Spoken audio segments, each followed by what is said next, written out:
Speculative Realism An Introduction Graham Harman. Though barely a decade old, speculative realism, SR, is already one of the most influential philosophical movements in art, architecture, and the humanities. A number of books have already been written on speculative realism in part or as a whole. Those of Peter Grattan, Stephen Shaviro, and Tom Sparrow come to mind. But there is still plenty of room for additional treatments of the topic, and so far no such book has been written by any of the original speculative realists. Thus, when Polity Press asked my advice as to who should write their planned new survey on the theme, I volunteered for the task myself, the second time such a thing has happened. Too. Though I relish this assignment, there are two potentially awkward circumstances that should be addressed at the outset. The first is that I am not just the author of this book but also one of its subjects, being one of the 4 original speakers at the initial SR workshop, along with Ray Brassier, Ian Hamilton Grant, and Quentin Meillassoux, as well as one of the authors most closely associated with the movement. The resulting need to speak about myself from time to time creates a Scylla or Charybdis predicament. Should I insufferably refer to myself in the first person throughout this book, or even more insufferably in the third person? The solution I have chosen is as follows. When recollecting personal actions such as the giving of lectures or the writing of books, then the first person is the only real option, though I have tried to keep such reminders of authorial presence to a minimum. But when referring to my philosophical position more generally, I will refer to it impersonally as object-oriented ontology, OOO. This entails a certain accidental injustice to my most prominent fellow authors, Ian Bogost, Levi R. Bryant, and Timothy Morton. All three have views that diverge sharply from my own on certain points, and by no means do I claim to speak on behalf of them here. However, since this book concerns not who but the looser association of figures found in SR, it should be safe to generalize about the basic assumptions of SR's object-oriented wing as opposed to those of Brassier, Grant, and Meillassoux. 4. The second awkward question concerns the objectivity of this book. The original SR group did not last very long, and there are sharp philosophical and even personal disagreements between some of its members today. Though a total of 2 SR workshops were held, Meillassoux did not attend the second. He was replaced capably on that occasion by Alberto Toscano, who had moderated the original Goldsmiths event. As far as I know, the reason for Meillassoux' absence from the second meeting was that he wished to emphasize the materialism of his position over the realism built into SR's name. A much bigger issue is that there is a stark opposition between Brassier's wing of SR and my own, to the point that Brassier today rejects even the name speculative realism, despite the fact that he coined it himself.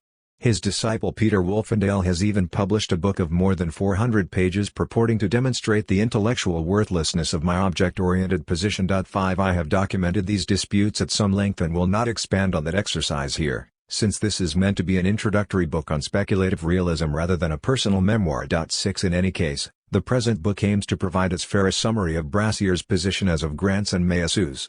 While it is inevitable that some of Brassier's devotees will not like my critical presentation of some of his ideas, this is simply a normal occupational hazard of intellectual life. On April 27, 2007, an intriguing philosophical workshop was held at Goldsmiths, University of London. Entitled Speculative Realism, it brought together 4 authors working in the continental, i.e. Franco-German, tradition of philosophy who each gave an hour-long talk, appearing in alphabetical order according to last name. 7 Ray Brassier of Middlesex University in London went first, followed by Ian Hamilton Grant of the University of the West of England, UWE, in Bristol. After a lunch break I went next myself, unfortunately in terrible pain from a severe throat infection. The fourth and final speaker of the day was Quentin Meillassoux of the École Normale Supérieure in Paris, the only non-Anglophone participant in the workshop. The name speculative realism was coined by Brassier shortly before the event as a necessary compromise. I had known him fairly well since our first meeting 2 years earlier, when he invited me to Middlesex to give a lecture on Heidegger's notoriously opaque concept of the fourfold of earth, sky, gods, and mortals. 8 The following year, as I passed briefly through London as a tourist, Brassier was kind enough to host me for a night at his and his wife's apartment in North London.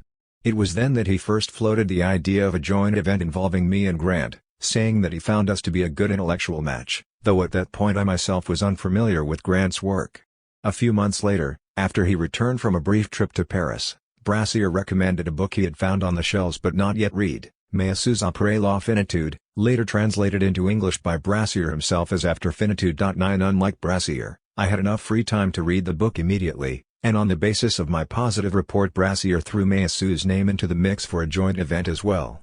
Enthusiastic organizer that I am, I quickly emailed both Grant and Measu while on a trip to Iceland. Despite knowing neither of them personally, within days I received friendly replies from both. Brassier's longtime friend Toscano quickly got to work organizing the event for us at Goldsmiths the following year. At some point I learned from Brassier that he had also invited Toscano to join our group, though the latter declined for reasons unknown to me. In need of a name for the event, we first considered speculative materialism, Measu's term for his own philosophy. But given my own ardently anti-materialist positon, Brassier proposed speculative realism instead, and obviously that name was eventually adopted. Is there really such a thing as speculative realism, and, if it exists, is it anything new? Various critics have tried to answer no to one or both of these questions, though as I see it the answers are clearly yes and yes. Let's start with realism. Though this word can mean different things to different people, its usual meaning in philosophy is relatively clear. Realists are committed to the existence of a world independent of the human mind. One easy way to reject realism is to adopt the opposite position, idealism, for which reality is not independent of the mind, though we will see that Grant rejects this definition of the term. The most blatant case of idealism can be found in the works of the philosopher George Berkeley, 1685–1783, for whom to be simply means to be perceived.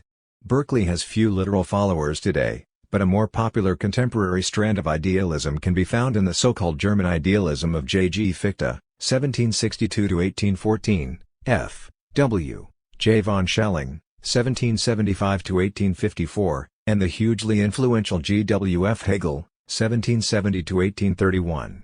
In our own time, the prolific Slovenian thinker Slavoj Žižek, born 1949, is a good example of a philosophical idealist, despite his frequent signs of discomfort with this label. Alongside realists who affirm the existence of an independent world, and idealists who deny it, there are those who claim to occupy a sophisticated middle ground beyond realism and idealism. Perhaps the clearest examples of this in the continental tradition of philosophy are the phenomenologist Edmund Husserl, 1859–1938, and his rebellious star pupil Martin Heidegger, 1889–1976. For both Husserl and Heidegger, the question of an external world is merely a pseudo-problem. As they see it, we are always already outside ourselves directed at objects, Husserl, or always engaged in the world through pre-theoretical practical activity, Heidegger. From either standpoint there is no possibility of considering thought or world in isolation from each other, since they are always treated as a pair existing only in mutual correlation. While analytic philosophy has always considered realism and, to a lesser extent, idealism as live options, continental thought has almost unanimously adopted Husserl and Heidegger's view that the realism versus idealism question is a clumsy false conflict unworthy of serious philosophical attention. In my debut book Tool Being, 2002, I called this doctrine the philosophy of access, since it is concerned only with our access to the world and never with the world in its own right. 10. Not long thereafter, Measu coined the term correlationism for this doctrine and traced it back to the philosophies of Immanuel Kant, 1724–1804, and even earlier to David Hume, 1711–1776. 11. I prefer Measu's term to my own because of its superior economy and stronger etymological basis, and thus I have adopted correlationism for my own philosophical vocabulary as well. It is safe to say that the original speculative realists were united by their rejection of correlationism, though some critics have claimed, wrongly, in my view, that correlationism does not exist. Largely as a result of this disagreement, speculative realism is still a minority current in the continental philosophy establishment as represented in the United States by the Society for Phenomenology and Existential Philosophy, SPEP, whose annual conference I have not attended since my graduate student days in 1993. In Britain, there is an analogous group called the Society for European Philosophy, SEP, though my impression has been that this group is more open to SR than is its American counterpart. SEP even invited me to give a keynote lecture at their 2011 conference in York. There are other critics who do not deny the existence of correlationism but merely dispute that opposition to it is sufficient grounds for a unified philosophical movement. This is especially true in Brassier's circle. Though this attitude strikes me as unjustified, it is a matter of record that the four original philosophical projects of speculative realism are so different in kind that they were unable to hold together for more than 2 years. Zizek has even claimed that the breakup of the band was inevitable. We can discern the limitation of speculative realism, a limitation signaled in the fact that it immediately split into four orientations: Measu's speculative realism, Harman's object-oriented philosophy, Grant's neo-vitalism, and Brassier's radical nihilism. 12. Yet it is far from clear that the split indicates a limitation on SR's part. Generally speaking, the stronger a genre of thought or art, the more variations it will generate. Such important 20th-century currents as phenomenology and psychoanalysis have remained influential largely because of the numerous different ways in which they were practiced, not because they remained rigidly governed by the authority of their respective founders, Husserl and Sigmund Freud. What still interests me in speculative realism after a decade of reflection is that four philosophical projects with apparently so little in common, not a single philosophical hero is shared by the group as a whole, nonetheless have a fairly obvious unity compared with the correlationist background of continental philosophy from which they emerged. All four philosophies are realisms, though this word means rather different things in each case. And all four are speculative, in the sense that, unlike the commonsensical realisms of yesteryear, all reach conclusions that seem counterintuitive or even downright strange. As part of my effort to be balanced, I will follow the alphabetical order of speakers used at Goldsmiths in 2007. Furthermore, I will make an effort to devote approximately the same number of pages to each of the three SR orientations other than my own. When it comes to OO, I will deliberately keep my presentation shorter, in part because I wish to avoid too much repetition of ideas I have already published elsewhere. Despite my goal of being objective, I obviously prefer my own philosophy to the three others under discussion, and will therefore make certain criticisms of the others rather than pretending to speak in the disinterested voice of God. Readers of this book deserve what they came for, which is a candid assessment on my part of the various speculative realist positions. Chapter 1 follows Ray Brassier from his book Nihil Unbound, 2008, through some more recent articles that hint at a still unpublished new version of his position. At the dawn of SR there was no specific name for the style of thinking pursued by Brassier and his circle, though Prometheanism seems to have become their term of choice in recent years, with accelerationism used more often to refer to the strictly political thinking of Brassier's disciples Nick Cernicek and Alex Williams. 13. Chapter 2 turns to Ian Hamilton Grant, beginning with his dense but innovative book Philosophies of Nature after Schelling, 2006, which reflects his deep indebtedness to the philosophy of Gilles Deleuze, 1925–1995. An ostensibly surprising turn occurred with Grant's second book, Idealism, co-authored with his talented younger associates Jeremy Dunham and Sean Watson. Yet we will see that what Grant means by idealism is not the opposite of realism but refers simply to the role of ideas in the productive power of nature itself, rather than the usual idealism of the privileged human subject. This does not mean that I accept Grant's definition of idealism, as will be seen below. Chapter 3 takes up the theme of object-oriented ontology, which is most easily described as deriving from the joint influence of Heidegger and Bruno Latour, born 1947. OO is without question the strand of speculative realism that has had the widest interdisciplinary impact across the globe, and this seems to me an obvious strength rather than a weakness of the object-oriented current. In Chapter 4 we turn to the speculative materialism of Meillassoux, a lucid and powerful thinker if not, at least so far, a prolific one. It is important to cover the basic ideas of his landmark debut book After Finitude, no doubt the most famous individual work to emerge from speculative realism, and hence the one most frequently cited and widely translated. We will also discuss snippets of his strange and important doctoral thesis, The Divine in Existence. These chapters will be followed by a brief conclusion concerning how the four speculative realist thinkers might be divided into subgroups among themselves. By way of preview, I will claim that Meillassoux and OO are opposites and that Brassier and Grant are also opposites. The other combinations all entail agreement on one of the two most fundamental issues of speculative realism. For the benefit of students and other readers, useful study questions will be found at the end of each section. 1. Prometheanism. Ray Brassier, born 1965, is of mixed French and Scottish parentage. He completed his PhD at Warwick University, as did Grant. At the time of the Goldsmiths workshop he was employed at Middlesex University in London, which is where I first met him in April 2005. Since 2008 he has worked at the beautiful seaside campus of the American University of Beirut. He has an unusually loyal following, primarily among younger males captivated by his vision of a cold and pitiless cosmos to be probed remorselessly with the instruments of radical scientific enlightenment and radical horror fiction. The chief example of the latter is the American fright Lord Thomas Ligotti, born 1953, for one of whose books Brassier has even written a foreword. 1. Here as in the other three chapters, I will begin in Section A with a brief look at Brassier's presentation at the April 2007 Goldsmiths workshop. After that, we will turn in Section B to his difficult but often refreshing book Nihil Unbound. Since Brassier's second book has yet to appear, we will attempt in Section C to discern his future path by looking at two of his key recent articles. A Brassier at Goldsmiths. Brassier's presentation at Goldsmiths opened the conference. It runs from pages 308 to 321 in the transcript, followed by an additional 12 pages of audience questions. Though in later years he has denied any important connection between the four participants at the workshop, in 2007 Brassier was more optimistic about the group he had assembled. The fundamental thing we seem to share is obviously a willingness to reinterrogate or to open up a whole set of philosophical problems that were taken to have been definitively settled by Kant, certainly, at least, by those working in the continental tradition. 2. As for continental philosophy and its difference from the analytic variety, a difference whose very existence he will later deny, the Brassier of 2007 still sees it in terms of two distinct sets of virtues.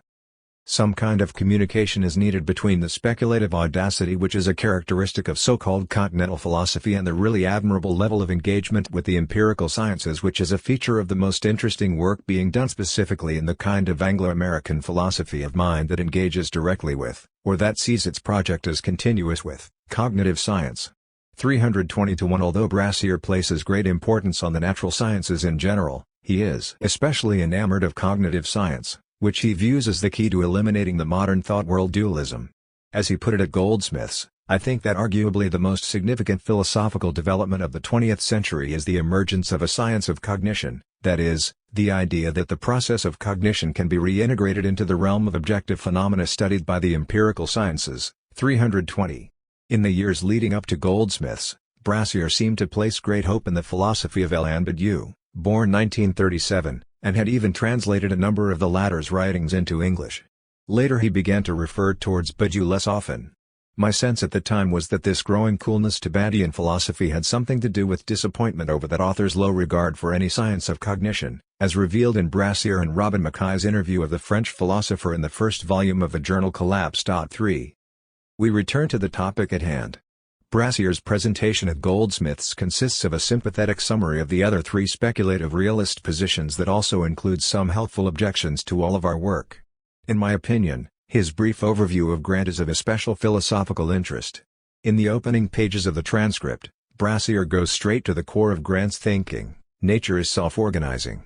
And the ideal structure of nature produces the structure of thinking. But if cognition is a result, a product, if it's every bit as conditioned as any other natural phenomenon, the question then becomes whether there's any reason to suppose that thought can limn or grasp the ultimate structure of reality at any given moment, any specific historical juncture. 310. The account of Grant here is accurate. We will see that, in his Schelling book and elsewhere, Grant treats thought as just another product of nature rather than as a privileged entity able to transcend reality as a whole. This puts him at odds with Meillassoux in particular, given the high importance granted by the latter to the human subject's mathematical grasp of the primary qualities of things.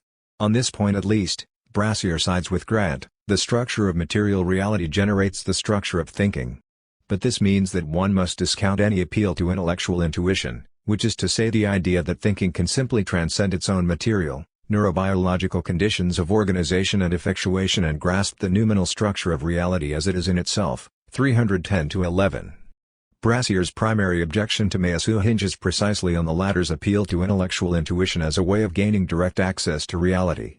As concerns Grant, Brassier notes the risk that, if we turn thought into a product of nature, we might easily be seduced by the presently fashionable theory that the structure of human thought is simply the result of our evolutionary history. This is a claim that fuels much of naturalized epistemology, but one that I think is metaphysically problematic, because there is no reason to suppose that evolutionary adaptation would favor exhaustively accurate beliefs about the world. 311. That is to say, there's no reason to suppose that evolution would infallibly provide human organisms with a cognitive apparatus that can accurately track the salient features or the deep structure of reality. 311. As Brassier notes, Grant's more novel solution is to claim that human thought arises from thought that is already present in nature itself. The force of Ian's book is to try to propose what he calls a transcendental naturalism which claims that you can explain the emergence of the structure of ideation from the ideal structure of physical reality, and as a result, ideation would be capable of tracking the ideal dynamisms, the transcendental dynamisms, that underlie merely empirical or merely somatic reality. 311. And speaking of merely somatic reality, Brassier seems to endorse Grant's condemnation of the parochial Aristotelian model of physical reality. 314, whereas Aristotle ranks as one of the great philosophical heroes for U. Brassier's discussion of Grant closes with two more important objections, both of them bearing on Grant's abandonment of the supposedly joint Aristotle-Kant somatic model, in which individual bodies are held to be the primary stuff of the universe. What Grant offers instead is a dynamic model in which force is primary, with individual entities being merely a derivative configuration of that force. In Brassier's words, what is the status of dynamism in speculative physics? Is it truly adequate to physical infrastructure? Or might it not be contaminated by certain folk psychological prejudices? 314. And further, given that Galileo's mathematization of nature was so critical in replacing the Aristotelian somatic view of the universe that Grant disdains, what is the relationship between the dynamic structure of the idea and the mathematical register deployed for its formalization? 314. In his response during the question period, Grant does not address this question directly but focuses instead on challenging Brassier's wish to eliminate as many fictitious or folk psychological beings from the world as possible. Brassier's final objection to Grant matches one of O's own. It touches on whether his unapologetically dynamic model of the universe leaves room for those aspects of the world that seem to be especially non-dynamic.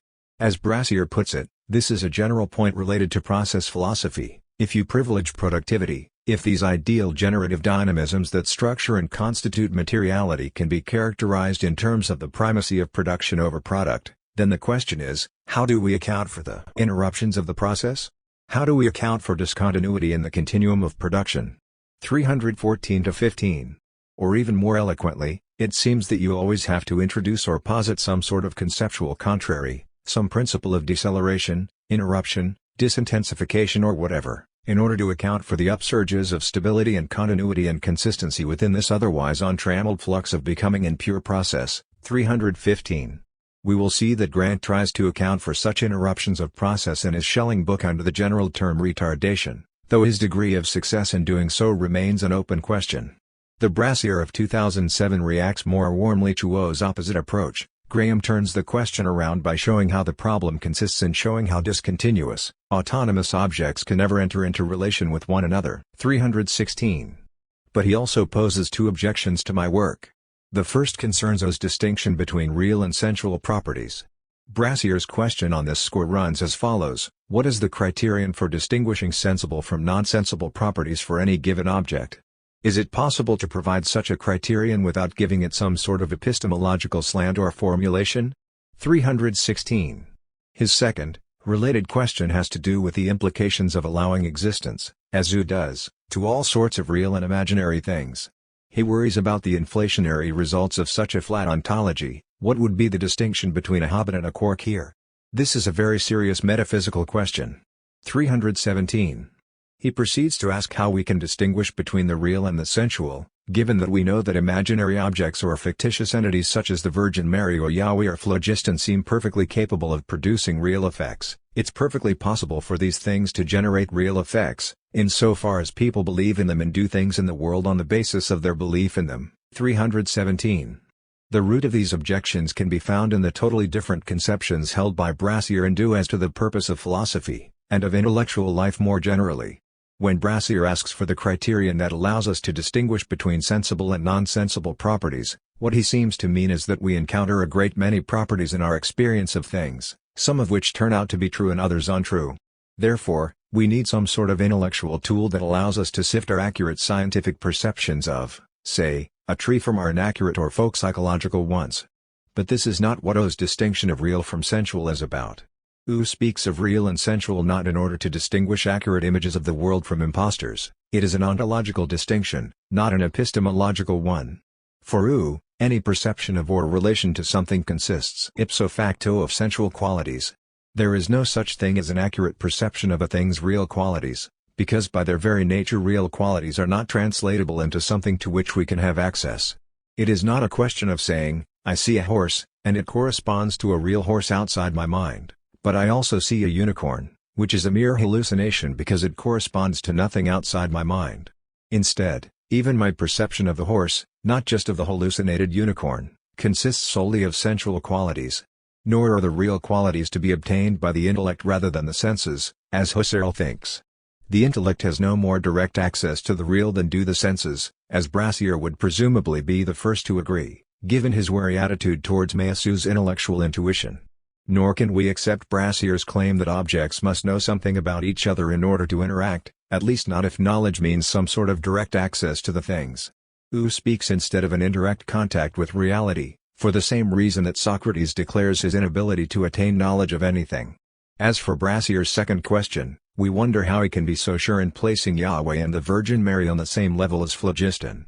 While fully in keeping with the rationalist disdain for religion, this indicates a degree of contempt for religious experience that will always be well received in the circles where Brassier travels, but which cannot do justice to the biographies of such figures as Saint Teresa of Avila, the Buddha, or Jalaluddin Rumi. While it is always possible that these figures are concerned with merely fictitious entities that nonetheless have real effects on their lives, the fragile certainty built into much religious life is a positive ontological phenomenon that Brassier simply ignores on the basis of his own atheist certitude.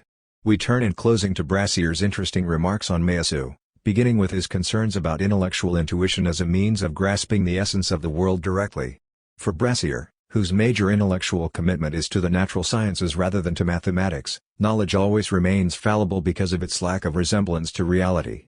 Though at Goldsmith's Meillassoux tries to downplay the necessary role of the mathematical in understanding the world, in After Finitude he explicitly tells us that the primary qualities of things are those that can be mathematized.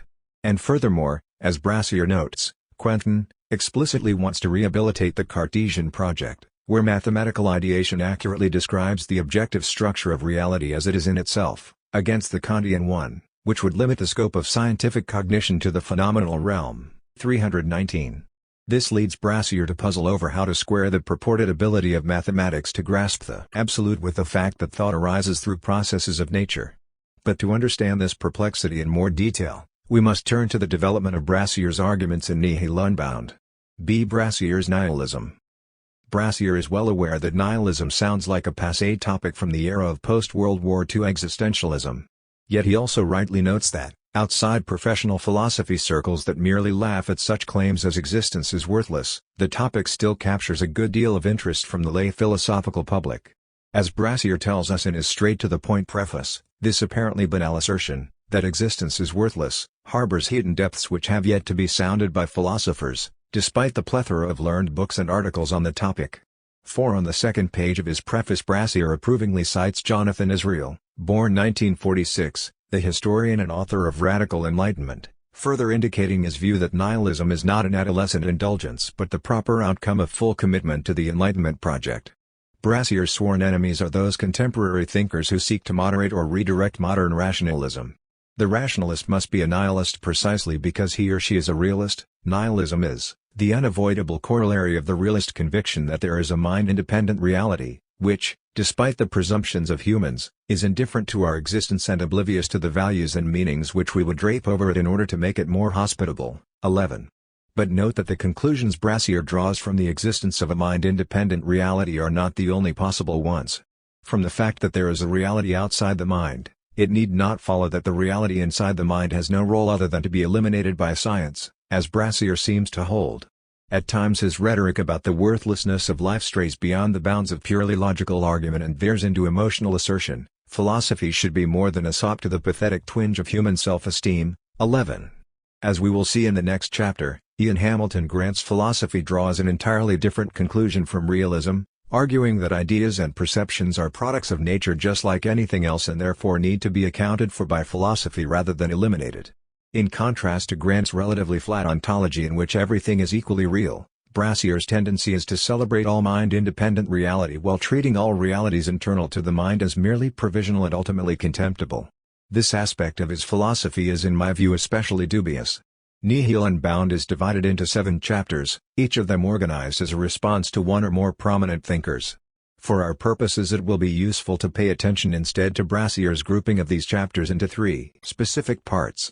Many of his readings of important philosophers are highly original and worth exploring in their own right. But here we will need to be selective and focus solely on those aspects of each chapter that develop his own philosophical position.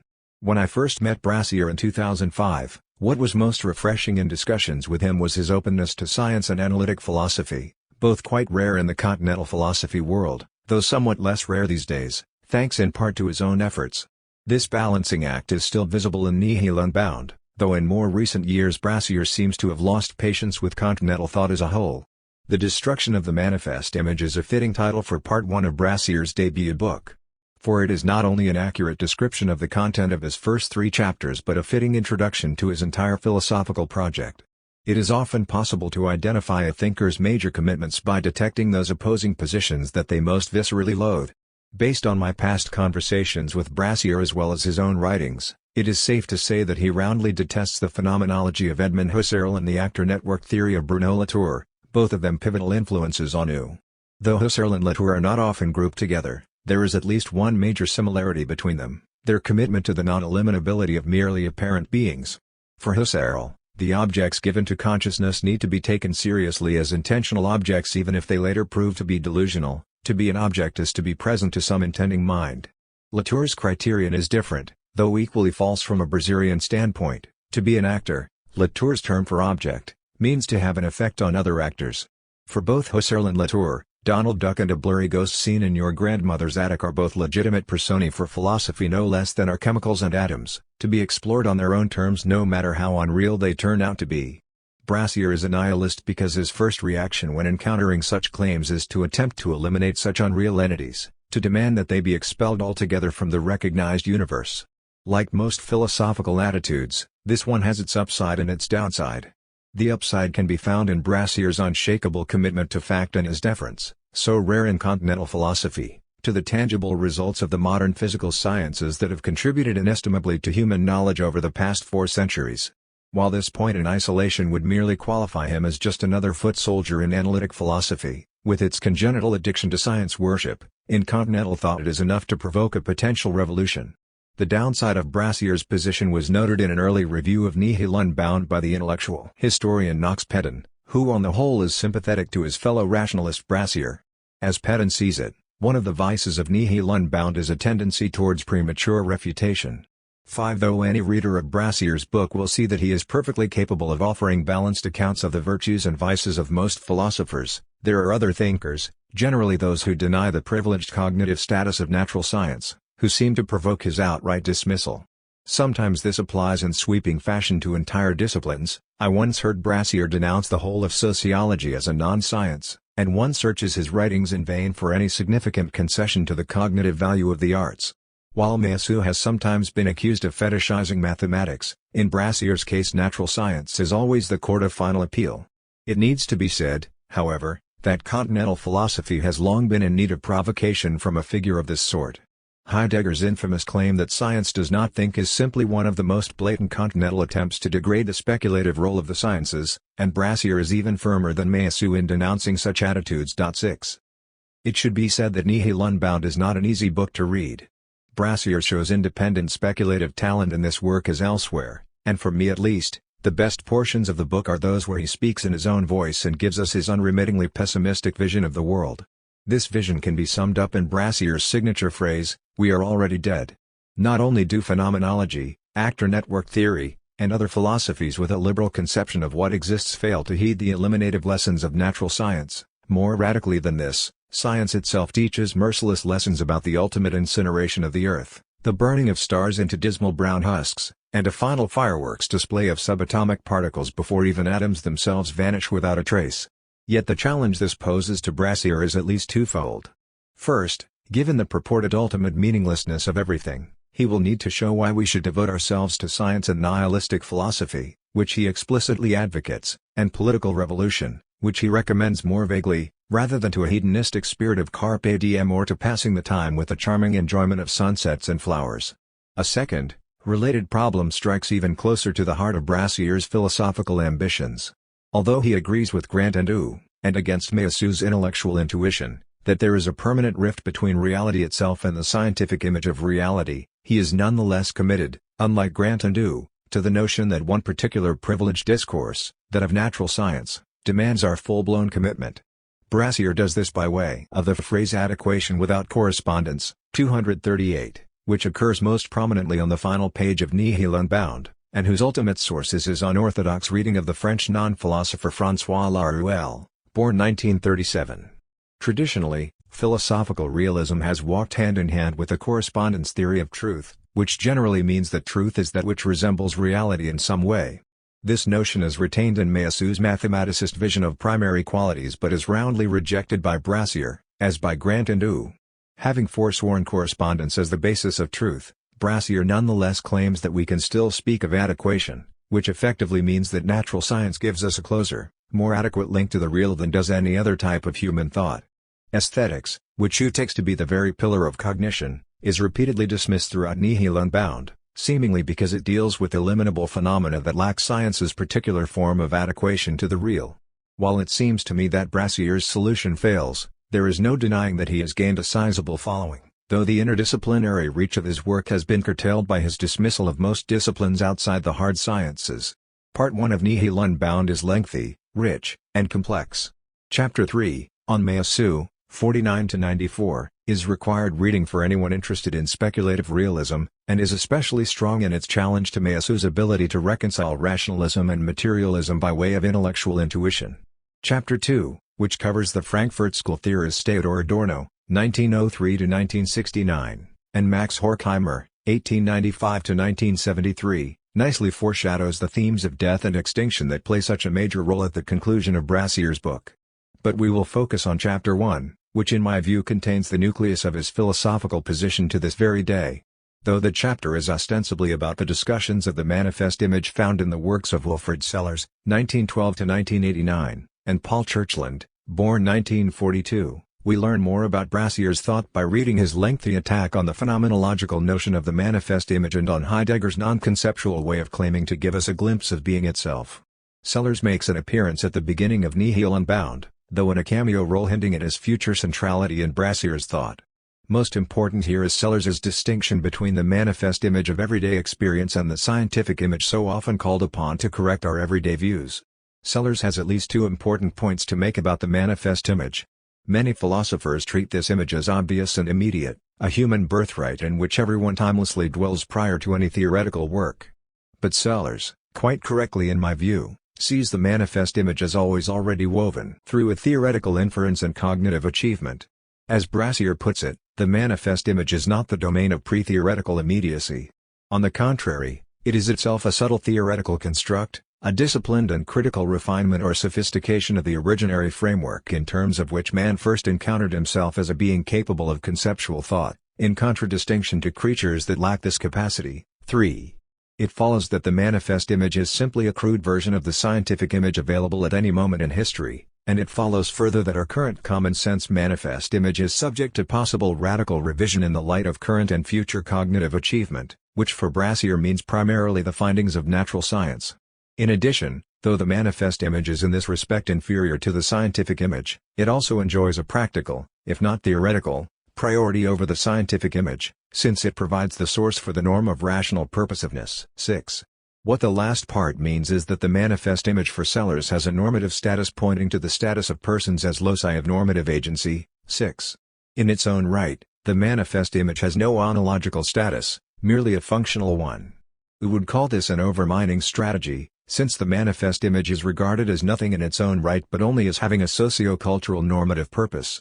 Yet Brassier, much like Sellers's eliminativist disciple Churchland, simultaneously has an undermining take on the manifest image, since it can be replaced by an account of human experience in terms of subpersonal neurocomputational components.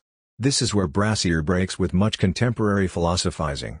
6. That continues to take the manifest image on its own terms, whether this be phenomenology, existentialism, critical theory, hermeneutics, and post-structuralism on the continental side or ordinary language philosophy among the analytics. For Brassier emphatically does not wish to take the manifest image on its own terms. Instead, the manifest image ought to be reduced in both directions, downward to physical explanation and upward to cultural/normative explanation, with everything in the middle to be eliminated. In new terminology, Brassier proposes nothing less than the duomining of everyday experience, where duomining refers to the act of undermining and overmining a phenomenon simultaneously, reducing it out of existence in both directions at once. See Chapter 3 on New below. Brassier goes on to note, again correctly, that partisans of the manifest image often try to reduce science to their own favored domain of everyday human experience, by giving an instrumental or pragmatic interpretation of what science does. In new terms, such authors overmine science by treating it solely as a human practice. While this might seem to create a mere deadlock between two equally inadequate approaches, Brassier finds the scientific attitude to be clearly preferable to the manifest one. Why so? Because the partisans of the manifest image conspicuously avoid delineating the conceptual criteria in accordance with which the structures of the scientific image might be reduced, in instrumentalist and pragmatist theories of science, to the workings of the manifest image. 6. Given that science seems to offer a plethora of such conceptual criteria, it is therefore the superior approach. This leads Brassier to an initially sympathetic account of Churchland's greater willingness than Sellers to eliminate the manifest image by scientific means, though Brassier later goes on to subject Churchland to severe criticism. The details of that critique need not concern us here, but the conclusions Brassier draws from it are of interest. His first conclusion is that naturalism, the sort of philosophy that tries to ground everything in natural or scientific explanations, is not sufficiently coherent in its metaphysics, even though its vague talk of rendering philosophy consistent with the findings of our best sciences remains entirely commendable. 25. Speaking of his own ambitions rather than Churchland's, Brassier contends that the goal is surely to devise a metaphysics worthy of the sciences, and the enemy on this point is not just pragmatism but also empiricism's enthronement of experience, as well as naturalism's hypostatization of nature. 25. The alternative, Brassier holds, is to focus on science's subtractive modus operandi, in which science subtracts nature from experience, the better to uncover the objective void of being. 25. Here Brassier strays far from mainstream philosophies of science. Drawing on Badiou's concept of subtraction, he envisions a nothingness rather than a hidden being as what lies behind appearances, a model that fits nicely with the deep cosmic pessimism of Nihil Unbound's final pages. The mission of philosophy, Brassier holds, consists in expediting science's demolition of the manifest image by kicking away whatever pseudo-transcendental props are being used to shore it up or otherwise inhibit the corrosive potency of science's metaphysical subtractions. 26. For this reason Churchland, who is often portrayed by his enemies as a grim scientistic liquidator of everything that makes human life worth living, is depicted by Brassier as a humanist sellout to those merely functional aspects of knowledge that enable the evolution and survival of our species. Nonetheless, Brassier praises both Churchland and Daniel Dennett, born 1942, for having driven an irrecusable wedge between our phenomenological self-conception and the material processes through which that conception is produced. 26. It should therefore come as no surprise when Brassier directs his ire against Husserl, who drives a similar irrecusable wedge between the material and phenomenal worlds while reaching the opposite conclusion. For whereas Churchland, Dennett, and Brassier all wish to disintegrate the pretensions of the manifest image, Husserl treats it as the homeland of all existence and a fortiori of all knowledge. Brassier quotes Husserl's famous passage on phenomenology's principle of principles, which states that reality can be directly intuited in experience, and that such intuition is the ultimate authority in cognitive matters, given that all knowledge is grounded in our direct encounter with the world. Stated more simply, Brassier treats Husserl as a philosophical idealist, an assessment in which I happen to agree with Brassier against the phenomenologists. What Brassier fails to grasp is that there is a lot more going on in Husserl than idealism. As Husserl has often argued, the real virtue of Husserl consists not in his admittedly lamentable idealist ontology but in his discovery of a strife within the ideal or phenomenal realm between objects and their qualities. Let's say that we encounter a mailbox, one of Husserl's classic examples. It is true that Husserl brackets or suspends the question of whether the mailbox exists in the outside world in order to examine it as a phenomenon in its own right. Husserl's idealism stems from the fact that he rejects any possibility of a mailbox in itself. He holds instead that the existence of the mailbox lies solely in its being, in fact or in principle, the object of attention by some mind. On this point Husserl is merely Berkeley with an alibi, no matter how loudly his disciples claim that he is a sort of realist since we are always already outside ourselves and encountering objects in the world. The point is that these objects never encounter each other in Husserl's world. To be an object is to be the correlate of a mental act. Here, despite my phenomenological background and ongoing passion for the contributions of that movement, I agree with both Brassier and Meillassoux that Husserl leaves us trapped within the circle of human thought. Yet there is more to Husserl than this, even if the point is generally missed. What we find in Husserl that is nowhere in Berkeley or the empiricists is the notion that what comes first in experience is an object, not sense data molded arbitrarily into objects by the human mind. This is a crucial step forward in the history of philosophy, one that Brassier misses in his haste to drive the manifest image towards the outer darkness without giving it a hearing. What Husserl notices, and here is the lasting insight of all phenomenology, is that I encounter an object as a unit, and it remains the same object for me even as its outer appearances or adumbrations, Abschattungen, shift wildly from one moment to the next. Thus, there is an important tension between objects and their qualities, which you will call sensual objects, so, and sensual qualities, square, since they exist only as correlates of some observer.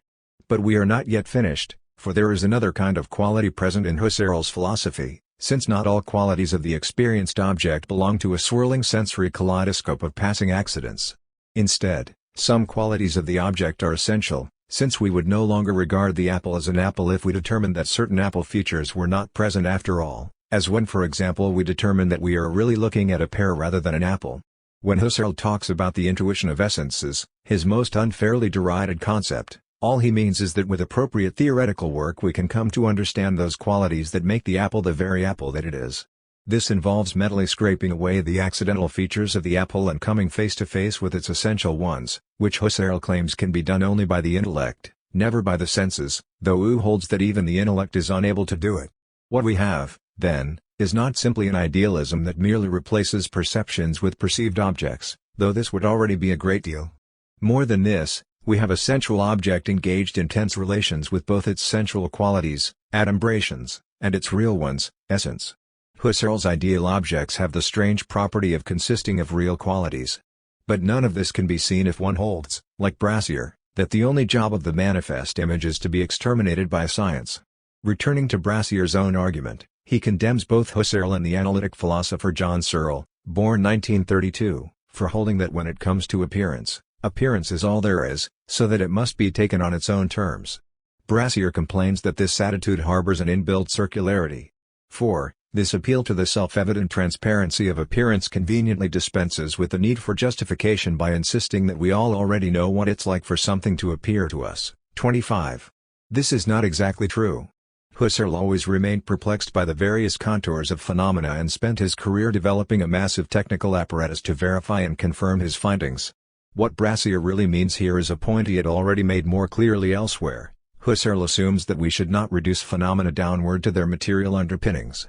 This is true, but it is only relevant if one agrees in advance with Brassier that the manifest image is merely a crude scientific image that needs to be replaced, rather than a genuine portion of reality that needs to be accounted for, just like the entities of natural science.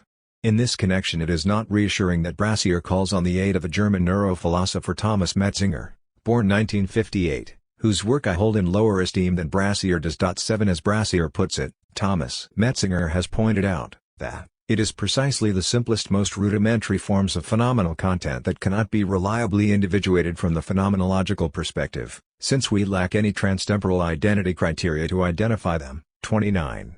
Metzinger proposes to obtain such criteria by identifying the minimally sufficient neural and functional correlates of various phenomena so as to determine scientifically if they are really identical. In other words, we should not trust Husserl's report that he is seeing the same apple as it passes through many different constellations of qualities while being rotated in his hand. What we should do instead is analyze Husserl's brain to determine if all of the adumbrations of the apple are neurally and functionally similar enough for us to conclude that he is truly experiencing the same object as it shifts its appearance in the evening air. Yet there are at least two major problems with this approach. The first is that the neurologist who carries out this experiment will still have to assume the identity of each wire, each meter reading, and each notebook entry over time in order to verify via neuroscience that the apple is in fact the same one. And here the neurologist is in the same position as Husserl, trusting her own sense of identity over time as the appearances of phenomenal objects and scientific instruments subtly shift. It would do no good to add a second set of wires and meters to the neurologist's brain to ensure that we have the correct transtemporal identity criteria to verify her findings about Husserl, because now we are on the road to a vicious infinite regress of wires monitoring the brains of those who use the wires, and so forth. The identity criterion used by Husserl is the same as that which any scientist must use.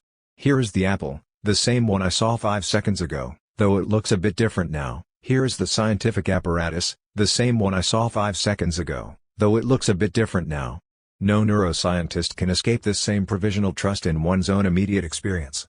The second problem is that Metzinger's appeal to minimally sufficient neural and functional correlates does not work out very well in his colossal book.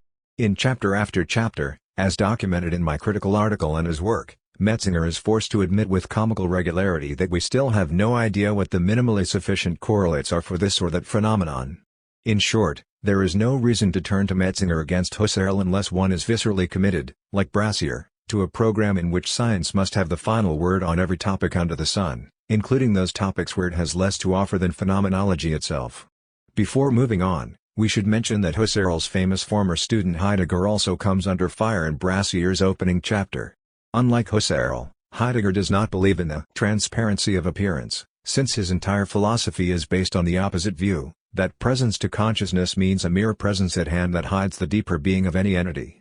What offends Brassier is that, for Heidegger, it is not science that can lead us into these depths, since science is merely another way of converting things into presence at hand by objectifying their qualities and ignoring their concealed reality.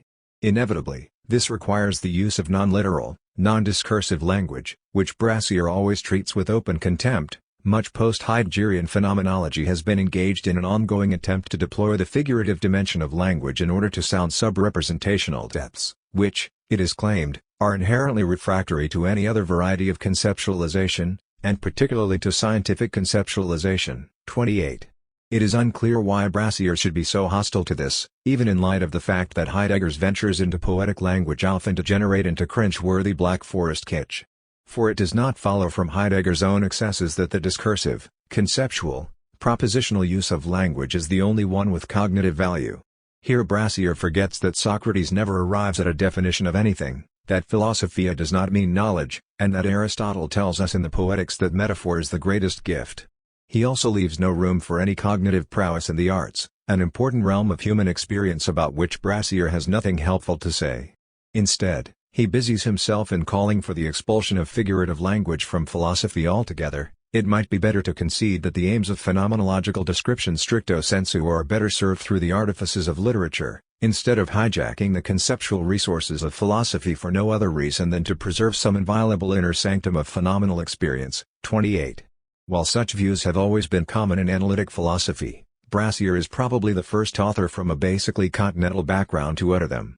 Notice, however, that the same professional question can be posed in reverse. If Brassier is so convinced of the cognitive superiority of the sciences, then why are his concerns not better served by a career in the sciences, rather than by hijacking Socratic philosophia to serve a naturalistic pseudo-knowledge that Socrates always held at arm's length? I ask again, without irony, why Brassier thinks philosophy has any value if, when pursued in optimal form, it is to be nothing more than flattery of what the sciences have already found for themselves without philosophical assistance. In Chapter 3, Section D, I will explain why he regards metaphor in particular as such an important component of philosophy. More important here is that Brassier's allergy to figurative language also results in his rejection of Heidegger's most famous word, Sein, or being. Rather than join Heidegger in holding that being is an unobjectifiable and unconceptualizable residue behind all experience, Brassier says it behooves us to grant that this non-manifest dimension is perfectly amenable to description from the third-person point of view characteristic of the sciences. 30. In effect, Brassier is asking philosophy to become the handmaid of the natural sciences, just as it was once the handmaid of religion. This can be seen again in Brassier's following chapter, on Meillassoux, when he remarks in passing that philosophy should aspire to provide an appropriate speculative armature, 63, for science. Granted, what Brassier is attacking in this passage is the familiar but dreary division of labor in which science handles the empirical domain and philosophy the transcendental. But rather than let philosophy out of its prison to explore the extra-human domain as it did before Kant, Brassier wants philosophy to adopt a submissive role, merely supplementing what science has already done. This project has gradually become less appealing even to working scientists, many of whom expect better things than this from philosophy. To cite just one example, we have the following words from the prominent Italian physicist Carlo Rovelli: "I wish that philosophers who are interested in the scientific conceptions of the world would not confine themselves to commenting on and polishing the present fragmentary physical theories, but would take the risk of trying to look ahead." 8. Nonetheless, Brassier's chapter on Meillassoux is strong, and his objections to the French thinker's speculative materialism ring true. The central problem Meillassoux faces, according to Brassier, is trying to square the Galilean Cartesian hypothesis that being is mathematizable with an insistence on the speculative disjunction whereby being is held to subsist independently of thought. 88. We will see that Meillassoux defends himself against such charges by drawing a distinction between Descartes and Pythagoras. Meillassoux insists that he and Descartes are not claiming, as Pythagoras seems to have done, that being itself is mathematical, only that mathematics indexes or points to a reality outside thought, which Descartes famously calls res extensa and measu dead matter. But Brassier thinks there are bigger fish to be caught than dead matter. As he sees it, both Badiou and Laruelle, the subjects of his chapters 4 and 5, go further than measu.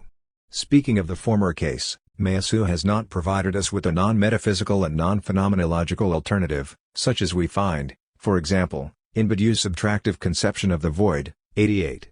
Expanding on this point, Brassier adds that Badiou's subtractive conception of ontological presentation effectuates a scission in being as such which precludes its intuition in terms of presence, whether phenomenological or metaphysical, 88. As for Laruelle's contribution, Brassier holds that it comes from a similar direction. We shall redefine the diachronicity which measu takes to be definitive of ancestral time in terms of a structure of unilateralization, which ultimately accounts for diachronicity understood as the separability of thought and being, their non-correlation, 84. We also find Brassier's usual assertion that the march of scientific progress will eventually render portions of measu's philosophy obsolete. Admittedly, cognitive science is still in its infancy. Nevertheless, its maturation promises to obviate the Cartesian dualism of thought and extension, and perhaps also the residues of the latter which subsist in measu's own brand of speculative materialism. 89. We turn now to the chapters on Badiou and Laruelle, the French thinkers from whom Brassier draws his own most important weapons. He knows the two authors personally, and at various times has had a reputation for being one of the leading experts on the work of both. This combined interest is somewhat unusual, given the apparently low opinion that Badiou and Laruelle hold of each other. Laruelle has actually published a book entitled Anti-Badiou. Badiou has not gone quite that far in return, though he is known to regard Laruelle's work as unintelligible.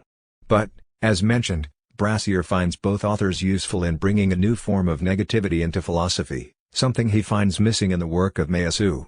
Among other things, Brassier sees Badiou as providing an anecdote to the Heideggerian excesses of continental philosophy. This occurs through Badiou's demystification of ontology by way of equating ontology with mathematics. In Brassier's bold summary, since ontology is now the province of mathematical science, and since, contra Heidegger, being is neither inherently meaningful nor the harbinger of truth, meditative rumination upon being is no part of the philosophical remit, 98. In this way, Brassier tries to erase the importance of what Heideggerians consider the unsurpassable profundity of the question of the meaning of being. Now, we saw earlier that Brassier is aware of the danger of treating philosophy by too close an analogy with mathematics, since he criticizes measu for relying so closely with the mathematism of Descartes and Galileo that he runs the risk of losing realism altogether. And indeed, Brassier will end his chapter 4 by accusing Badiou of idealism, just as he accuses almost everyone else of that same defect. But before reaching that point, he tries to draw some lasting resources from Badiou's work. One of Badiou's most famous sayings is that the one is not, among other consequences. This leads him to distinguish himself from Deleuze, whom he treats as essentially a philosopher of the one. 9 Yet it is important to note that Badiou means the one in two different senses, both of which he rejects. The first meaning of the one is the unity of the cosmos as a whole. Badiou rejects this kind of one on account of his commitment to the transfinite mathematics of Georg Cantor, 1845–1910, who discovered that infinity comes in many different sizes, with no greatest infinity able to encompass all the others. In this first sense, there is no one because the world cannot be totalized. But the second sense of the one that Badiou rejects is perhaps even more fateful for his philosophy. Here I refer to the many ones known as individual entities. In the Aristotelian tradition, a dog is one dog, a star one star, a song one song, and so forth.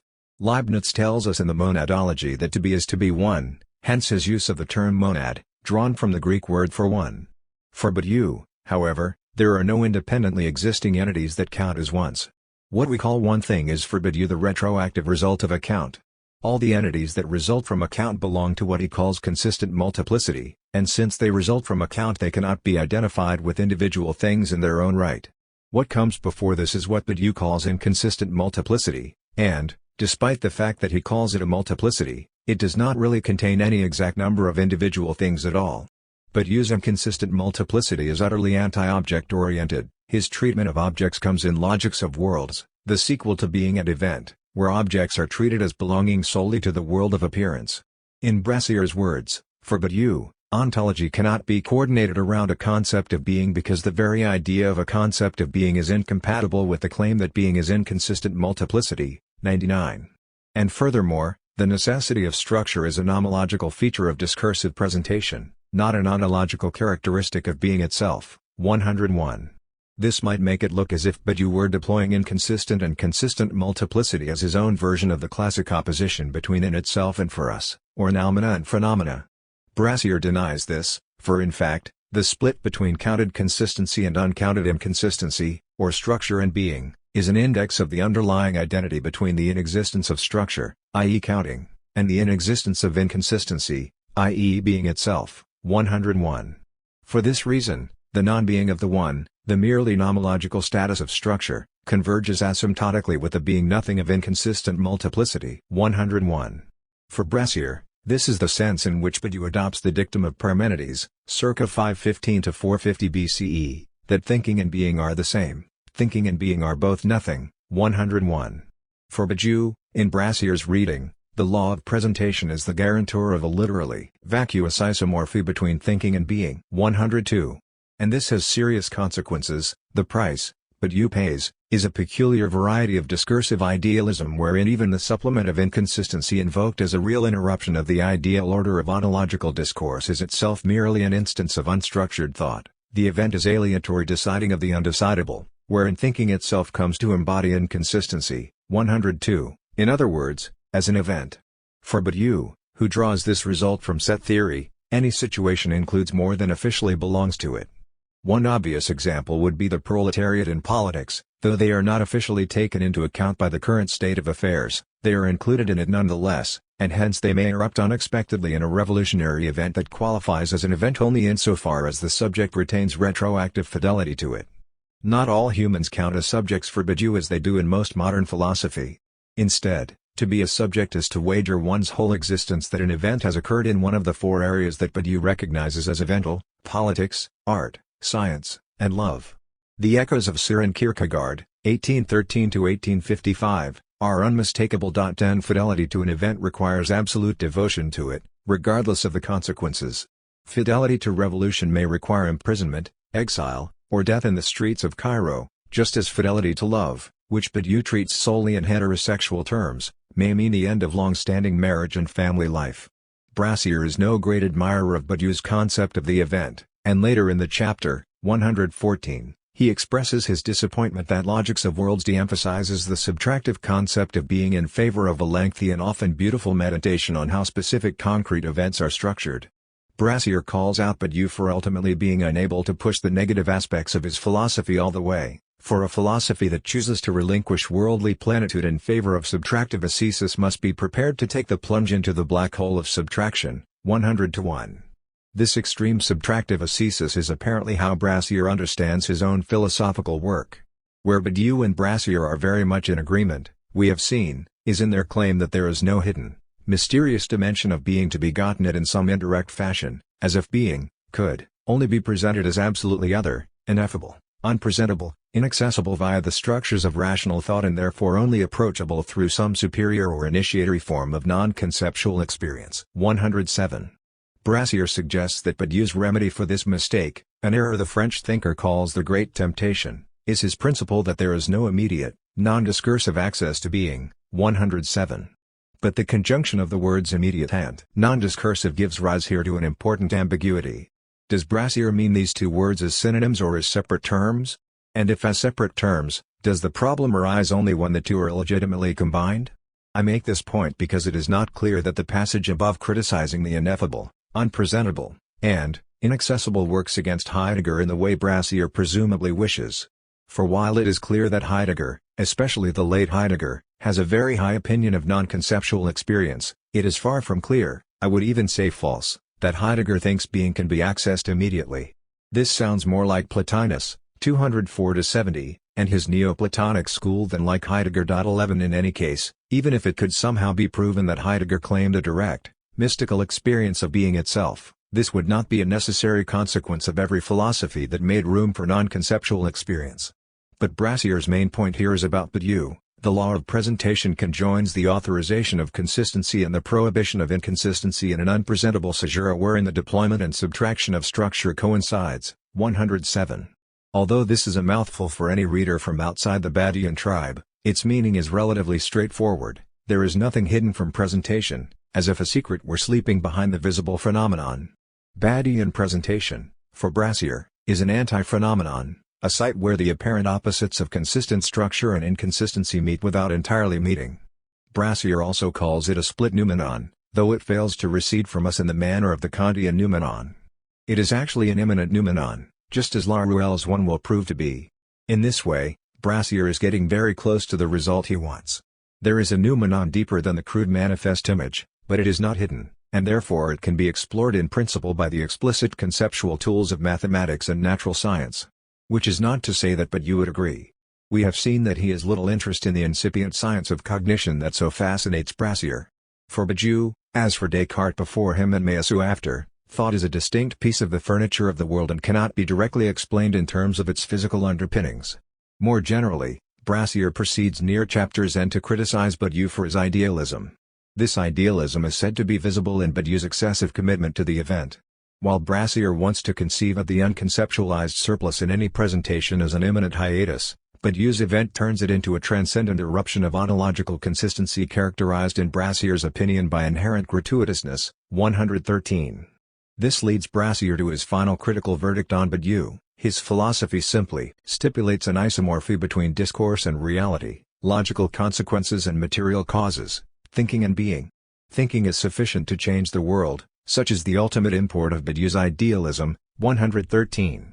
But while I do not share Brassier's low regard for Badiou's theory of the event, which in my view contains insights of lasting importance, I agree wholeheartedly as to the limitations of the Baudin event.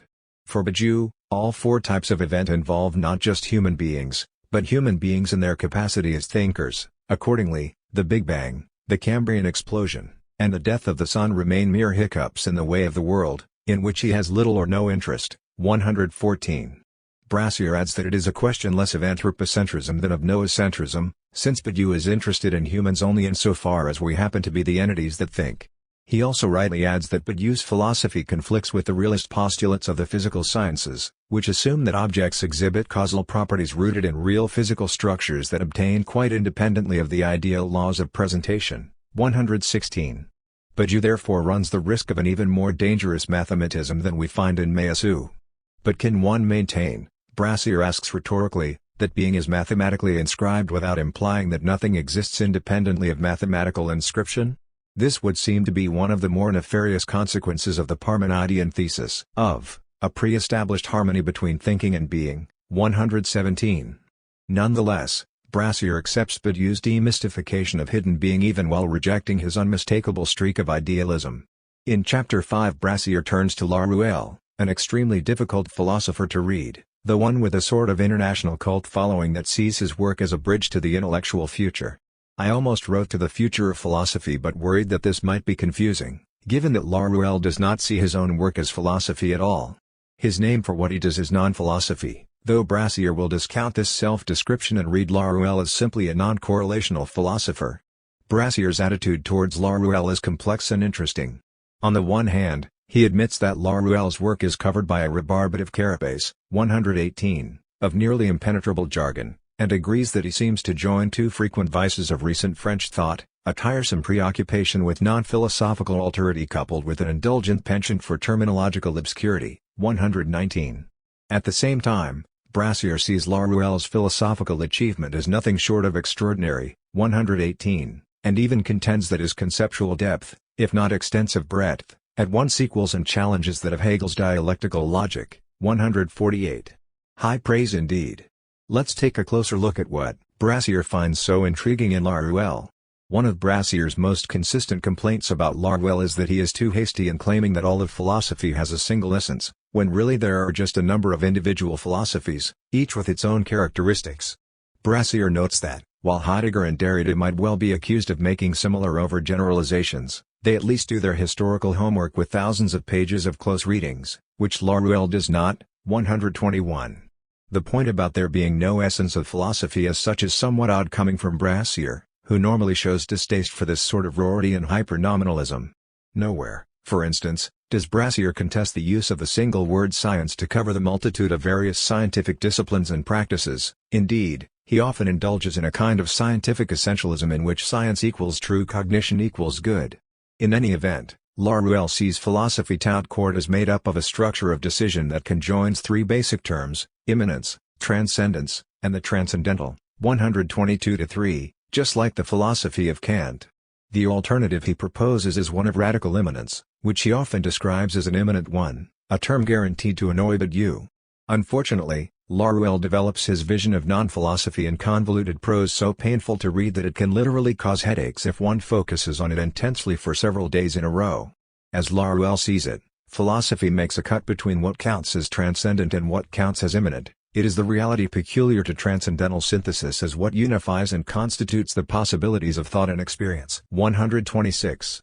The task of non-philosophy, on the contrary, is to show how the decisional complex of transcendence, immanence, and the transcendental is ultimately determined by the unobjectifiable immanence which Laruelle identifies with the real. 127. We can already sense why Brassier is interested in Laruelle, and why he claims a close link between Laruelle and his ostensible enemy Badiou. Both French thinkers remove the in itself from the hidden domain so beloved by the likes of Heidegger and Emmanuel Levinas, 1906–1995, and replant it in the domain of immanence, where it is both real and accessible in a manner that Brassier can easily render compatible with the scientific image. And in fact, Brassier's personal frustrations with Laruelle are most visible whenever the latter veers too closely towards Heidegger. For instance, despite Laruelle's claims to non-philosophical radicality, he remains all too beholden to Heidegger's radicalization of the post-Kantian pathos of finitude. 127. Above all, Laruelle insists on identifying the unobjectifiable immanence of the real with man or the human in person. Man is precisely that real which is foreclosed to philosophy. 127. And again, notwithstanding the now familiar claim that subject-object dualism has been left behind, the unobjectifiable immanence of Laruelle's one seems to be situated squarely on the side of the subject rather than on the side of the object. 127. Brassier will eventually tell us that this ultimately arbitrary identification of the real with the human individual threatens to reduce Laruelle's vaunted non-philosophical radicalism to a transcendental individualism, which is all too redolent of Fichtean solipsism to be convincingly described as non-philosophical. 137. Nonetheless, Laruelle remains valuable for making certain points that Brassier finds useful. For instance, Laruelle's claim that the real has no contraries or opposites, 137, makes him the close ally of Badiou's subtractive conception of being nothing, 137. Ultimately, Laruelle is important not for the non-philosophical gesture that Brassier finds so tedious, but because he defines conditions under which thinking does not intend, reflect, or represent its object but rather mimes its unobjectifiable opacity insofar as the latter is identical in the last instance with a real which is foreclosed to identification. This is what Laruelle calls determination in the last instance. 138. Brassier tries to clarify this by explaining that thought becomes non-thetic and is thereby turned into a vehicle for what is unobjectifiable in the object itself. The object becomes at once the patient and the agent of its own determination. 139. This amounts to a unilateral duality between thought and thing that manifests a non-correlational adequation between the real and the ideal without incorporating the former within the latter. 139. In fairness to Brassier, we should point out that, as difficult as his explanations of Laruelle are to understand, Laruelle's original argumentation is expressed in even cloudier fashion. But perhaps the following is a clearer formulation of the point: instead of being objectively manifest as the correlate of an objectifying act, the object becomes the subject which determines its own objective manifestation. It is taken up in it as the agent of thinking which unilateralizes its own transcendent objectification. 141. Whether or not the reader can easily follow this line of thought, its usefulness for Brassier should be evident. For it allows him to extract an independent object from the thought world correlate without following the Heideggerian claim that the way to escape correlationism is to look for a mysterious real object hidden beneath it. Just as Brassier always claims in the case of the scientific image, the object for Laruelle becomes adequate for the purposes of knowledge even though it does not correspond to some hidden, deeper reality. And here, as with his reading of Badiou, Brassier is able to saturate the phenomenal and scientific world with non-being, all the better to call into question the meaning and ultimate value of human existence. Brassier closes the chapter by affirming his view that the account of unilateralization which we have extracted from the work of Laruelle consolidates and deepens the logic of subtraction we examined in Badiou. 147. It should be remembered that this connection is by no means obvious, and that Brassier has to do a tremendous amount of work to make the link seem feasible. Laruellian unilateralization, as he sees it, is a surgical intervention upon the body of transcendental synthesis, severing terms from relations, amputating reciprocity, and sharpening one-sidedness. Every synthesis is double-edged and hence reversible, but to unilateralize synthesis means to endow it with a capacity for achieving an irreversible, one-sided cut. 147. In Logics of Worlds, Badiou boasts about having achieved an absolutely new conception of the object, which he confines to the logic of appearances, or, as in the title of the book, to Logics of Worlds. As Brassier sees it, Laruelle also offers a new conception of the object, which is no longer conceived of as a substance but rather as a discontinuous cut in the fabric of ontological synthesis. 149. In parallel with this, it is no longer thought that determines the object, but rather the object that seizes thought and forces it to think it, or better, according to it. As we have seen, this objective determination takes the form of a unilateral duality whereby the object thinks through the subject. 149. Though I do not think the realist cause is well served by Brassier's turn to Badiou's being nothing and Laruelle's unilateralization, he clearly engages in heroic efforts of interpretation to synthesize these two concepts in an unprecedented way. Chapter 6 of Nihil Unbound is entitled The Pure and Empty Form of Death, though it consists mostly of close readings of Heidegger and Deleuze, yielding the predictable result that both are idealists. But before we get to that topic, it is interesting that Brassier also critiques both philosophers for a type of aestheticism that we already know he detests. In Heidegger's case, the hermeneutic need to interpret ever-hidden reality rather than simply stating direct true propositions about it predictably annoys Brassier. Heidegger's allegiance is to the requirements of appropriate or authentic interpretation, rather than to those of impartial stringency. In matters of interpretation, talent outweighs rigor and finesse overrules stringency. 163. It strikes me as odd that Brassier sees no positive role for finesse and talent in philosophy, though this attitude is often found among art rationalists, who see thinking as a matter of following rules and criteria with remorseless rigor in a way that even a machine could be programmed to do. As for those areas of human intellectual life that are obviously not just a matter of the rigorous following of rules, such as art criticism or the translation of foreign languages, such rationalists generally respond by denying that these are cognitive activities of the same stature as the impartially stringent sciences, already an unhealthy account of how science itself reaches its results. Brassier follows this up with the additional unjustified claim that Heidegger merely stipulates the ontological difference between being and beings without arguing the point. 164. Heidegger is not central enough for us at the moment to make a refutation of Brassier's claim worthwhile, though the point is worth mentioning as further evidence that Heidegger is perhaps Brassier's most significant foil. In the case of Deleuze, Brassier offers curmudgeonly complaint about a passage in Difference and Repetition that praises brilliant colors and precious stones. In person I have even heard him denigrate the paintings of Henri Matisse, 1869–1954, for their pretty colors, though the status of Matisse as one of the pivotal figures of modernist painting is justly beyond question. This is worth mentioning, because Brassier seems to find the very notion of beauty repellent, at least in a philosophical context. As he sees it, beauty, brilliance, preciousness, and vibrancy are aesthetic rather than cognitive qualifications. The transfiguration envisaged here betrays the perspective of a transcendental aestheticism. 189. The philosophers Fichte and Nietzsche both made famous statements to the effect that, beyond all claims of objective argumentation, the philosophy each of us chooses depends on what sort of person we are. In this respect, it is perhaps impossible to persuade Brassier to see the cognitive significance of beauty, brilliance, preciousness, and vibrancy, not to mention talent and finesse. His objection to such phenomena seems to be based on a doggedly literal approach to the world, grounded in turn on his hostility to the notion that anything might be incapable of paraphrase in discursive propositional language. This strikes me as a desolate conception of what should count as real, though sometimes the limitations of philosophers produce subordinate virtues of their own, as when Husserl's regrettable idealism allows him to make important new discoveries about the phenomenal world. Yet something about beauty and optimism seems to make Brassier angry, for reasons I find mysterious. Otherwise, the chapter is concerned mainly to demonstrate the idealist tendencies of Heidegger and Deleuze. In Heidegger's case this is fairly uncontroversial, with Brassier focusing on the straightforward way in which Heidegger reduces time to time for human beings, Dasein, at the expense of objective clock time. 156, 159. With Deleuze, the claim is slightly more conflictual, given that many fans of the renegade philosopher view him as a materialist, and in Manuel de Landa, Born 1952, we have at least one prominent expert who sees Deleuze as an outright realist. 12 Brassier could hardly disagree more. Perhaps even more than with Badiou, Deleuze's philosophy seems to harbor the fantastic implication that physical qualification and partitioning, as well as biological specification and organization, can simply be eliminated through an act of thinking. 188.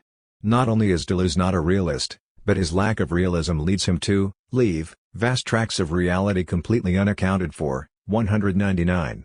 He includes muscles and water within the ambit of actual experience, but not galaxies and electrons. 199. Though we might just as well complain that Brassier includes galaxies and electrons within the ambit of reality, but not artworks, Santa Claus, or eloquent funeral orations. At any rate, Brassier may be right to contend that the speculative audacity with which Deleuze upholds the rights of virtual ideality should not blind us to the curiously conservative nature of his empiricist premise. 200. Brassier concludes more broadly that, for Deleuze, being is nothing apart from its expression in thought. Indeed, it simply is this expression. 203. We come at last to the concluding chapter 7 of Nihil Unbound, where Brassier unveils the full extent of his dark vision. What he gives us in these pages is probably the most thoroughgoing pessimism in Western philosophy since Arthur Schopenhauer, 1788–1860, and Edward von Hartmann, 1842–1906. This is the chapter in which Brassier shifts from discussing the non-existence of any hidden being behind the nullity of the manifest and scientific image to proclaiming the inevitable physical destruction of such images. He begins the chapter with a long epigraph from Nietzsche, not usually one of his favorite authors, about the utter insignificance and transience of the human intellect within the cosmos. As Brassier sees it, the passage from Nietzsche perfectly distills nihilism's most disquieting suggestion, that from the original emergence of organic sentience to the ultimate extinction of human science nothing will have happened. 205. We are already dead. This is the central claim of Brassier's philosophy. To this end he cites Jean-François Lyotard, 1924–1998, in The Inhuman. As Lyotard points out, the terrestrial horizon will be wiped away, when, roughly 4.5 billion years from now, the sun is extinguished, incinerating the originary arc, Husserl's term for the earth, obliterating the self-secluding, Heidegger, and vaporizing the deterritorialized, Deleuze. 223. For those inclined to argue for interplanetary colonization as a way of saving us from the eventual destruction of the sun, Brassier will answer that they are simply postponing the day of reckoning. For even further down the line, Brassier tells us in one of his finest passages, the stellar corpses littering the empty universe will evaporate into a brief hailstorm of elementary particles. Expert who sees Deleuze as an outright realist. 12 Brassier could hardly disagree more.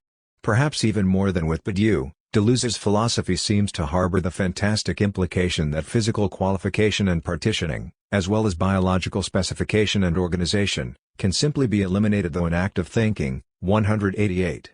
Not only is Deleuze not a realist, but his lack of realism leads him to leave vast tracts of reality completely unaccounted for. 199. He includes muscles and water within the ambit of actual experience, but not galaxies and electrons. 199. Though we might just as well complain that Brassier includes galaxies and electrons within the ambit of reality, but not artworks, Santa Claus, or eloquent funeral orations. At any rate, Brassier may be right to contend that the speculative audacity with which Deleuze upholds the rights of virtual ideality should not blind us to the curiously conservative nature of his empiricist premise. 200. Brassier concludes more broadly that, for Deleuze, being is nothing apart from its expression in thought. Indeed, it simply is this expression. 203. We come at last to the concluding chapter 7 of Nihil Unbound, where Brassier unveils the full extent of his dark vision. What he gives us in these pages is probably the most thoroughgoing pessimism in Western philosophy since Arthur Schopenhauer, 1788–1860, and Edward von Hartmann, 1842–1906. This is the chapter in which Brassier shifts from discussing the non-existence of any hidden being behind the nullity of the manifest and scientific image to proclaiming the inevitable physical destruction of such images. He begins the chapter with a long epigraph from Nietzsche, not usually one of his favorite authors, about the utter insignificance and transience of the human intellect within the cosmos. As Brassier sees it, the passage from Nietzsche perfectly distills nihilism's most disquieting suggestion, that from the original emergence of organic sentience to the ultimate extinction of human science nothing will have happened. 205. We are already dead. This is the central claim of Brassier's philosophy. To this end he cites Jean-François Lyotard, 1924 to 1998. In The Inhuman, as Lyotard points out, the terrestrial horizon will be wiped away when, roughly 4.5 billion years from now, the Sun is extinguished, incinerating the originary arc, Husserl's term for the Earth, obliterating the self-secluding, Heidegger, and vaporizing the deterritorialized, Deleuze, 223. For those inclined to argue for interplanetary colonization as a way of saving us from the eventual destruction of the Sun, Brassier will answer that they are simply postponing the day of reckoning. For even further down the line, Brassier tells us in one of his finest passages, the stellar corpses littering the empty universe will evaporate into a brief hailstorm of elementary particles. Possible nuclear destruction of one or more cities that I know and love. These near-term prospects horrify me and challenge my existence in a way that the hypothetical distant decay of all atoms simply does not. One might also question whether Brassier's vision of an imminent negativity and presentation, with no hidden meaning behind it all, leads as neatly as he thinks to pessimistic conclusions. Berkeley was no pessimist, although he held that everything we experience is simply a set of images coordinated by God. But Yu seems far from resigned in his outlook on the human race, even though he indirectly provides Brassier with some of his key pessimistic tools.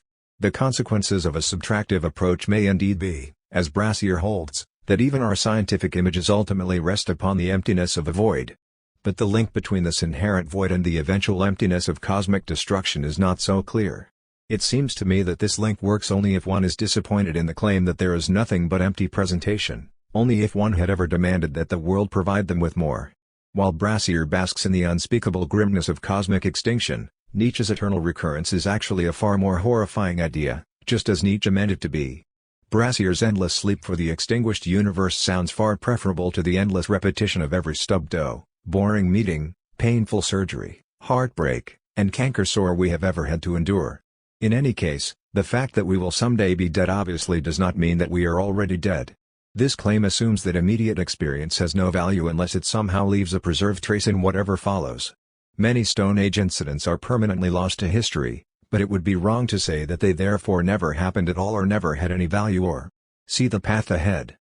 Until the successor to Nihil Unbound is published, we have to look to Brassier's articles of the past decade to gain a sense of the direction in which he is headed. It is safe to say that, whereas the Brassier of 2007 was attempting a unique synthesis of contemporary French philosophy, but Yu, Laruelle, with analytic philosophy of mind, the Churchlands, Metzinger, the post-speculative realism Brassier sounds more like a mainstream analytic philosopher, despite his ultra-pessimistic cosmology. The French references have diminished, and his attention has focused with increasing intensity on the work of Sellars. In fact, the new visibility of Sellars in continental philosophy circles owes almost everything to Brassier's strong influence in certain quarters. It seems to me that two of Brassier's recent articles are the key to understanding who he is intellectually today. I will discuss each of them briefly, though in thematic rather than chronological order. Let's begin with his Prometheanism and its critics, 2014, since Brassier and his circle have been floating Prometheanism as a possible brand name for their group. We will then turn to Brassier's polemical but informative Concepts and Objects, 2011, no doubt his most important piece of work published since 2007. We have seen that Brassier considers his philosophy to be a radical extension of the project of the Enlightenment, which aims to replace tradition and superstition with the liberating discoveries of reason. One important aspect of Enlightenment is its focus on the future as the horizon onto which indefinite improvements can be projected. While this project has always been challenged by conservatives, in recent decades it has become more common even for political progressives to wonder whether modernism is still a viable option. The challenges of modernism bear on any number of topics, though the one Brassier cites first in Prometheanism and its critics is politics. The new progressive critics of political enlightenment have insisted that the best we can hope for, via a radical scaling down of political and cognitive ambition, is to achieve small-scale rectifications of universal injustice by establishing local, temporally fleeting enclaves of civil justice. 13 At the root of these reservations is a specific historical experience. These narratives, whether on the left or the right, draw a direct line from post-Galilean rationalism, and its advocacy of the rationalization of nature, to the evils of totalitarianism, 469. The implied reference here is not to Hitler, whom no one would call an Enlightenment figure, but to Stalinism, the great unhealed wound of the 20th century political left. We could also speak of Maoism, which Badiou has openly tried to rehabilitate. The excesses of these movements aside, Brassier urges us to defend the normative status of the claim that things are not as they should be, 470. This leads him to a definition of the key word in his title. Prometheanism is simply the claim that there is no reason to assume a predetermined limit to what we can achieve or to the ways in which we can transform ourselves and our world. 470. Needless to say, for Brassier this means that scientific rationality must point the way forward. Echoing Metzinger, he also says that Prometheanism requires a subjectivity without selfhood. 471. Brassier is not shy about naming those thinkers who stand in his way. His ultimate target is Heidegger, with his critique of subjectivist voluntarism. 471. More specifically, Brassier is critical of the appropriation of Heidegger found in the liberal political philosopher Hannah Arendt, 1906–1975, and her admirer Jean-Pierre Dupuy, born 1941, whose essay Some Pitfalls in the Philosophical Foundations of Nanoethics is dealt with at some length. Dupuy insists that the problems concerning nanotechnology, biotechnology, information technology, and cognitive science, NBIC for short, have been misread epistemologically, in terms of our ignorance about the eventual effects of these developments. He argues instead that NBIC points to an ontological situation in which such technologies are both good and bad. Heavily dependent on Heidegger and Arendt, Dupuy sees humans as having less a nature than a condition, one defined by our unique transcendence. This makes us absolutely different from animals and from everything else. Hence, as Brassier describes Dupuy's position, the leveling of human existence onto a fixed catalogue of empirical properties blinds us to the existential difference between what is proper and what is improper for human beings to become. 473. For Dupuy as for Arendt, the human condition is an inextricable mixture of things given and things made. 474. This mixture is characterized further as a fragile balance or equilibrium that is disturbed only at our peril. As for Brassier, he takes this claim that we ought to respect the fragile equilibrium between what is made and what is given to be fundamental for the philosophical critique of Prometheanism. 474. Whereas the Promethean joins Marx in seeing humans as free and conscious artificers of the world and of themselves, Dupuy's deep Heideggerian streak leads him to view this attitude as a metaphysical reification of human existence, which is properly understood as finite transcendence. 477, and therefore as the shepherd of balance between what is given and what is made. This balance is threatened when the Promethean destroys the equilibrium between the made and the given. The Promethean trespass resides in making the given. 478. To the extent that calls for balance often take the reactionary form of wanting to leave the main aspects of civilization as they are, Brassier has a strong case to make. He refers in particular to the view of the philosopher Ivan Illich, 1926–2002, that pain, disease, and death are ineradicable features of the human condition, and that it is unreasonable to want to extend life or improve health beyond certain predetermined limits. 479. Prometheanism is surely worthy of support insofar as it means that horrific diseases ought if possible to be eradicated. Those who argued against anesthesia in the 19th century now rightly strike us as ridiculous, as would someone today who longed for the return of rampant smallpox or polio as a way of teaching steadfastness to children. The permanent risk run by partisans of balance is that they wish arbitrarily to freeze progress at the very point where they happen to be standing.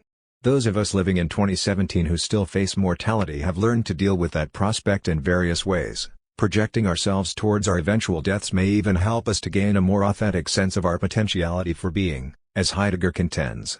Yet it does not obviously follow that physical death ought to be preserved as an essential element of the human condition. Most of us would be overjoyed to learn that the indefinite medical extension of life and health would be available in the near future.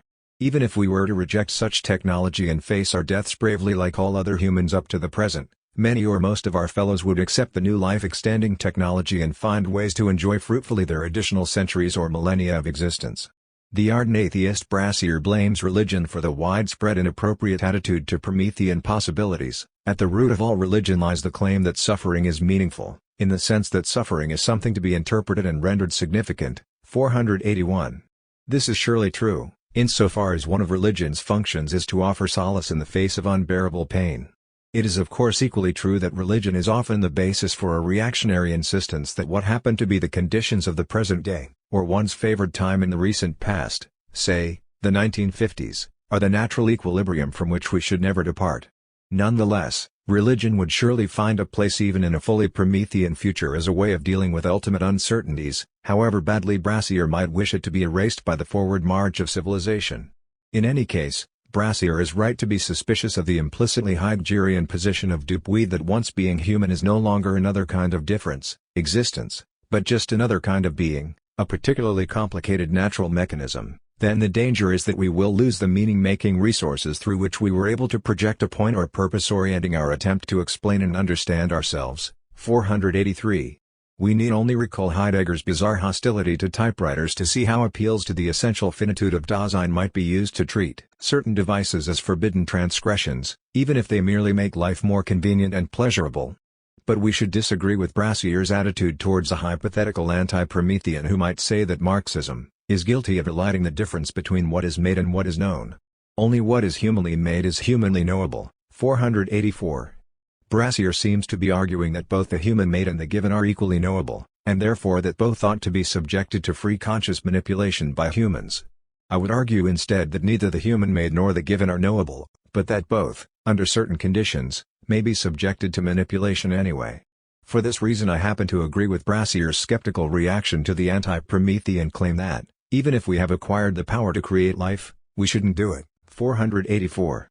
The lesson of Mary Shelley's Frankenstein is not that we should avoid creating what is beyond the normal human province of creation, but simply that creation has consequences that no human being, Promethean or otherwise, can predict or prevent.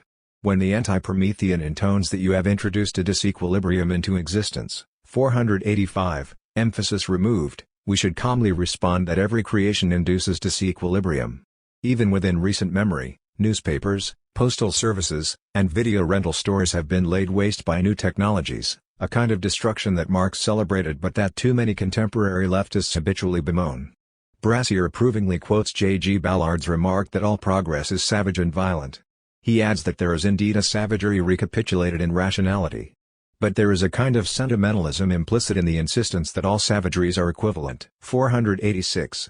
And he goes on to attack, rightly enough, the frequently reiterated claim that every attempt to circumscribe, delimit, or manipulate phenomena is intrinsically pathological. 486. He ends by saluting the Marxist and Badian project of re-engineering ourselves and our world on a more rational basis. 487. There is a sense, however, in which Brassier provides Prometheanism with targets that are too soft and too easy. It is not hard for an author with Brassier's sort of readership to take shots at religion, nor is it difficult to challenge the claim that suffering or mortality are inherently meaningful and therefore must not be removed by the hubris of human beings. Nonetheless, there are some very good reasons why modernism has encountered bumps in the road, and in this essay at least, Brassier has not quite faced up to them. Since he is quick to salute Badiou as an icon of political Prometheanism, it is fair to ask him about Badiou's ongoing support for the apparently ultra-modernist and ultra-Promethean Chinese Cultural Revolution, which led to countless atrocities. To make this point is not necessarily to fall into some sort of tepid prudence that demands that humans not risk the greatest good for fear that it will reverse into the greatest evil, as many critiques of totalitarianism go. It is simply to note a possibility of excess that is inherent in enlightenment itself, and which entails at least three dangers. The first danger is one that I would call extrapolationism. Brassier looks back admiringly at modern history and watches the Enlightenment sweep away a corrupt clergy, a deceitful religion, an inferior science, an oppressive ancien regime, a legion of horrific illnesses, and an openly institutionalized slavery. The results of these struggles seem so obviously favorable that Brassier simply extends the series in his imagination, projecting it forward. Things are not as they should be means, for him, that we did not go far enough when we should have pushed it all the way. We need ever more radical enlightenment to cut down even more naive, unscientific beliefs that anyone has ever dared to demolish in the past. We already know the model for progress, Brassier thinks, and now we simply need the courage to push it further despite all reactionary objections. The problem is that history never works this way indefinitely, and thus cannot be extrapolated in the manner that Brassier proposes. There are admittedly periods, in philosophy, politics, and elsewhere, when the radical extrapolation of previously timid, half-hearted measures is precisely what we need. But eventually a point is always reached when the exciting new idea presses against its limits and begins to confront that which rightly resists it. Modern philosophy becomes increasingly daring in its idealism, before reaching the point where, Brassier would be the first to agree, it is no longer a liberating idea. Global exploration revolutionizes the self-conception of European societies, until the globe is completely mapped and empire becomes bogged down in its own victories and exploitations. Industrial development radicalizes the economies of the world, until warming skies and brutal hurricanes teach us the limits of the environment in which we live. Modernist housing projects become unlivable and crime-infested, planned cities turn into traffic nightmares, people's revolutions become mass extermination projects. One of the things I miss in Brassier's work is any sign that lessons have been learned about those moments when ideas crash against realities. Instead, his tendency is tacitly to dismiss such issues as pseudo-problems posed only by fearful religious capitalists with vested interests in stasis. This brings us to a second danger faced by Brassier, his tendency to view politics as a form of knowledge, despite his awareness that knowledge might somehow be adequation but cannot be a form of correspondence. That is to say, Brassier ought in principle to be well aware that our political ideas are not an exact match for political realities, yet he somehow seems confident that political adequation to reality is possible. It is especially worrisome that he sees his recent political model in Badiou, who endorses absolute fidelity to a universalizable revolutionary event, despite the fact that Brassier sees Badiou as a noocentric idealist who has a hard time grasping that which differs from every effort of thought. Any political doctrine that does not incorporate our fundamental ignorance of politics into the picture, with the appropriate dose of caution that this implies, runs the risk of becoming a political idealism, however gallant it may sound to the adoring young. Third and finally, when Brassier speaks about politics, it is always in terms of the voluntarism of a freely constructing human subject. But politics does not consist just of human subjects, it also consists of countless inanimate objects that act as stabilizers for human society. For all of Brassier's sometimes warranted attacks on the notion that we must pay heed to the fragile balance of the world, there is the glaring reality that at the moment we do face an especially fragile balance, one that is mostly not under human control. It will not do simply to blame capitalism or neoliberalism for the situation, given the horrible environmental damage wrought even by the Marxism that Brassier professes to admire. Any political theory that speaks only of humans shaping the world indefinitely as they please must at least deal with the question of our environmental limits, even as it hypothetically boasts about promoting the end of death, illness, and all meaningless suffering. We turn now to the 2011 Concepts and Objects, which is Brassier's most frequently cited article other than the co-authored Goldsmith's transcript, and no doubt his most significant piece of work since Nihil Unbound. The principal merit of the article lies in its blunt claims about the basic question of philosophy. Thought is not guaranteed access to being, being is not inherently thinkable. There is no cognitive ingress to the real save through the concept. Yet the real itself is not to be confused with the concepts through which we know it. The fundamental problem of philosophy is to understand how to reconcile these two claims. 14 Herein we find the central paradox of Brassier's thinking. There is no isomorphy between thought and being, such as we find in Meillassoux and most scientific realists. Nonetheless, it falls to conceptual rationality to forge the explanatory bridge from thought to being. 47. Brassier does not tell us why it is solely conceptual rationality that must bear this burden, though there is little else available in his toolbox. Ultimately, conceptual rationality for Brassier is not just one kind of rationality among others, but the only kind. We start to understand this phrase better through observing that current of thought from which he most frequently distinguishes it: phenomenology. This includes the hermeneutic phenomenology pursued by Heidegger, which treats reality as something that must be interpreted rather than seen directly, as for Husserl. On this topic Brassier tells us, the metaphysical investigation of being cannot be collapsed into a hermeneutical interpretation of the being of the investigator and the different ways in which the latter understands things to be. 48. He also urges us to avoid the phenomenological equivocation between meaning and being. 48. A perfectly valid realist rejoinder to the congenital flaw of phenomenology. Brassier counters with a good, basic realist formula, to which he appends the claim that we must pave the way for realist ontology by way of a preliminary assessment of our ability to know the real. We must attain a proper understanding of what it is for something to be independently of our conceiving, understanding, and interpreting its being. But this will only be achieved once we possess a firm grip on the origins, scope, and limits of our ability to conceive, understand, and interpret what things are. 48. But conceptual reality does not have hermeneutic phenomenology as its sole enemy, as Brassier proves when he takes a passing shot at Deleuze, proponents of a universal conception of being as difference, in which conception is just another difference in being, would effectively supplant the metaphysical question what differences are real? With an affirmation of the reality of differences, differentiation becomes the sole and sufficient index of reality. 48. Committing oneself to Deleuzian immanence and univocity of being leads us to pay the heavy price of a pre-critical fusion of thinking, meaning, and being. 48. resulting in a panpsychism that absorbs epistemological problems, which Brassier values so highly, into the play of difference as a whole. Drawing on this preliminary critical discussion, Brassier makes some more general claims, both of them pertinent to the critique of Latour that he will soon undertake. He tells us first that the Deleuzian claim that everything is real is egregiously uninformative, 48. In fact, although such a claim can be only an opening move in any philosophy, it is by no means uninformative, and certainly not egregiously so. If nothing else, starting off with a flat ontology that places everything on the same footing is a way of attacking the usual classifications of the world handed down to us from rationalist prejudice. Above all, the distinction between thought and world that Brassier insists upon against Deleuzian univocity. Though Brassier would surely be annoyed at this, I can think of no better term than folk-taxonomical for philosophies that start out with an absolute difference between thought and world rather than doing their job and first identifying the deeper layer of which both of these poles are modifications. Brassier has no shortage of nasty things to say about those opponents who treat thought as just another event in the world among many others, and yet he never successfully clarifies why there must be such an incredible gap between these two realms in particular. Once again anticipating his critique of Latour, he tells us that knowledge is not information. To know is to endorse a claim answerable to the norm of truth simpliciter, irrespective of ends.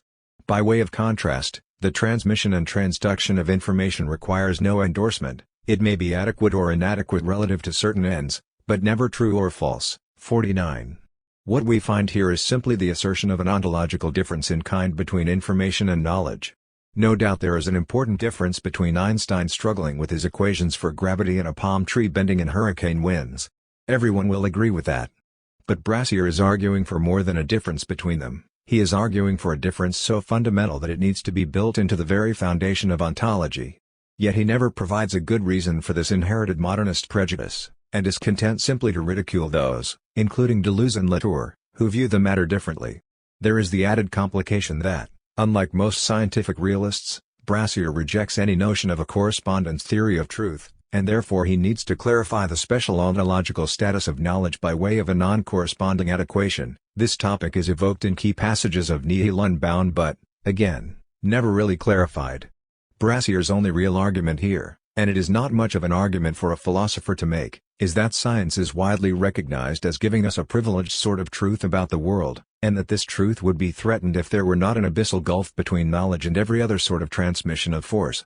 Two other points are in order before we turn to Brassier's critique of actor-network theory.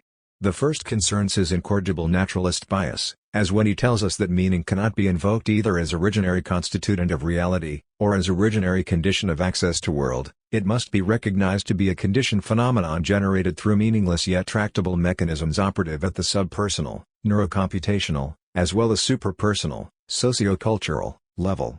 This is a naturalistic imperative, 48-9.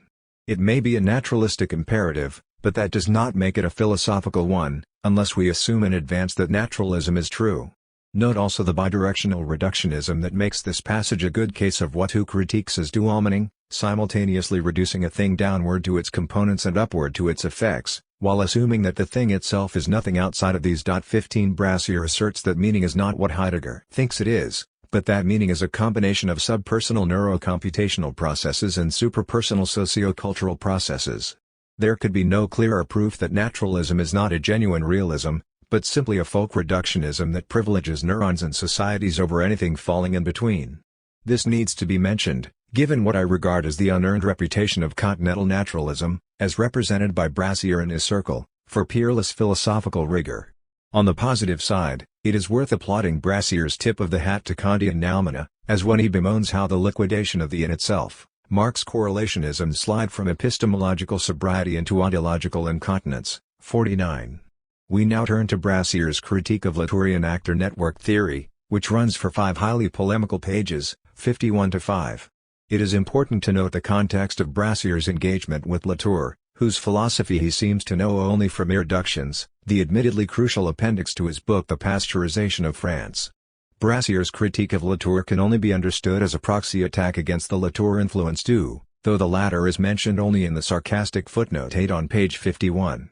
Given both his lack of serious engagement with Latour and his hidden aim of a flanking critique of Wu, Brassier's remarks end up being a mix of various useful and not so useful things. At some moments there are legitimate accounts of the drawbacks of Latour's philosophical position, while at others we find a speculative critique of the secret motivations said to be hiding behind his work. At some points Brassier tacitly lumps together Latour and Dewey, or even Latour and postmodernism, on topics where they are in explicit and open disagreement. Other portions of these pages show Brassier nakedly proclaiming the importance of scientific epistemology against the sophistry of actor network theory, though his defense of the former is so esoteric that it seems to be meant only as free red meat for the already converted. Brassier's critique opens with a point on which the otherwise pro-Latour is partly in agreement. In Latour's philosophy, Brassier holds, the metaphysical injunction to know the noumenal is relinquished by a postmodern reductionism which abjures the epistemological distinction between appearance and reality, the better to salvage the reality of every appearance, from sunsets to Santa Claus. 51. There is no question that Latour rejects the noumenal, though Brassier's claim to know it is a strange way to speak of the noumenal. In Latour's actor-network metaphysics, a thing simply is what it does. This reflects the influence not only of American pragmatism and Alfred North Whitehead, 1861–1947, but also of the semiotics of Algirdas Greimas, 1917–1992. Who has repeatedly criticized Latour for his rejection of the thing in itself. What is unclear is why Brassier finds Latour's refusal of the noumena any more repugnant than similar gestures by, say, Hegel or Badiou. This is presumably on account of aspects of Latour's philosophy other than his anti-noumenal attitude per se. In any case, the reason there is no noumenal realm in Latour is because he sees the world as consisting entirely of actors tied together in networks. None of these actors contain any surplus over and above their current actions. This exaggerated ontology of actions does provide Latour with a powerful method for the social sciences, where he is currently one of the world's dominant researchers. When looking at any situation, simply follow the actors, without making any prior decisions about what is important or unimportant. Nonetheless, this method runs afoul of critiques of actualism and philosophy that go as far back as Aristotle's refutation of the Megarians in Book Theta of the Metaphysics. 16 It remains the case that Latour's anti-noumenal view is a respectable philosophical position, though I happen to think it fails. It needs to be critiqued on its merits rather than simply dismissed as a frivolous rhetorical ploy. The latter, unfortunately, is a good description of Brassier's account of Latour. Far from trying to prove anything, Latour is explicitly engaged in persuading the susceptible into embracing the irreductionist worldview through a particularly adroit deployment of rhetoric. This is the traditional modus operandi of the sophist. 53. This comes just 2 pages after Latour's famously lucid and witty prose is described as suave and unctuous. 51. There are at least 2 problems with this. The first is that Brassier is simply not a reliable judge of good prose style, given that his frequent jeers at aesthetics show his failure to understand the important cognitive role of vivid, and not just clear, writing in philosophy. The second problem is that Latour's fabulous style may sometimes be suave, but it has so little of the unctuous about it that this term feels as if it came from a random insult generator. Brassier sees great importance in the work of Sellers, whom I would call one of the worst prose stylists in analytic philosophy, whatever his other merits may be. And absolutely no one in continental philosophy is a worse writer than Laruelle, who by Brassier's own admission might reasonably be dismissed as combining the worst of Derrida and Deleuze, deconstructionist sterility with constructivist extravagance. 17. As for calling Latour a postmodern, this remains a dishonest tactic unless Latour's own devastating critique of postmodernism is taken into account.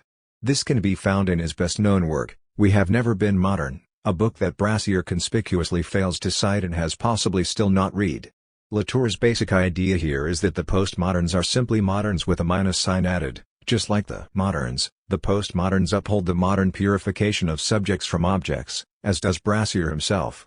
A more substantive philosophical problem arises from Brassier's complaint that Latour wants to preserve absolutely everything, from sunsets to Santa Claus.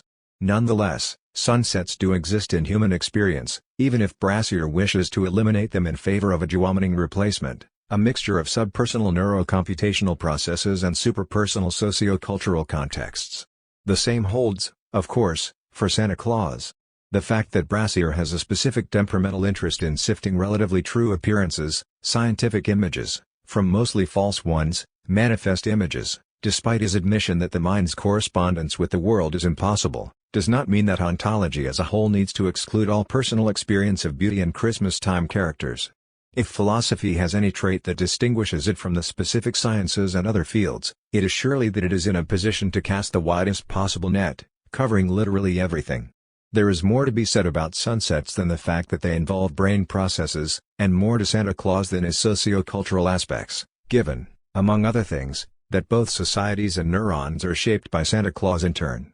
This brings us to the aforementioned sarcastic footnote, which despite its unearned condescension is in some ways the most helpful passage in the article for understanding Brassier's philosophy. It is not enough to evoke a metaphysical distinction between appearance and reality, in the manner for instance of object-oriented philosophies, since the absence of any reliable cognitive criteria by which to measure and specify the precise extent of the gap between seeming and being or, to discriminate between the extrinsic and intrinsic properties of objects licenses entirely arbitrary claims about the in itself.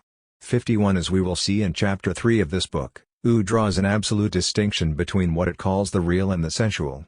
Real objects and qualities are those that exist quite apart from any relations in which they might currently or ever be involved, while sensual objects and qualities exist only as correlates of someone or something that experiences them. For all intents and purposes, those real objects are the noumena that Brassier claims to value so highly. Now, insofar as Brassier admits the impossibility of correspondence and thereby concedes a permanent asymmetry between concept and object, he rides in the same boat as Wu. It is true that the real/sensual distinction in Wu is metaphysical, but the same holds for Brassier's own preferred distinction, the Sellersian rift between manifest and scientific images. Despite Brassier's admission that the world is not isomorphic with our concepts of it, and that the world itself is therefore somehow noumenal, he leaves no room for the noumenal at all when he embraces a mere distinction between two kinds of image. However deeply the Sellersian conflict between manifest and scientific may be thought to run, both are images. For this reason, any criteria given to distinguish one from the other will still leave us at the level of images, no less than in Matter and Memory by Henri Bergson, 1859–1941, a thinker Brassier detests as a spiritualist. Yes, Brassier will add the proviso that the scientific image is fallible, but whatever new scientific image we put in the old one's place, it is still nothing more than an image. Hence, even the scientific image is still, by Brassier's own admission, incommensurable with the real. But this means that Brassier's rift between object and concept is every bit as metaphysical as Wu's analogous distinction between real and sensual. Insofar as Brassier makes an additional demand for criteria, these will simply allow us to sift good images from bad ones, Santa Claus bad, quantum theory good, even though quantum theory is admitted not to be isomorphic with the reality it describes. And while Brassier asserts that Wu will be left with arbitrary claims about the in itself, his own claims would appear equally arbitrary if not that he subcontracts all statements about the in itself to various scientific disciplines, in which he himself is no licensed practitioner. There is also the matter of Brassier accusing Latour of a performative contradiction for denouncing reductionism but engaging in it wantonly anyway. Brassier again. Latour has no qualms about reducing reason to arbitration, science to custom, knowledge to manipulation, or truth to force. The veritable object of his irreductionist afflatus is not reduction per se, but explanation, and the cognitive privilege accorded to scientific explanation in particular. 51. The first thing to note is that, contra Brassier, Latour's term irreduction does not mean non-reduction. This is simply incorrect. Latour's point is not that nothing can be explained in terms of anything else, since of course this happens all the time, but that any reduction carries a price. Latour does treat one kind of reduction as preferable to others, and his philosophy openly pays a price for it, the reduction of everything in the universe to actors or actants. In the world of Latourian ontology, sunsets and Santa Claus both act on other things no less than science does, and therefore all are equally real. I can understand why Brassier is concerned to protect the social prestige of quantum theory in comparison with tarot cards and witchcraft, but I am not sure why this prestige entails that we must be forbidden to reinterpret science in terms of actants.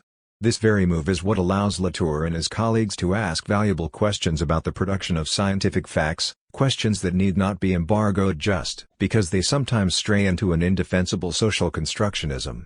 Brassier and I are both ardent realists, and thus we would both disagree with Latour's claim that Ramses II could not have died of tuberculosis since it had not yet been discovered. 18 But this shows us nothing more than an excess in Latour's ontology that needs correction, and Brassier's own ontology, like every other, has excesses of its own.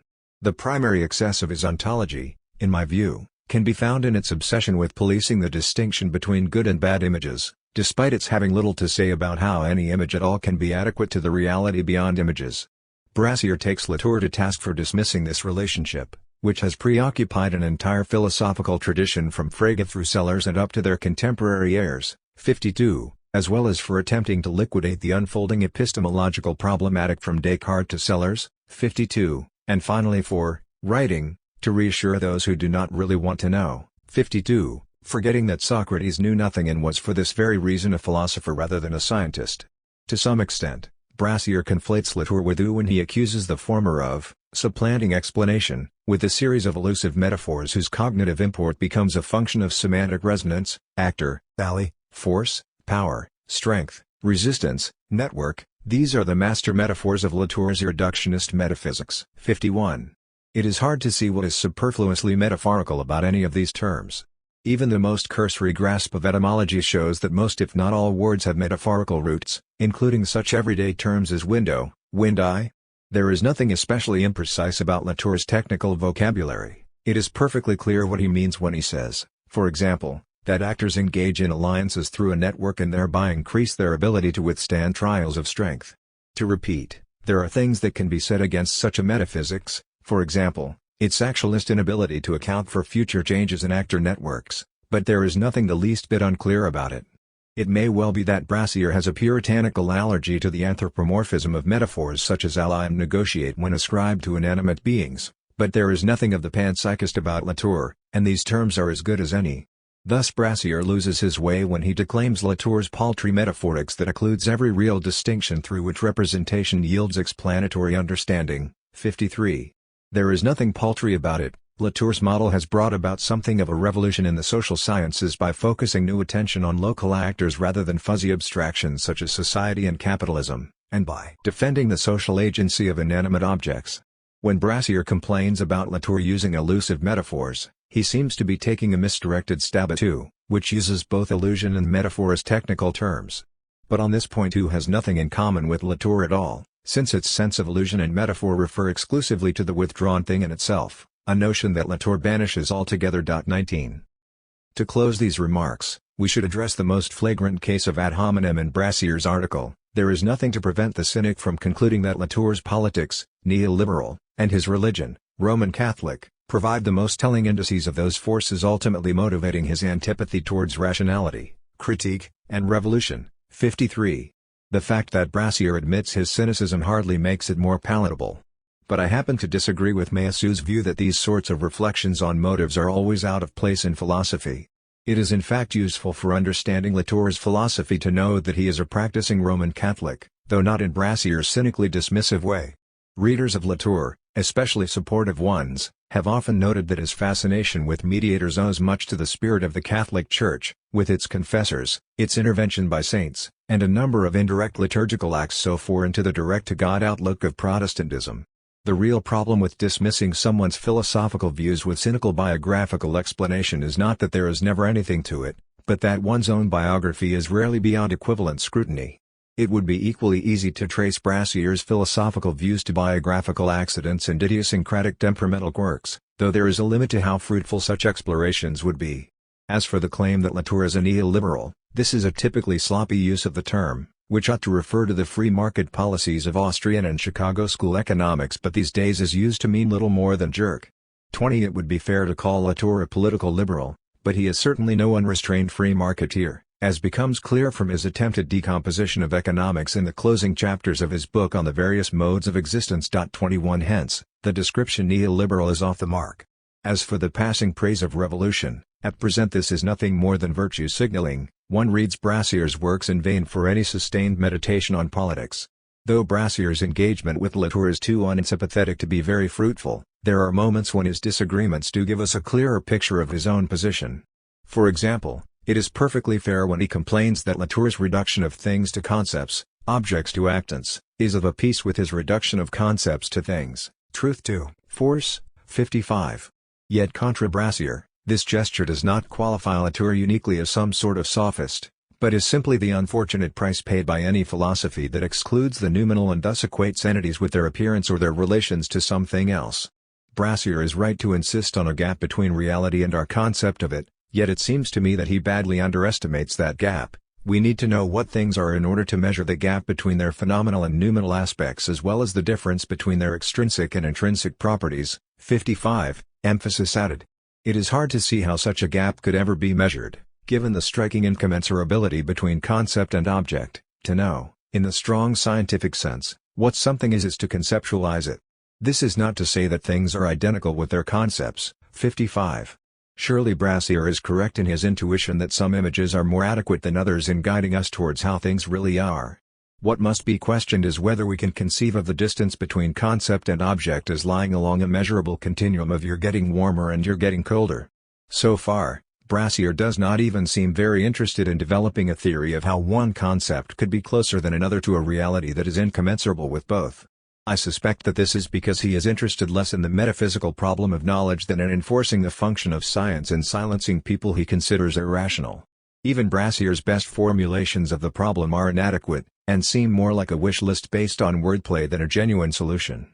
For instance, the gap between conceptual identity and non-conceptual difference, between what our concept of the object is and what the object is in itself, is not an ineffable hiatus or mark of irrecuperable alterity. It can be conceptually converted into an identity that is not of the concept even though the concept is of it. 55.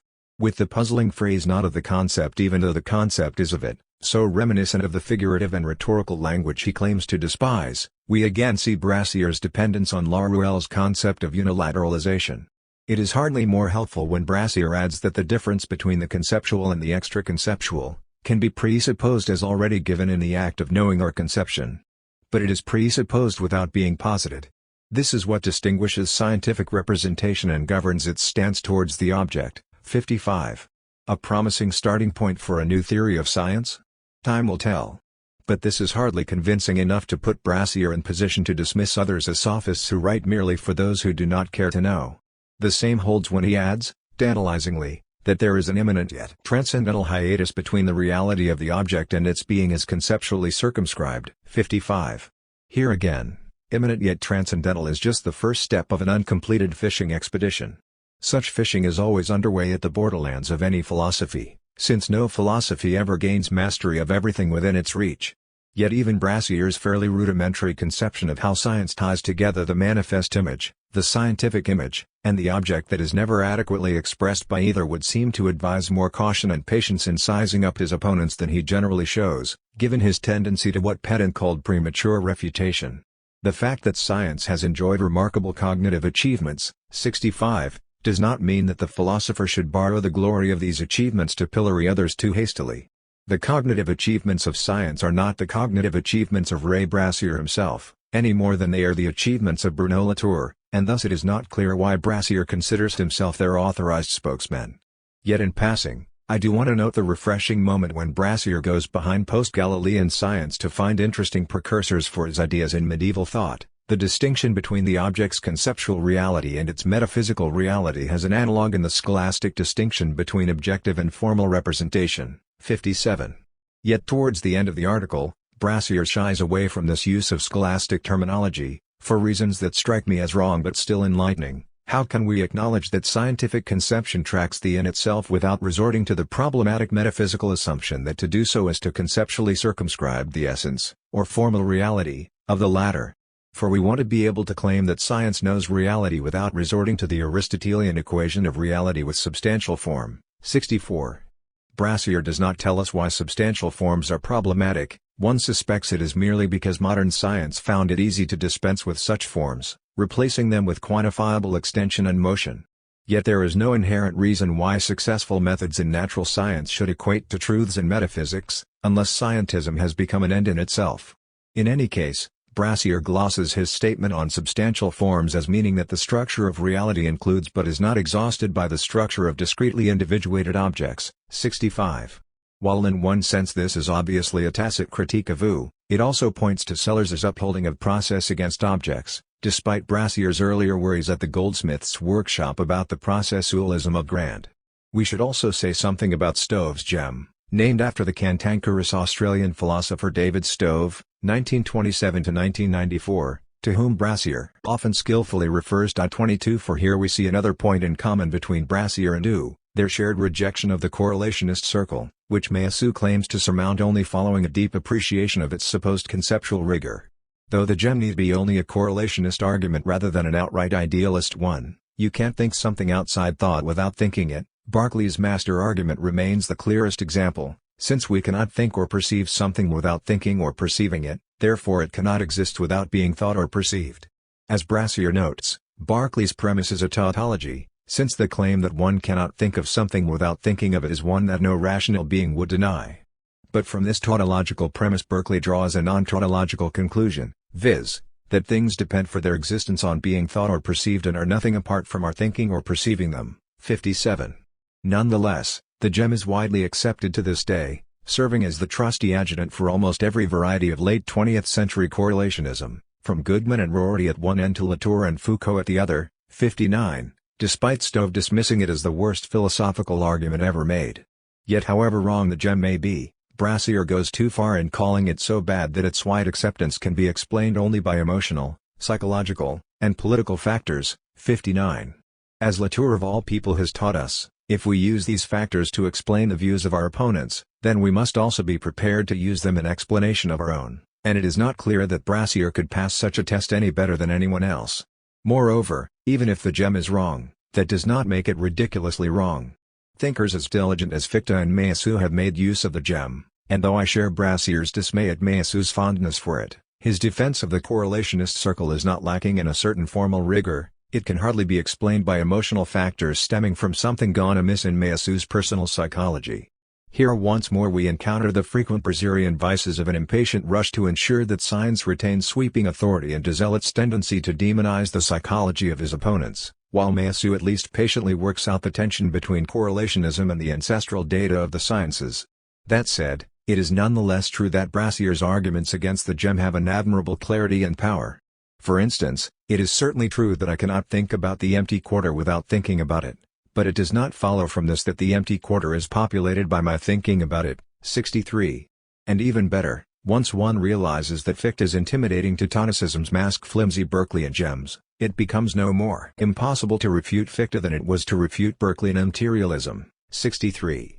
Near the end of the article is a passage that strikes me as an excellent statement of Brassier's philosophical position as a whole. For those of us who take scientific representation to be the most reliable form of cognitive access to reality, the problem is one of granting science maximal, but not, please note, incorrigible, authority to the scientific representation of the world while acknowledging that science changes its mind about what it says there is. 64. So-called structural realism tries to square this circle by claiming that a certain mathematical core remains invariant even when scientific theories are abandoned for better ones over time. But while Brassier has occasionally flirted with the structural realists, something so far has prevented him from openly joining their ranks. One suspects it is because he sees the structural realists as guilty of the same overfondness for mathematics that he finds in Meillassoux. 23 In the meantime, it is fair to give Brassier the space he needs to develop his theory of how science manages to track the in itself despite being unable to correspond or coincide with it. Yet it does seem to me that his wish to grant maximal authority in the meantime to science sheds considerable light on what I find to be the most unpleasant aspect of his philosophy, a tendency to excessive science worship of the sort usually found among analytic rather than continental philosophers.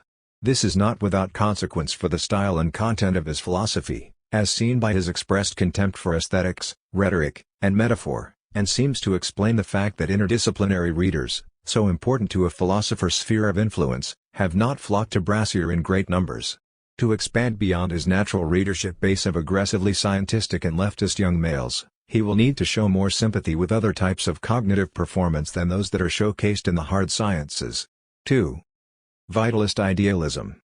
Ian Hamilton Grant, born 1963, is senior lecturer in philosophy at the University of the West of England, UWE, in Bristol, the same institution where he was employed at the time of the 2007 Goldsmiths Workshop. Like Brassier, Grant did his doctoral work at Warwick University.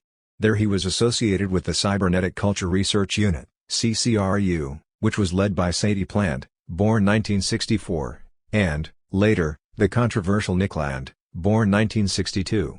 During the 1990s Grant also translated two of the most charismatic books of French postmodernism, Jean-François Lyotard's Libidinal Economy and Jean Baudrillard's Symbolic Exchange and Death.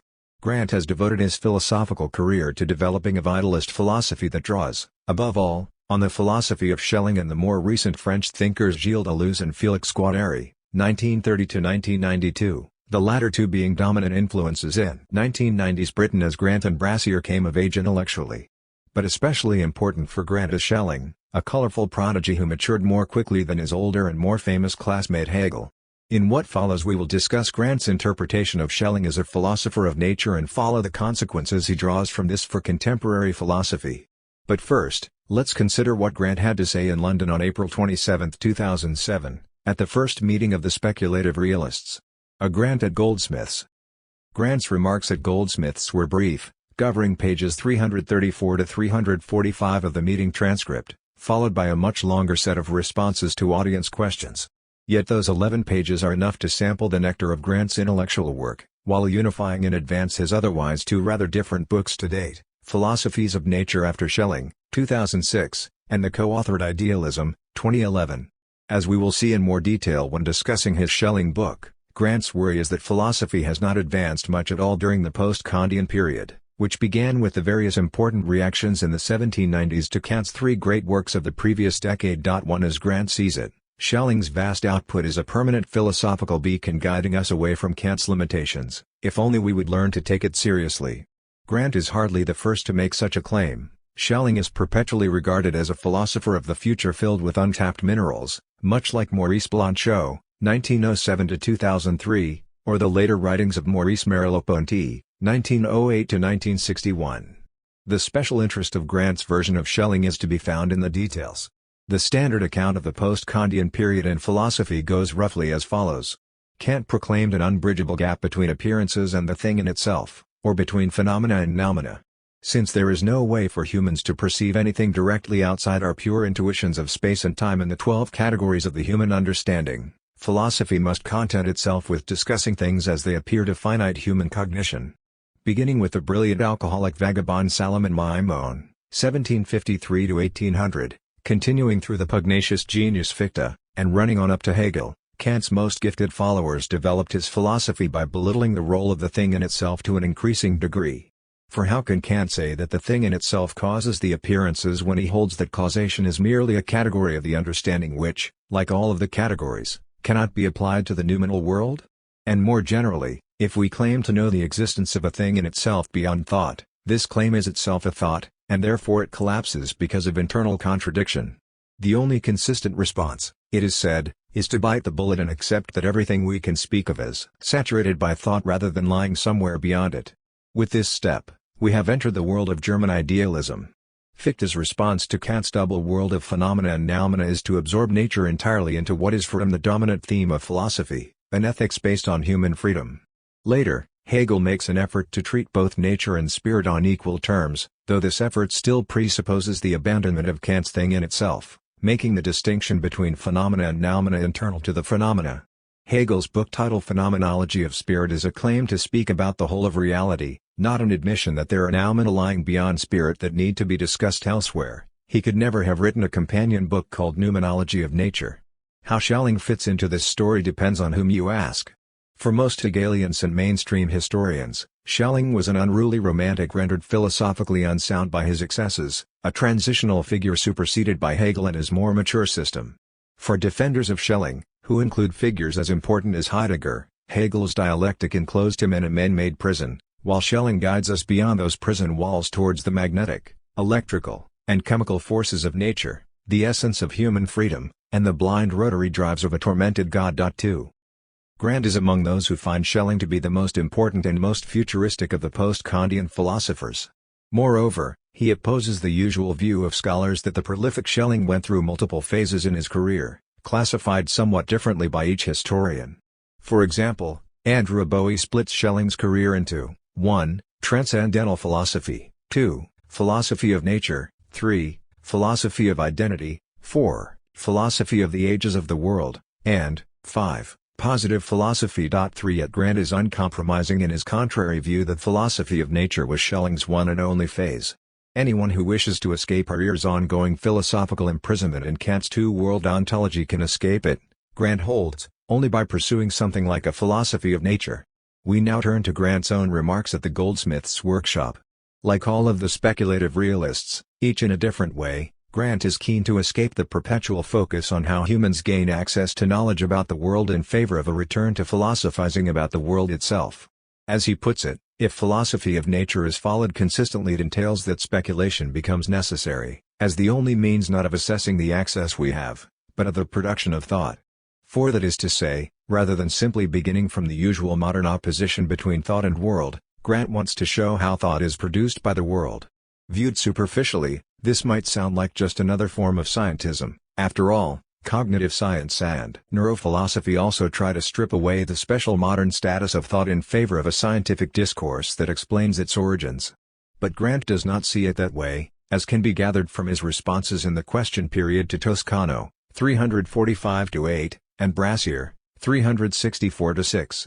Grant seems uncomfortable with Toscano's notion of thought as a formal pattern that does not need a substrate in some biological individual, and he appears to reject outright Brassier's view that speculative philosophy needs to become involved in eliminating non-existent entities and revising metaphysical concepts on the basis of empirical research.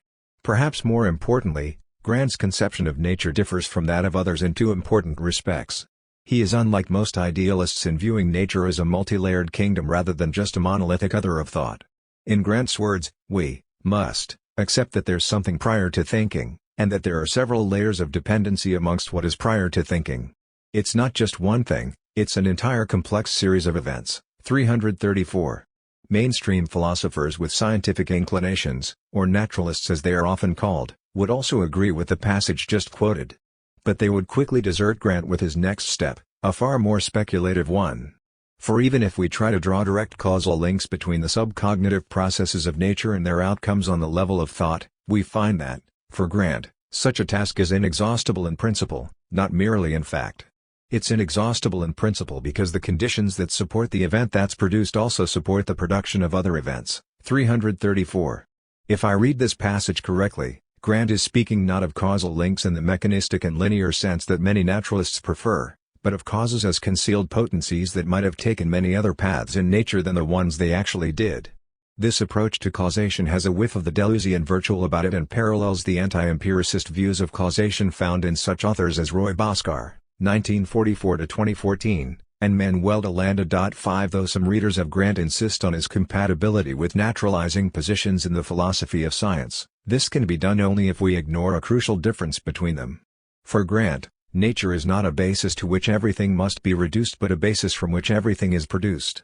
There are too many complex layers of reality lying between quarks and human emotions for Grant to have any interest in dismissing our everyday talk of moods as folk psychology.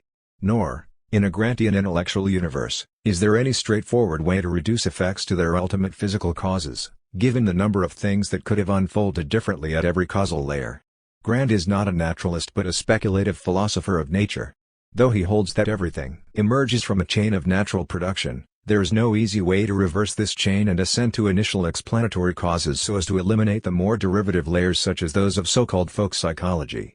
Grant now raises the second major topic of his Goldsmiths talk, the one he discusses at length in his later co-authored book on idealism. One might expect Grant, as a speculative realist, to oppose any form of philosophical idealism. After all, idealism in philosophy has traditionally meant the view that the existence of the world is dependent on those who observe it, and this would surely spell doom for Grant's ambition to address nature directly. The solution to the paradox is simply that Grant gives a different meaning to idealism from the usual one. In fact, idealism in this new sense is something he cherishes. I'm very concerned to show that idealism, as it were, doesn't look like we think it does. I'm very concerned that we see and acknowledge this to be the case, because the speculative tools that it has built into it are immense. 336. Grant sees idealism not as a doctrine about the non-existence of a world outside the mind but simply as a broader form of realism. It seems to me that idealism is committed to a realism about all things, a realism that applies equally to nature and to the idea. 338. Continuing the thought, he asks, does this or does this not, as it seemed to at the turn of the 19th century, i.e. in Schelling's time, provide an exit from the strictures of Kantianism? Clearly, I think it does, and it does so by denying that interiority plays any role whatsoever. 339. What is at stake in Grant's rejection of interiority? The easiest example of interiority can be seen in the belief that I am having a thought, and that therefore the thought belongs to me and is contained by me.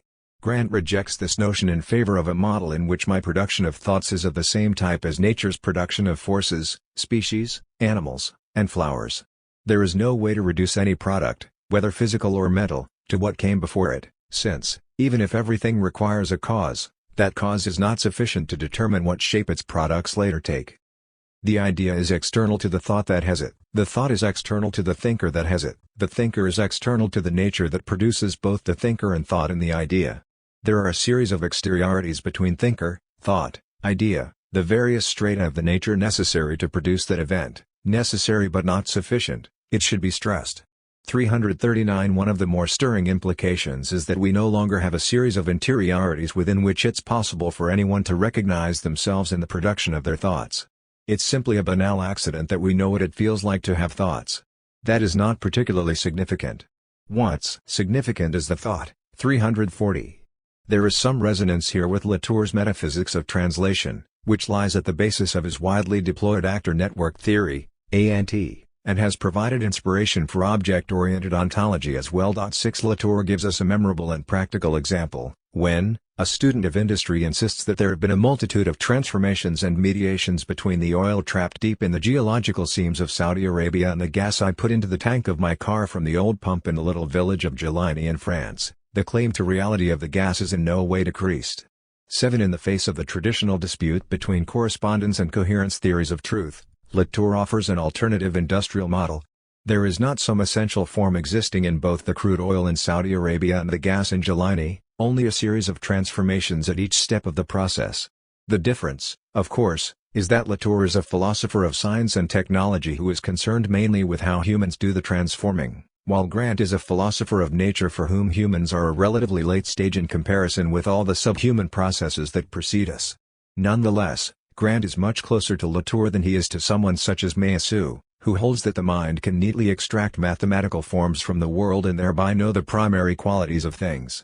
In Grant's own words, there's a necessary asymmetry, if you like, between thought and what precedes it, and it's this asymmetry which means that thought is always different from what precedes it and always at the same time requires what precedes it as its necessary ground, necessary, but not sufficient. 343. For Grant, as for ANT and OU, the intermediate stages of production or translation are much too numerous and too transformative to guarantee any sort of correspondence or identity between one stage and another. This is why Zizek correctly observes that Brassier and Meillassoux belong to the scientific wing of speculative realism, with Grant and OU in opposition. We spoke earlier about the difference between Grant's position and mainstream naturalism. He takes up the theme once again near the end of his Goldsmith's talk, when praising the spirit of speculation that is so often missing from mainstream naturalism. I would like to make the claim that speculation is entailed by natural productivity. 343. By speculation, Grant means a type of thinking that explores the obscure gap lying between grounds and products, a gap that Kant finds himself unable to explore. Grant again, we don't have that comfort zone to slip back into, and to say to ourselves, ah, look, we have recovered the totality of the conditions under which thought is possible, and only possible. 343. Nor is the problem merely hypothetical, since it challenges our usual conception of the relation of thought and world. Grant continues, this also means something very bizarre epistemically at a quite mundane level, at the level of reference. What is it that happens when we have thoughts about things? Two things happen, there are things and there are thoughts. What's the basis of their relation? 344. It is not the thinker who bears the burden of the relation, since the thinker and her thoughts are produced by nature itself. In this respect it is the world that speaks in this relation, not we ourselves. For Grant, countless strata are interspersed between the world and the entity which thinks it. But again, for Grant, unlike most modern philosophers, there is nothing special about thought. In a passage that might well have come from one of the ecological works of Timothy Morton, born 1968, Grant argues that if nature thinks, then it follows that nature thinks just as nature mountains or nature rivers or nature planetizes, or what have you. These things are the same to all intents and purposes. In other words, there are new products every time there are thoughts, which creates the problem of ground. 344. 8 We will encounter this problem of ground once more in Grant's book on Schelling, since it bears on his rejection of the priority that OU grants to objects or entities, criticized by Grant under the name of somatism. Before ending this summary of Grant's rather streamlined talk at Goldsmiths, it is worth raising the question of his political views, since politics is paramount in the mind of so many readers these days. Late in the question period following his talk, Grant bucks the recent trend by citing some of the negative aspects of recent political materialism. As he puts it, a critical materialism is not a materialism. Fundamentally, it's a materialism-oriented, driven, steered, designed, by critique. In other words, it's a theory of matter held by people with some use for certain bits of it and none for others. 360. Though Grant's dig at critique obviously has Kant as one of its targets, at the workshop I also sensed some misgivings about leftist critical theory. For this reason I tried to draw him out on his position towards Marxism, long a powerful presence in the intellectual life of the United Kingdom. Grant responded with an exuberant attack on this school. Love, Marxist materialism. No, it's simply wrong. The idea that it's possible to invoke a diminished realm, as it were, for matter and to condemn whatever does not fulfill the economic, teleological purposes of certain types of agents to a sphere of merely crude matter, where it has absolutely no effects whatsoever, where it's left to one side of the philosophical and the political problem, seems to me a recipe for political disaster. 360. Grant shares this suspicion of the philosophical basis of Marxism with U, whereas Meillassoux expresses overt sympathies for Marx, and we have seen that Brassier, though his political philosophy has so far been expressed only in vague statements of allegiance or dismissal, speaks positively of revolution in at least one passage. 9. This difference is best explained not by some basic difference in political instinct, both Grant and U are somewhat left of center, but by what Zizek noted in his early remarks on S.R. Brassier and Meillassoux' open embrace of rationalism, coupled with Grant and O's enduring suspicions about it. B. Grant's philosophies of nature after Schelling. Grant's book on Schelling, originally published in 2006, is both an important work of German idealism scholarship and the outline of an original philosophical program. Though Schelling is clearly the focus of the volume, Grant's reading of Schelling as a career-long philosopher of nature is possible only on the basis of novel interpretations of Kant, Fichte, and Hegel. Grant also reinterprets Plato by placing a large bet on the Timaeus as the key Platonic dialogue, a notion common many centuries ago but less so today. He also brings into the discussion a number of philosophers of nature who were rough contemporaries of Schelling and Hegel, such as the Norwegian-Danish thinker Henrik Steffens, 1773–1845. Guiding the whole discussion is Grant's fondness for the works of Deleuze and Guattari, who seem to be his favorites among contemporary philosophers. For our purposes, it is not practicable to follow all of the important historical claims in Grant's book. We will focus instead on digging out his most important philosophical theses, like diamonds shoveled from the crater of a volcano. Though the speculative realists are not quite as anti-Kantian as is sometimes said, all agree that Kant still defines the horizon of contemporary philosophy, and hence the one that must be overcome if a new era of philosophy is to emerge. Grant puts it somewhat depressingly in the opening chapter of his book. Post-Kantianism marks the horizon of contemporary philosophy exactly as it did in the 19th century. It is post-Kantian not merely in the historical sense of succeeding Kant, but philosophically, in that it is defined by the coordinates set by Kant for philosophical activity. 9. By excluding the thing in itself as a topic of direct investigation, Kant turns all questions of nature into questions of science as a type of human knowledge. Consider the second part of his critique of judgment, which in typical Kantian fashion abandons all hope of knowing whether nature has a purpose and converts this question into the narrower one of what humans can know about such purpose. While many contemporary readers are dazzled by the way in which German idealism eliminated the thing in itself, Grant is openly appalled by what this did to the philosophical status of nature, other than in Schelling's case. For the most part, nature has been left to the natural sciences, while philosophy has been reduced to an increasingly narrow preoccupation with ethics, language, or intersubjective communication. While Hegel is often the target of choice for those who think German idealism took the wrong fork in the road, Grant reserves his especial ire for Fichte. For this key post-Kantian thinker treated the not I as something posited by the I, and his ventures beyond the human realm stopped at animals without daring to enter the vegetable or inanimate realms. This leads us to an important side issue concerning Grant's disappointment with contemporary philosophy, a disappointment that he shares. Too often, those contemporary philosophers who boldly claim to have escaped the walls of the human subject end up going no further than the concepts of embodiment or life, while still leaving an organic reality out of the picture. De Landa has described this situation humorously by describing the body as a kind of token material object, invited to ontology just to include at least one member of a minority. 11. Grant has a zinger of his own at the ready. Life acts as a kind of Orphic guardian for philosophy's descent into the physical. This is because life provides an effective alibi against accusations of philosophy's tendency to anaphysics, while centralizing ethico-political or existential problematics as philosophy's true domain. 10. This is what makes Schelling such a key figure for Grant, since Schelling argued that the perimeter dividing organic from inorganic nature be eliminated as naturalistically untenable and philosophically vicious, in order that organization become not an exception to a mechanistic natural order, but rather the principle of nature itself. 10.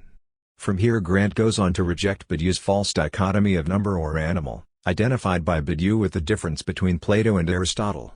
In linking nature with the animal, Badiou repeats what Grant regards as Fichte's primary mistake.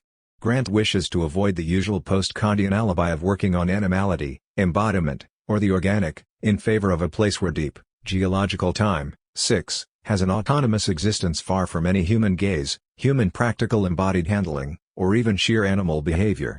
The philosophy of nature, a discipline almost killed off by the success of the natural sciences, must be able to cover the inorganic and the organic by the same stroke. Grant holds this to be of crucial importance, since it is nature alone that enables us to break free from the still post-Kantian philosophical coordinates of our era. For Schelling, the point of philosophy is to carry us beyond the finite representations that can't be bequeathed as the ruins of human knowledge and which now infect the bedrock of most phenomenological and all ethico-political philosophy, alongside the linguistic idealism that represents nature as determined solely in and for language. 15. In view of these foul consequences, Grant urges that an exposition of Schellingianism therefore entails the systematic undoing of Kant's critical revolution. 6. Not everyone agrees with Grant about Schelling, and for at least two different reasons.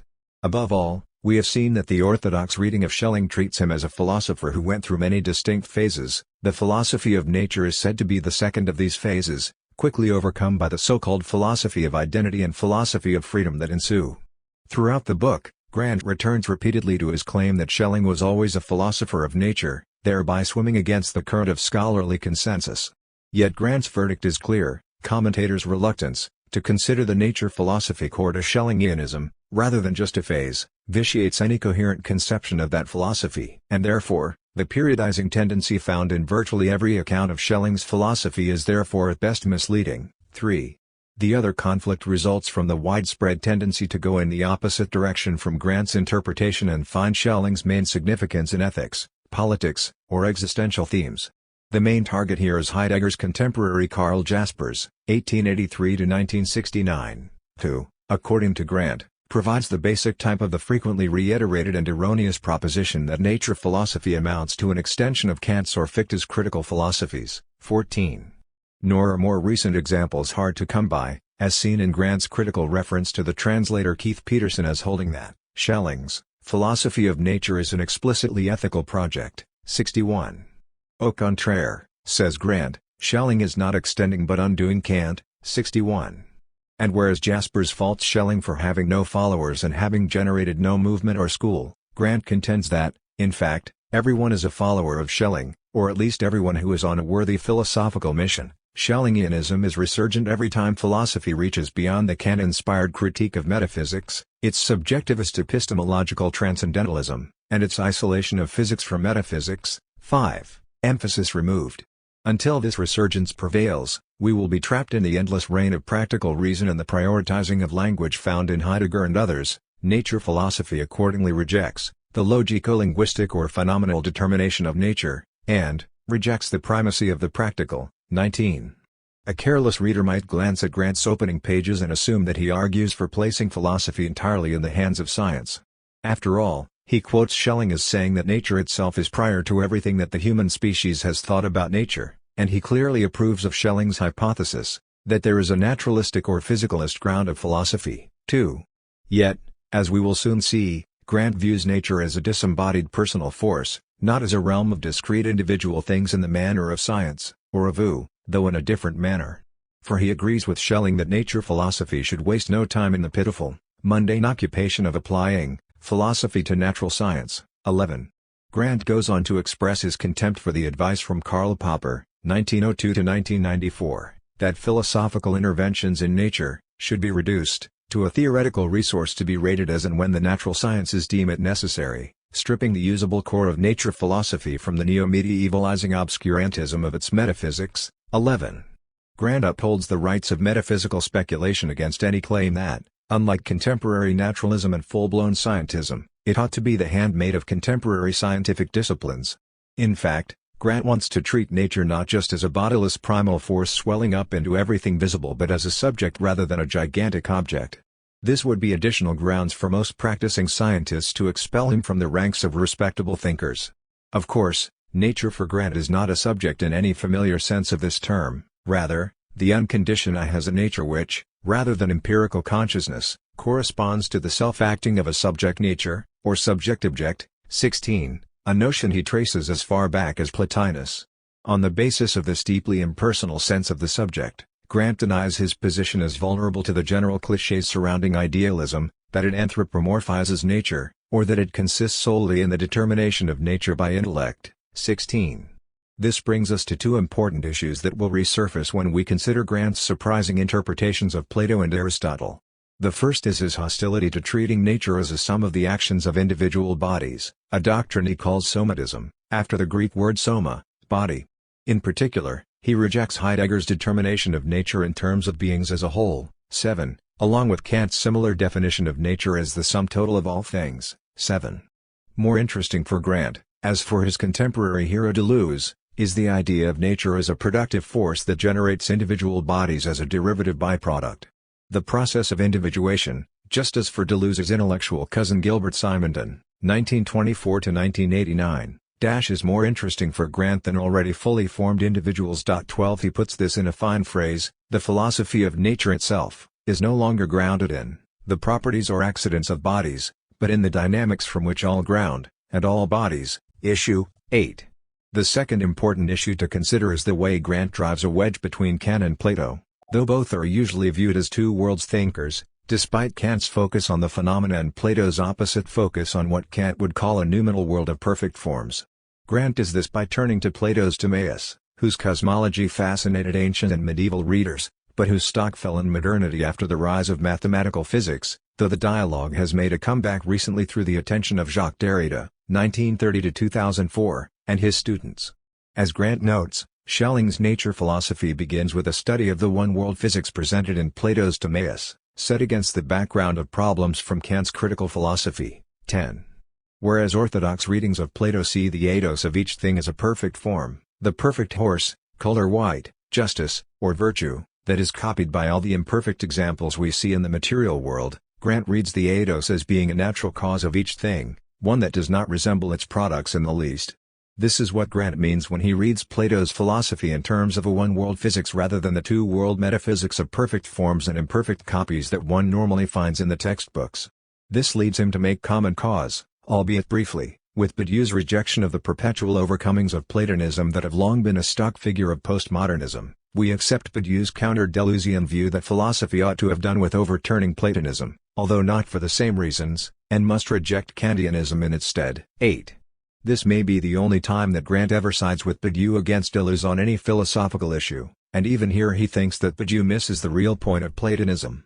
Whereas Badiou's Plato is a mathematician who guides us towards formalization as the true path of philosophy, Grant's Plato is a champion of nature, physis, a domain that plays no significant role in Badiou's system at all. We turn now to the question that proves so central to Grant's divergence from U. Despite our agreement on many other points, how does nature relate to the numerous individual beings that seem to exist in the world?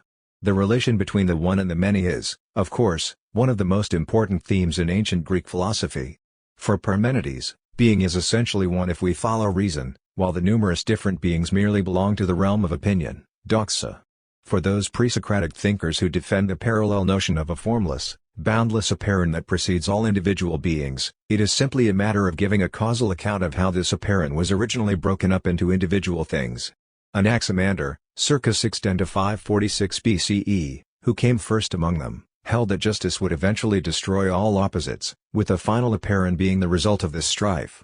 Pythagoras, circa 570–500 BCE, and Anaxagoras, c.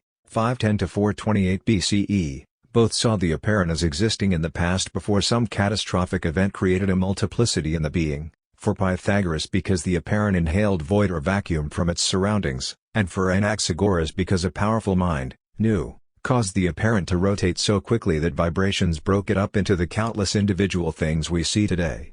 We are right to expect that Grant, a 21st century man, will offer no such creation myth as an account of the passage from unified nature to the many individual beings. Nonetheless, he continues to downplay such individual beings. Anyone who follows Wu in placing discrete objects at the center of philosophy will soon reach the purported dead end of what Grant calls somatism.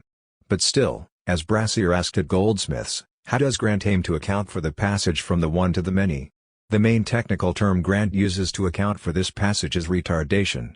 Nature is a force somehow retarded or blocked in its flow, thereby giving rise to what we think of as individual objects, apparently including our individual selves. This term first appears later in the book, when Grant describes two forces at work in Schelling's philosophy of nature. The first force is the principle of all motion, while the second or negative force retards the first, and their necessary union slows infinite becoming to the point of phenomenal production. 143. In other words, if not for the second or retarding force, nature would be nothing more than a splurge of infinite becoming, lacking in any of the individual selves, perceptions, objects, or events that normally seem to populate the cosmos. But since both forces are ubiquitous, Grant holds that the two extremes of pure becoming and pure retardation are never reached. There is a further interesting dualism at work in Schelling, and apparently in Grant as well. Along with the infinite becoming that accounts for half of every entity, its retarding side provides the other. There are also the forces that perpetuate the wholesale transformation of phenomena. 145. The basic cell where these forces are found is the world soul, one of the most familiar concepts of Neoplatonism. The world soul, the primary diversifying antithesis in the sequence of levels of nature, is so called precisely because, while not being body, it is nonetheless matter. It is the darkest of all things precisely insofar as it generates phenomenality. 145. With this appeal to matter as the dynamic home of all oppositions, Grant, like Schelling himself, comes into proximity with the thought of the colorful Italian thinker Giordano Bruno, 1548–1600, the most comical of philosophers, though ultimately crushed by the most tragic of fates, when burned at the stake in Rome after a decade of imprisonment and torture. As for Schelling, rather than speaking, like Plotinus, of an emanation, or, like Nicholas of Cusa, 1401–1464, of a contraction from infinite force down to more local, retarded ones, he speaks in terms of decomposition. Schelling's work moves from the decomposition of infinite forces as matters, followed by the further decomposition of matters into the varieties of matter, calorific, gaseous, electrical, magnetic, organic, and so on. 148. It is a serial decomposition that is never finished. 148. For Grant as for Schelling, infinite productivity comes first. All individual products are phenomenal. Conversely, everything phenomenal is only a product and cannot be identified with productivity itself. Each individual product counts as a recapitulation of identity. Returning to Nicholas of Cusa's language, Grant reports that there are identities wherever there are products. We may therefore define identity as the contraction or retardation of the infinite in the finite, or productivity in the product. 175. Sounding somewhat like Deleuze, Grant adds that we should speak not of static oppositions but of antithetical trajectories across the absolute, which is by definition open territory since if it had boundaries and limits, it would not be absolute, but relative to those limits. 173. How successful is Grant's solution to the old dilemma of the one and the many? Given that I am a Wu theorist who takes individual objects to be the starting point of philosophy, it will come as no surprise that I think Grant proceeds in the wrong order. As we will see, he criticizes both Kant and Aristotle for sharing at least three separate failings: phenomenalism, logicism, and somatism. On the first 2 points I am in agreement with Grant philosophically, if not with his reading of Aristotle. If we commit ourselves ardently to phenomenalism, to the view that appearances are what primarily exist, then we are condemned to end up in a position like Berkeley's, though we will see that Grant reads Berkeley differently, in which it makes no sense to speak of anything other than appearance. Or perhaps we will fall into a more watered-down idealism such as Hegel's, which tries to implode the phenomena/noumena distinction entirely into the side of accessible phenomena. Event Kant's philosophy, though it provides some room for realism by conceding the existence of the thing in itself, leaves us with such sparse opportunities to discuss that thing in itself that phenomenalism is almost as fair a description of Kant as it is of Berkeley. Yet we should also note that Grant has a somewhat ambiguous relation to the thing in itself. I emphasize the singular here, since Grant could never allow for a multitude of things in themselves. In one sense he celebrates Schelling's overleaping of Kantian finitude since, after all, he agrees with Schelling that philosophy is supposed to allow us to escape the finite boundedness of everyday experience. Nonetheless, Grant is, or, like Nicholas of Cusa, 1401–1464, of a contraction from infinite force down to more local, retarded ones. He speaks in terms of decomposition. Schelling's work moves from the decomposition of infinite forces as matters, followed by the further decomposition of matters into the varieties of matter, calorific, gaseous, electrical, magnetic, organic, and so on. 148. It is a serial decomposition that is never finished. 148. For Grant as for Schelling, infinite productivity comes first. All individual products are phenomenal. Conversely, everything phenomenal is only a product and cannot be identified with productivity itself. Each individual product counts as a recapitulation of identity. Returning to Nicholas of Cusa's language, Grant reports that there are identities wherever there are products. We may therefore define identity as the contraction or retardation of the infinite in the finite, or productivity in the product. 175. Sounding somewhat like Deleuze, Grant adds that we should speak not of static oppositions but of antithetical trajectories across the absolute, which is by definition open territory since if it had boundaries and limits, it would not be absolute, but relative to those limits. 173. How successful is Grant's solution to the old dilemma of the one and the many? Given that I am a theorist who takes individual objects to be the starting point of philosophy, it will come as no surprise that I think Grant proceeds in the wrong order. As we will see, he criticizes both Kant and Aristotle for sharing at least three separate failings: phenomenalism, logicism, and somatism. On the first 2 points I am in agreement with Grant philosophically, if not with his reading of Aristotle. If we commit ourselves ardently to phenomenalism, to the view that appearances are what primarily exist, then we are condemned to end up in a position like Berkeley's, though we will see that Grant reads Berkeley differently, in which it makes no sense to speak of anything other than appearance. Or perhaps we will fall into a more watered-down idealism such as Hegel's, which tries to implode the phenomena/noumena distinction entirely into the side of accessible phenomena.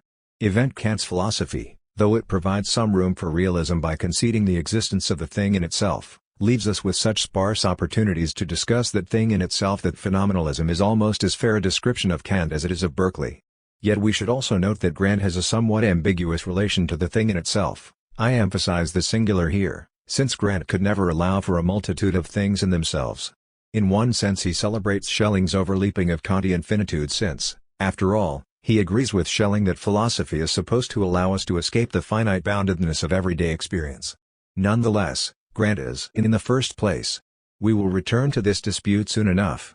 For now, we turn to Grant's unconventional readings of Plato and Aristotle.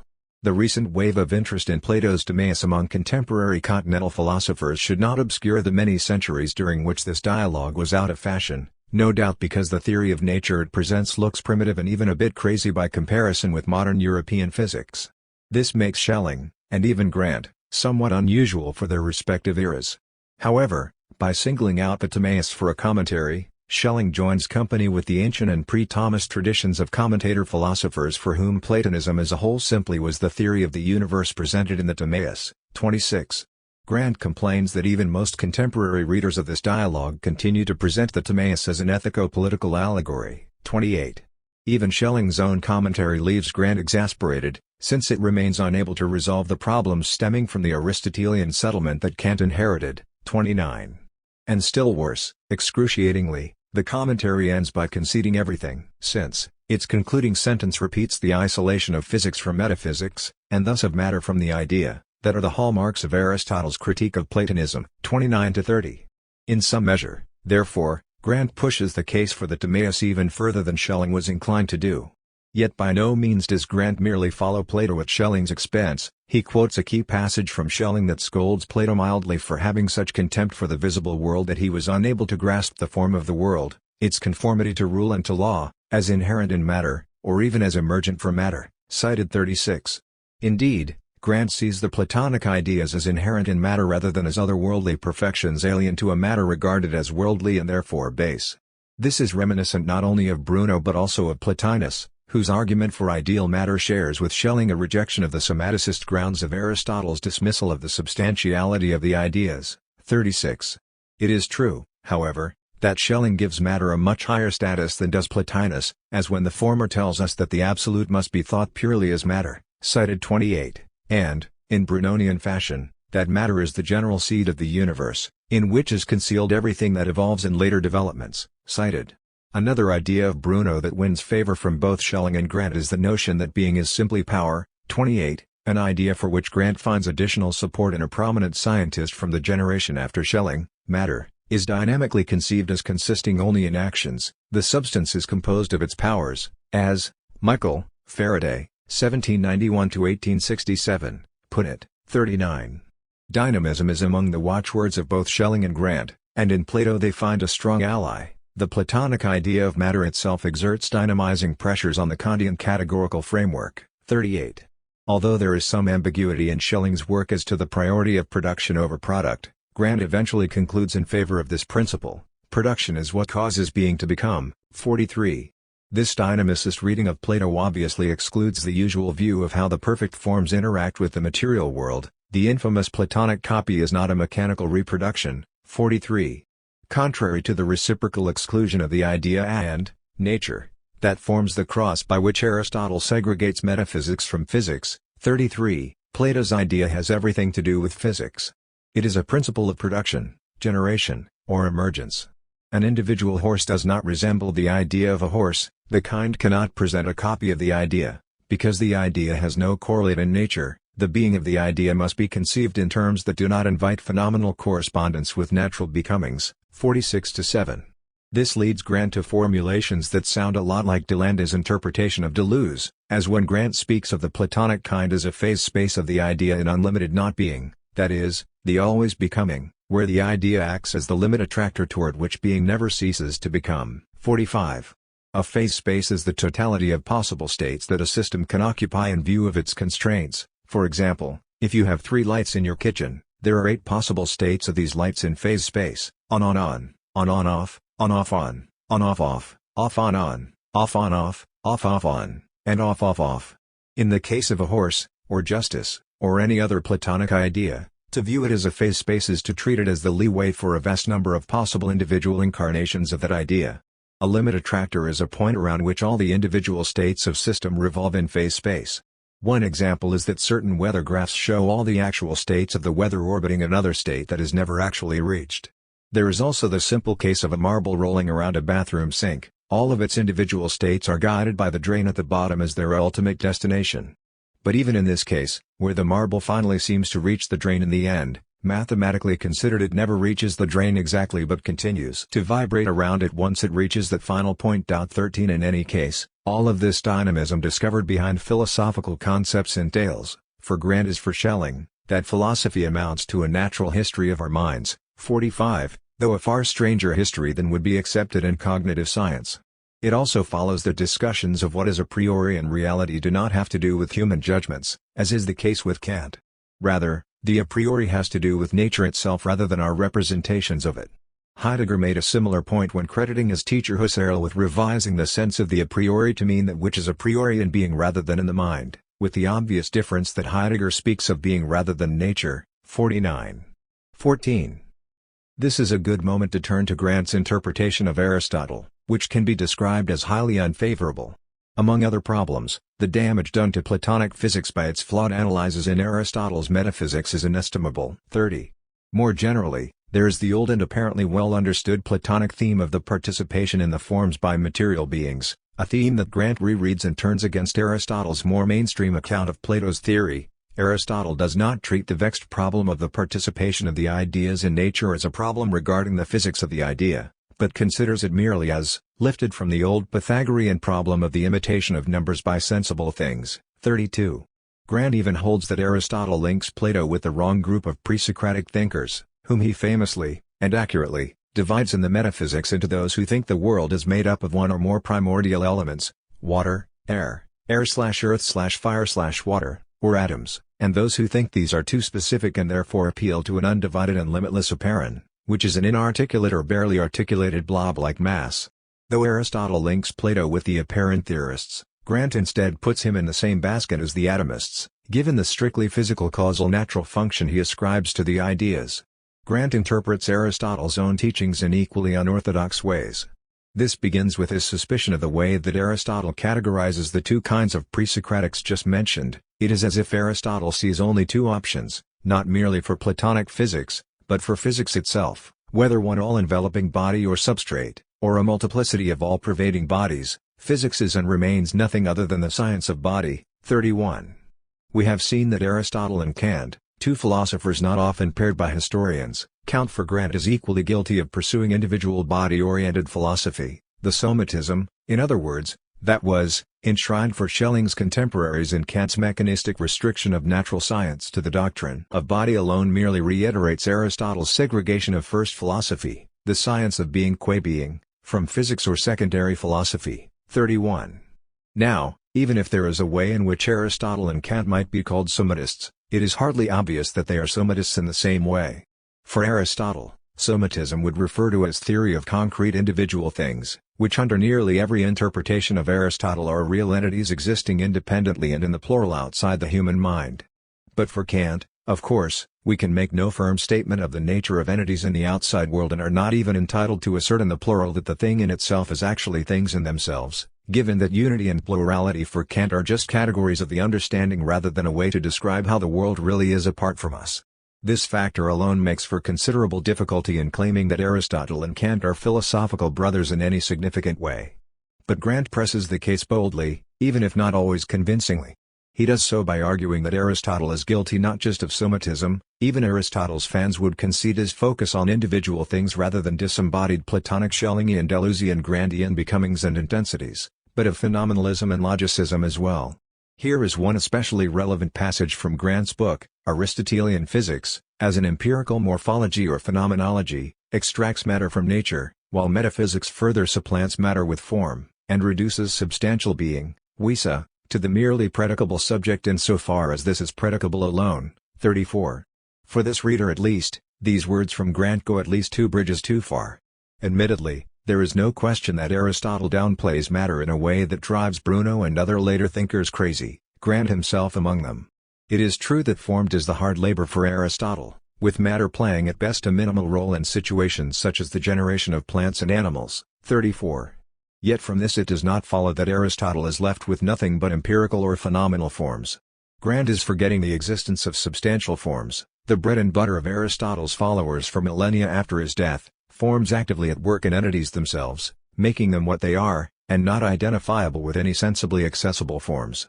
For this very reason, we also cannot accept Grant's additional claim that forms for Aristotle are nothing more than the correlate of rational linguistic statements, as when he says that Aristotelian metaphysics is that science concerned with substance not insofar as this is particular, sensible or material, but insofar as it is a predicable essence, i.e. only insofar as it is the subject, supporting a logos. 34. One of the key Aristotelian passages against such a claim comes in the Metaphysics, when he tells us that individual things cannot be defined, since definitions are formed from universals while individual things are always concrete. 15 Grant quotes a similar passage from Aristotle, the one in which the philosopher takes the opposite tack of saying that substances cannot be defined because they contain matter, which is impenetrable to reason. For Grant this counts as yet another denigration of matter by Aristotle. The issue preoccupies Grant so greatly that he misses the other passage just quoted, which makes it clear that substances are incommensurable with any sort of logical or linguistic statement about them. Though I have made some objections to Grant's book from a standpoint, Philosophies of Nature after Schelling gives the outline of a fascinating speculative philosophy. I cannot endorse the blame that Grant heaps on Aristotle for the gradual disappearance of nature from modern philosophy, a rather counterintuitive claim, given Aristotle's diligence and insight in studying natural phenomena, especially in biology. But Grant is certainly right to point to the minimal role of nature in most modern philosophy, and he is also right to disdain the endless alibis produced by mainstream transcendental philosophers to pretend they are advancing boldly into the non-human realm by speaking of life, the organic, or embodiment. His condemnation of the separation of the idea from nature, 52, is inspiring, as is his reading of the Platonic ideas in natural or physical terms. This remains the case even if his heavy reliance on the Timaeus leaves too little room for the traditional function of the ideas as being exemplified in numerous earthly beings. Also of interest is his distinction between at least 2 different levels of nature. While mainstream naturalist philosophy reveres the same nature pursued by the empirical sciences, Grant is on the hunt for a deeper virtual nature, a nature of attractors and phase spaces.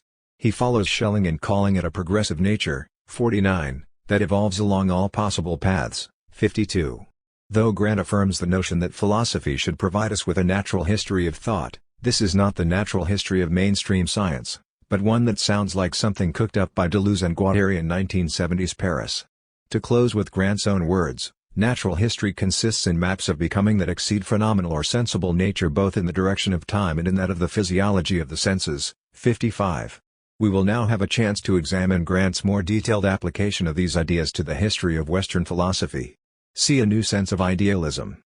In 2011 Grant published Idealism, The History of a Philosophy, a book co-authored with his talented former students Jeremy Dunham and Sean Watson. In what follows I will use the abbreviation DGW as a shorthand for the three authors' names. The multiple authorship of the book raises the general question of whether every contributor in a co-authored piece should be held responsible for every statement it includes. Anyone who has attempted co-authorship is aware of the following features of the process. 1.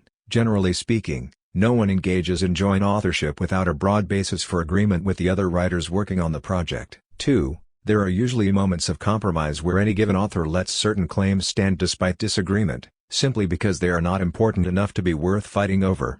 For example, Levi Bryant, Nick Cernicek, and I wrote the editor's introduction to the anthology The Speculative Turn, 2011. If memory serves, there were 2 points made by Cernicek with which Bryant and I disagreed and 1 point to which I specifically objected. None seemed worth a quarrel, and Cernicek got his way in every case. 16 There were no doubt other points on which Cernicek held his tongue and let me or Bryant write things with which he disagreed, simply for diplomacy's sake. In cases where authors or editors have an especially strong disagreement on some important point, the custom is to specify this up front. We note that there is no such disclaimer in the opening pages of the DGW Idealism book. And furthermore, the volume contains nothing that contradicts the points made in Grant's philosophies of nature after Schelling.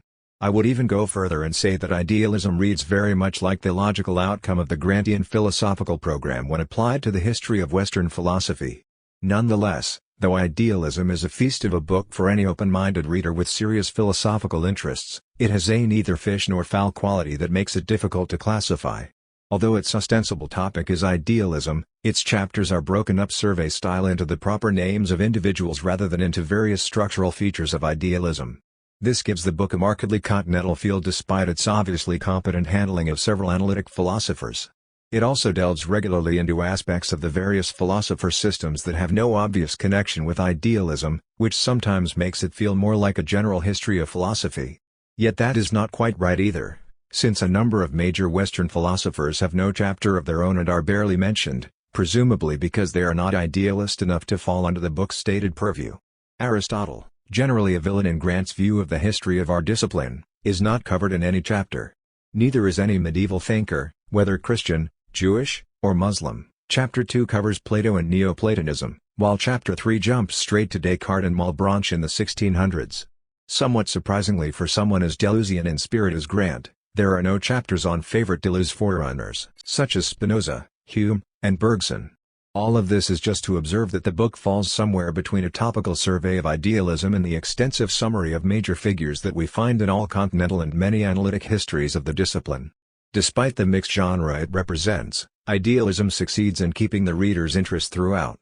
It also contains several bonus features difficult to find elsewhere. Foremost among these is a 63-page account of British idealism, focusing on T. H. Green, 1836–1882, F. H. Bradley, 1846–1924, James Ward, 1843–1925, J. M. E. McTaggart, 1866–1925, and Bernard Bosanquet, 1848–1923, as well as the more widely admired major thinker who arrived in the wake of them all, Alfred North Whitehead. Given the relative obscurity into which all but Whitehead have fallen after the rise in Britain of the early analytic philosophers Bertrand Russell, 1872–1970, and G. E. Moore, 1873–1958, these pages alone are worth the price of the book. But the final 2 chapters may prove of even greater interest to other readers, since here DGW show themselves to be not only erudite historians of philosophy but also, rare combination, alert observers of contemporary trends in science and philosophy. Chapter 14 considers works on autopoiesis and self-organization in the biological sciences, focusing first on the joint work of the Chilean immunologists Humberto Maturana, born 1928, and Francisco Varela, 1946–2001, and then on the American complex systems theorist Stuart Kauffman, born 1939.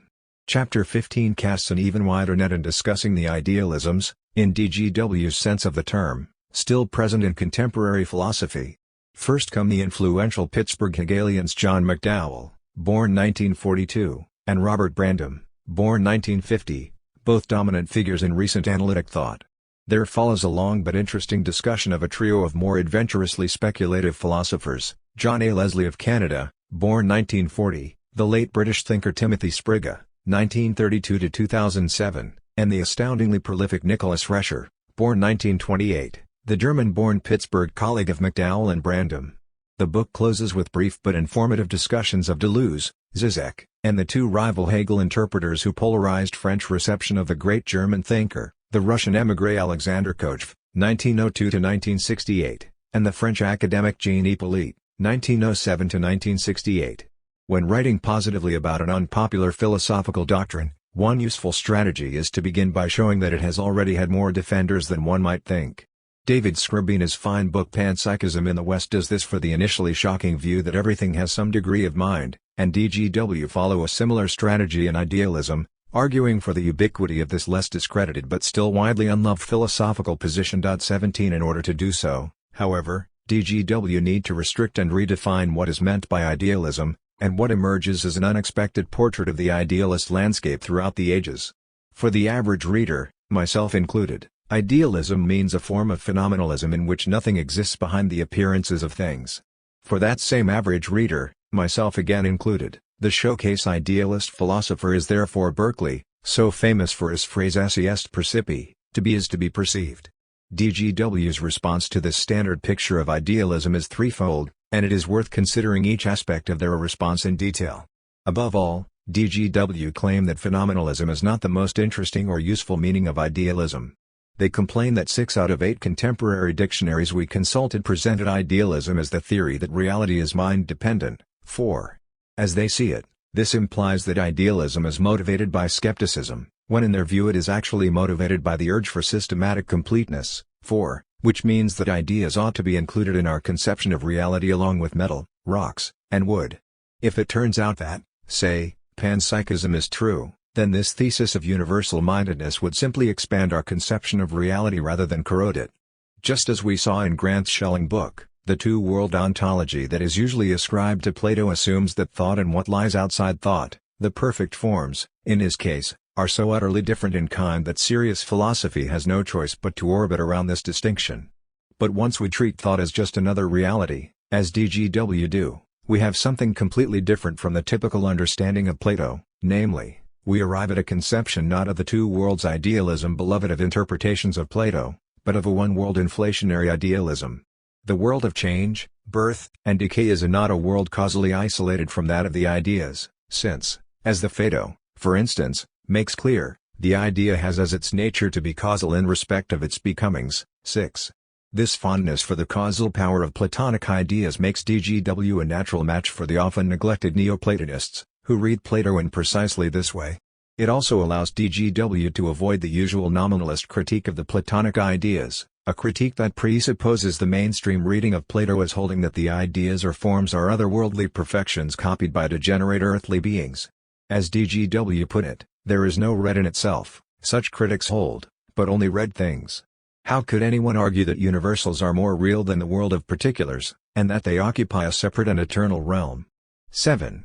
Instead, DGW reintroduced the Neoplatonic version of the problem, emphasizing the one that is the source of all things, with matter as its lowest ebb of productivity, the one whose power is augmented by production, while its productions lack sufficient power to return to it. These Platonists share a commitment to the causal dimension of the idea, integrating it into the world as its immanent reason for being what it is. 7. More generally, DGW closed their introduction to the book with a threefold idealist platform distinguishing them from many other so-called idealists. First, that the idea is causal in terms of organization. Second, that this is an organization that is not formal or abstract in the separable sense, but rather concretely relates part to whole as the whole. And third, therefore that such an idealism is a one-world idealism that must, accordingly, take nature seriously. 8. When idealism is redefined in such a way, it is not incompatible with the platform of speculative realism as introduced at the Goldsmiths' workshop. For this reason, Grant's involvement in a book called Idealism that praises that ostensibly anti-realist trend does not entail a secession from speculative realism. This does not mean, however, that DGW's decision to define idealism in this way ought to be emulated. More on this issue shortly. A second reason for DGW downplaying the usual phenomenalist sense of idealism is that they wish to deny that anyone was ever a phenomenalist in the first place. We will see momentarily that they do not even regard Berkeley, usually the textbook idealist philosopher, as an idealist in the usual sense. Later in the book they will even call him a common-sense realist who follows this common-sense realism as far as it will go. 203. Yet even if we play along with this controversial reading of Berkeley for a moment, DGW still seem mildly conflicted about whether anyone is guilty of denying the existence of reality. For instance, they assert that even among the German idealists, who were idealists, after all, only Fichte, rejected any form of naturalism as philosophically important. 3. This rather understates DGW's view of the degree of mischief Fichte inflicted on all honest realism, given the Fichtean ethico-practical dogma they see lurking in such later thinkers as Marx, 105, and Zizek, 295, and their complaint that contemporary idealisms tend overwhelmingly to leave nature behind, 8-9. Despite these counterexamples, DGW assert in their introduction, philosophers committed to the mind-dependent existence of entities cannot maintain, it is held, the existence of a physical reality. We know of no idealist for whom this is true. 5. Emphasis added. But DGW face a tall order in their claim that Berkeley or even Fichte upholds the existence of a physical reality in any meaningful sense, and even in our own time Zizek can fairly be said to deny the existence of a physical realm in the absence of any human subject. DGW's justification for saying that even apparent idealisms often do not deny the physical world is as follows. Kant's transcendental idealism, for instance, is premised on Newtonianism having the nature of the physical universe fundamentally right. 5. But this is to conflate nature itself with the science of nature, a distinction that Grant is normally so careful to preserve in his work. Viewed from a Kantian standpoint, Newton's Principia obviously cannot leap beyond the categories and pure intuitions that structure human experience and reach the thing in itself. Among other difficulties, Newton requires the concept of cause and effect to make his great treatise work, though Kant cannot permit this concept to be applied beyond the subjective sphere. More than this, Newton is one of the staunchest advocates of an absolute space and time existing as empty containers outside our minds, which is one of the least Kantian ideas that can be imagined. Kant leaves plenty of room in his work for science as a science of a priori appearances, but no room at all for a Schelling-Grant-type speculation on nature itself. Third and finally, DGW make the surprising claim that Berkeley was never an idealist, but always a realist.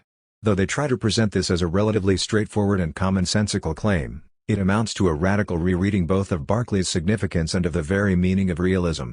They try to argue that Berkeley was attempting to attack not reality per se, but only the atomistic or corpuscular view of nature. As they put it, Berkeley was disputing the adequacy of mechanistic materialism not only as an explanatory model, but as an ontology. Now the claim is often made that this amounts to being anti-science, and yet it is clearly not so. Rather, Berkeley opposes a particular scientific account in explaining things. 5. Leaving this point aside for the moment, let's turn to the other centerpiece of DGW's revisionist reading of Berkeley, the claim that idealism is really just another form of realism. This theme is aired early in the introduction, when DGW argued that to call Berkeley an anti-realist is therefore to beg the question concerning the character of reality. In their introduction alone, there are at least 3 other passing remarks in which the idealism is just a different kind of realism argument can be found. Number 1, the idealist, rather than being anti-realist, is in fact additionally a realist concerning elements more usually dismissed from reality. Idealism, that is not anti-realist, but realist precisely about the existence of ideas. 4. Number 2, idealism is the sole philosophical means by which to arrive at an adequate theory of matter insofar as this must involve an explanation of the existence of all phenomena, including the ideas about which idealists are realists. 6. And number 3, to be a realist concerning ideas entails having a theory of what they are. 7. We will deal with this argument shortly as well. Before proceeding to O's critique of each of these 3 points, let's consider one important matter on which we would surely agree. Namely, DGW proclaim that one of their motives, though not the only one, they insist, for embracing idealism as a way of overcoming today's predominant naturalism. Here I embrace their motive, if not their vehicle for carrying it out. 2. Philosophers have become extremely timid in saying anything about nature to scientists and have tended voluntarily to confine themselves in the claustrophobia-inducing, non-natural, ethico-political zone carved out by Fichte and his successors. It is always refreshing when someone quotes the physicist Smolin's request that philosophers should challenge science more directly, and DGW do not fail to do so. 255. They also claim that, thanks to the Pittsburgh Hegelians and others, philosophical idealism has been too restricted to constructing a metaphysics on the basis of a normativity posed as an alternative to naturalism. 1. Here I share their suspicion of normativity as the purported key to every philosophical lock.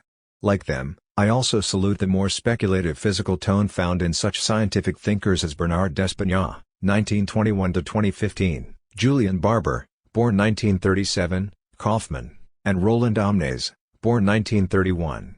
18. It is also likely that Grant and I, despite our measured skepticism towards the philosophy of Badiou, would both agree with Badiou's complaint that contemporary philosophy, which he calls democratic materialism, is devoted to a weak twofold ontology of bodies and languages.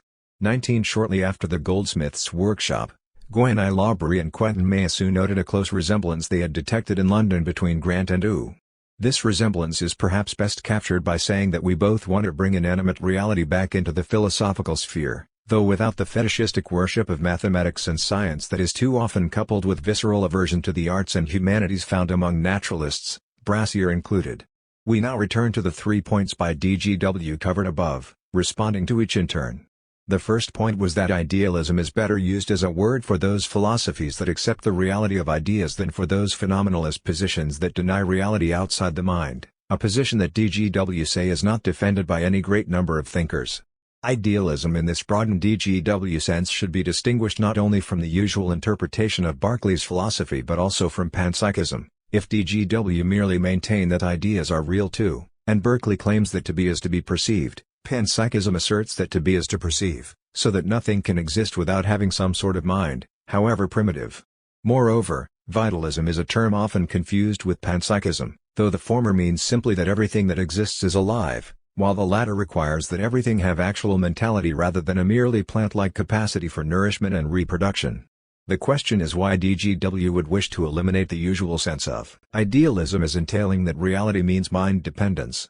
We can salute their claim that ideas should count as realities too, but in that case the term flat ontology should suffice rather than idealism. As we have seen, they also tell us that idealisms are motivated by the need for systematic completeness, not by skeptical concerns. 4. Yet it is unclear why full-blown idealism needs to be linked with skepticism. The skeptic doubts whether anything exists independently of our encounter with it, and there is no such doubt to be found in Berkeley, whose trademark doctrine is that to be simply is to be perceived. Properly speaking, skeptical doubt should be ascribed not to idealists but to those philosophers Meillassoux terms correlationists. This brings us to the second point, which is DGW's view that it is hardly worth talking about idealism in the usual sense, given that no one really holds that nothing exists outside the mind. But in the first place, this is literally false. We will see that their attempt to evade the literal, mainstream reading of Berkeley fails, and that Berkeley can very well serve as the paradigmatic idealist philosopher in the usual sense of the term. DGW themselves come very close to conceding that the same is true of Fichte, who disposes of nature as anything other than a utensil for free human beings and who regards the world as at best a source of resistance to human actions. And all this is to say nothing of Zizek, whose supposed materialism has the paradoxical requirement that the world not exist independently of our encountering it. The same holds for his intellectual hero Jacques Lacan, 1901-1981, for whom the real cannot exist outside an entangled boromia not with the imaginary and the symbolic, neither of which could possibly be found in inanimate matter. 20 We will see that even DGW concede that Maturana and Varela tend towards solipsism on account of their overemphasis on closure in their theory of autopoiesis. So in fact, there are plenty of examples of radical idealist thinkers in the mainstream sense of the term. Yet this is not even quite the point. For it is not a question of which philosophers are idealists but a question of which philosophies meet this description. That is to say, a philosophy is not always equivalent to what its author tells us about it. For example, Leibniz tells us that there is plenty of room for free will in his philosophy, though it is not easy to make such a case for a philosophy in which monads are subject to pre-established harmony, meaning that Leibniz can only rescue free will by means of terminological games. I have often argued that a philosophy such as Meillassoux, which thinks it is able to capture the primary qualities of entities by mathematizing them, will have a very difficult time trying to explain the difference between, say, the mathematical model of a tree and the tree itself. The rejoinder has sometimes been made, not by Meillassoux but by his self-appointed deputies, that of course Meillassoux is not stupid enough to confuse a thing with a mathematical model of it. And indeed he is not, there is nothing stupid about the man. Yet the question is not what Quentin Meillassoux realizes as a sane and balanced human being but whether his philosophy accounts sufficiently for all that he sanely realizes. My point is as follows.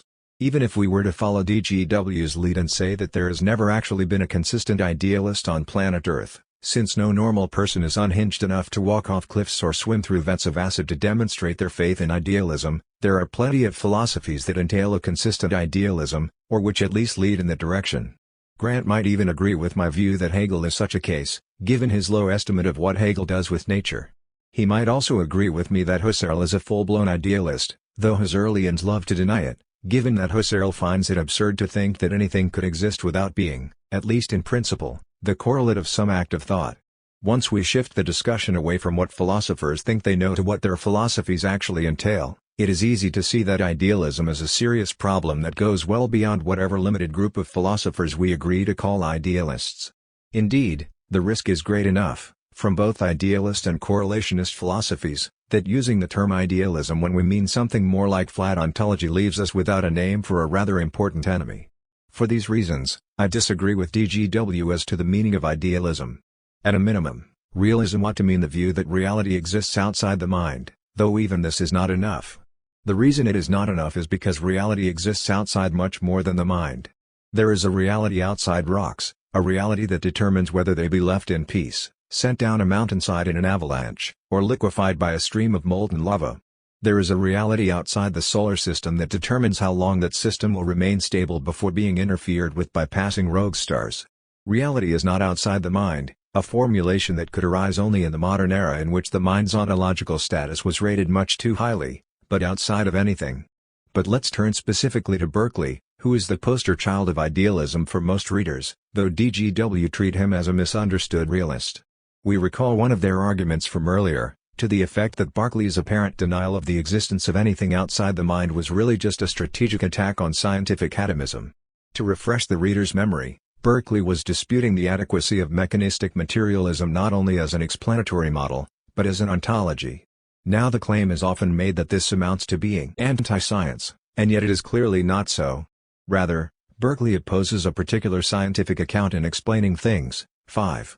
Much as I admire DGW's idealism book on other grounds, it is not clear if this particular claim can pass the straight-face test. Surely DGW are right that merely opposing mechanistic materialism is not enough to make one deserve to be called anti-science. Nor is this a mere straw man. Scientistically inclined philosophers are often rather dogmatic in limiting what they are willing to count as acceptable scientific discourse. And yet, such narrow devotion to mechanistic materialism is clearly not Berkeley's central target. He is hunting much bigger game. Let's take a moment to remind ourselves of who this man Berkeley was. Here is one of the clearest statements of his philosophical standpoint, taken from early in his most important book. It is indeed an opinion strangely prevailing amongst men, that houses, mountains, rivers, and in a word all sensible objects have an existence natural or real, distinct from their being perceived by the understanding. But with how great an assurance and acquiescence soever this principle may be entertained in the world, yet whoever shall find in his heart to call it in question, may, if I mistake not, perceive it to involve a manifest contradiction. For what are the forementioned objects but the things we perceive by sense, and what do we perceive besides our own ideas or sensations, and is it not plainly repugnant that any one of these or any combination of them should exist unperceived? 21. This is no critique of atomism. Clearly, it is a critique of realism in the widely understood sense that reality exists independently of being perceived. It is not only meant to annihilate mechanistic materialism, but would hold good against any form of scientific realism at all. The pre-Cartesian medieval doctrine of substantial forms inhering in matter, Descartes' own view of matter as a unified plenum describable in mathematical terms, and even Schelling's model of nature as an unconditioned productive force. If neither houses, nor mountains, nor rivers are to be permitted existence distinct from their being perceived by the understanding, then we obviously have idealism in its purest form. DGW are certainly not the first to counter that Berkeley is a realist nonetheless, because he is a realist about ideas. Yet it is unclear what is accomplished by this maneuver, except for devaluing the word realism by making it apply to absolutely every philosophical position. By the same stroke we might say of complete solipsists that they are realists nonetheless, since they are realists about themselves. The usual motive for this cheapening of the word realism is that one views it as an enemy that needs to be defanged. One example of this is John D. Caputo's claim that Derrida is a philosopher of the things themselves, despite the latter's clear denial in of grammatology, and elsewhere, of a reality free of all context. 22 The motivation driving Caputo is clearly to disempower the various naive realists who dismiss his hero Derrida as a radical anti-realist. A similar motivation guides an author whom I like much better, Bruno Latour, who in Pandora's Hope deflates the value of the term realism as a strategic move in his conflict with those scientific realists who unfairly dismiss his work. Yet this is clearly not the motive of DGW, who not only have no especial animus against realism but are even concerned to demonstrate that idealism is a form of realism. After all, the strategic motivation in DGW's case is apparently to turn our attention towards what they regard as the positive side of idealism, namely, the causal reality of ideas, which they think is unfortunately suppressed by idealism's usual opposition to realism. An analogous thing happens with my own co-authored Atlanta in our book-length dialogue The Rise of Realism, when he makes the same argument about realism as do DGW. A devout Christian is surely a realist about heaven and hell, since he would not accept that my disbelief in those transcendent spaces in any way impinges on their actual existence. Yet, such a Christian realist would clearly not be a materialist. 23 Now, DeLanda is if anything even more ardently pro-realist in his views than DGW, but just like them, he is willing to devalue the term realism in order to promote a term that he values even more highly, in his case, materialism. For my part, I think realism is too important a term to be sacrificed, deflated, or downplayed. Contemporary philosophy is still not demanding enough in its standards of what ought to count as realism, and until we have a significant change of philosophical atmosphere, I would prefer that we keep the term realism polished, rigorous, and ready for use. The points we have just discussed, all of them touched on already in DGW's introduction, are the core ideas of the book as a whole.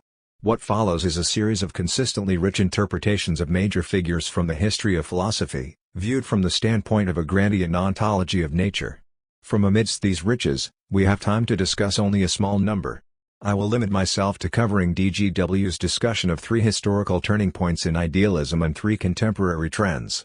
Their historical turning points are, 1. The way that Neoplatonism established the 3 basic types of idealist philosophy encountered in all future idealisms. 2. Descartes' idealist innovation beyond the previous, Platonic kind, and, 3. The difference between Berkeley and Kant, with DGW coming down in favor of Berkeley as a surprisingly realist figure and Kant as an idealist one, despite his insistence on the thing in itself beyond human cognition. The contemporary figures we will visit in the company of DGW are, 1. Maturana and Varela, 2. Kaufmann, and, 3. Deleuze, who is the not-so-hidden key to Grant's philosophy as a whole. Let's begin with what DGW say about the threefold interpretation of Plotinus as yielding 3 possible forms of idealism that persist to this day. This is closely connected with the various possible ways of interpreting the famous dictum of the pre-Socratic philosopher Parmenides, which runs roughly, for being and thinking are the same. What exactly does this mean? One possible interpretation would be to say that there is no being outside thought, as in the readings of Plotinus put forth by the scholars William Ralph Inge and Maria Luisa Gatti, 25. Since both scholars make Plotinus's metaphysics into a precursor of the subjective idealisms found in Berkeley or in Fichte, for whom the only reality there is depends on mind for its being, 25, it should be obvious that this is not the version of Plotinus favored by DGW. A second option would be a panlogicist reading that interprets Plotinus in terms reminiscent of Hegel, yielding an idealism that looks like an objective idealism that purports to overcome the supposed subject/object distinction, 25-6. Again, this is not the idealism that DGW are looking for. The third option, the one that is obviously embraced by our trio of authors from Bristol, is a naturalistic strand of idealism whose legatees are Leibniz, Schelling, and Bosanquet, 26. The authors conclude that Neoplatonism's systematic ambitions encompass idealism's 3 major subsequent variants, subjective, objective, and naturalistic, 26. We have seen that DGW do not agree with the subjective reading of Parmenides and Plotinus, though they also do not agree with the scholar Miles Byrne-Yeats' thesis that it was not even possible to conceive of idealism prior to Descartes, as idealism requires the subjective epistemological shift that Descartes acquires through hyperbolic skepticism, a shift that used tools not available to even the ancient Greek skeptics, 34. 24 DGW seem more inclined to support the contrary thesis of Darren Hibbs, stated in an adventurous counterfactual spirit, that it was possible for subjective idealism to have appeared as early as Plotinus, though there was no good philosophical motivation at the time to have embraced such a doctrine. 25 DGW push Hibbs's thesis further by arguing that what is important in Descartes' philosophy is not only the subjectivist move that made the phenomenalist position conceivable but also that he introduced the motivation for defending such a view by advancing a fully developed mechanistic theory of the extended world that attempted to explain every aspect of physical nature. 35. DGW go on to add that, because of Descartes' two finite substances, res extensa cannot explain the mind while res cogitans in principle can explain physical extension. The balance was shifted in favor of idealism and then developed further by Leibniz and Berkeley. But this is somewhat odd, since their argument implies that Descartes paved the way for a phenomenalist idealism, although DGW want to play down this element in Leibniz and even Berkeley. But what is interesting in the argument is DGW's willingness to explore other possible avenues of the history of philosophy in a way that is too seldom attempted. We turn next to DGW's weighing of the respective merits of Kant and Berkeley. Here they reach a somewhat surprising conclusion: if reality affects no ability, the common target of the pro-realist critiques of Moore, Bosanquet and Bern Yeats should be Kant, not Berkeley. 207. This statement captures our notice, since it departs so markedly from the usual assessment of these thinkers. Whereas Berkeley is the prototypical idealist on account of his famous assertion that to be is to be perceived, Kant insists on the existence of the thing in itself beyond all perception. In the opening pages of his Prolegomena, Kant even indignantly rejects the supposed similarity between himself and Berkeley on this key ontological point. 26 Nonetheless, DGW conclude that Kant would be the more proper target of what they claim to be misguided attacks on Berkeley. On what basis do they draw this conclusion? Their first step, we have seen, is to deny the usual view that Berkeley is a phenomenalist idealist, a view shared not just by most contemporary readers but by important philosophers of the past as well. G.E. Moore was not alone in considering Berkeley an illusionist. Kant makes similar accusations in his first critique. Nevertheless, both philosophers are in error and miss the importance of Berkeley's sensory realism. 202. As they see it, Moore views Berkeley as an idealist solely because he thinks his philosophy is motivated by skepticism, and he even ventures the argument that if Berkeley is skeptical about matter then he needs to be equally skeptical about mind, which would lead in turn to the denial of all reality. 203.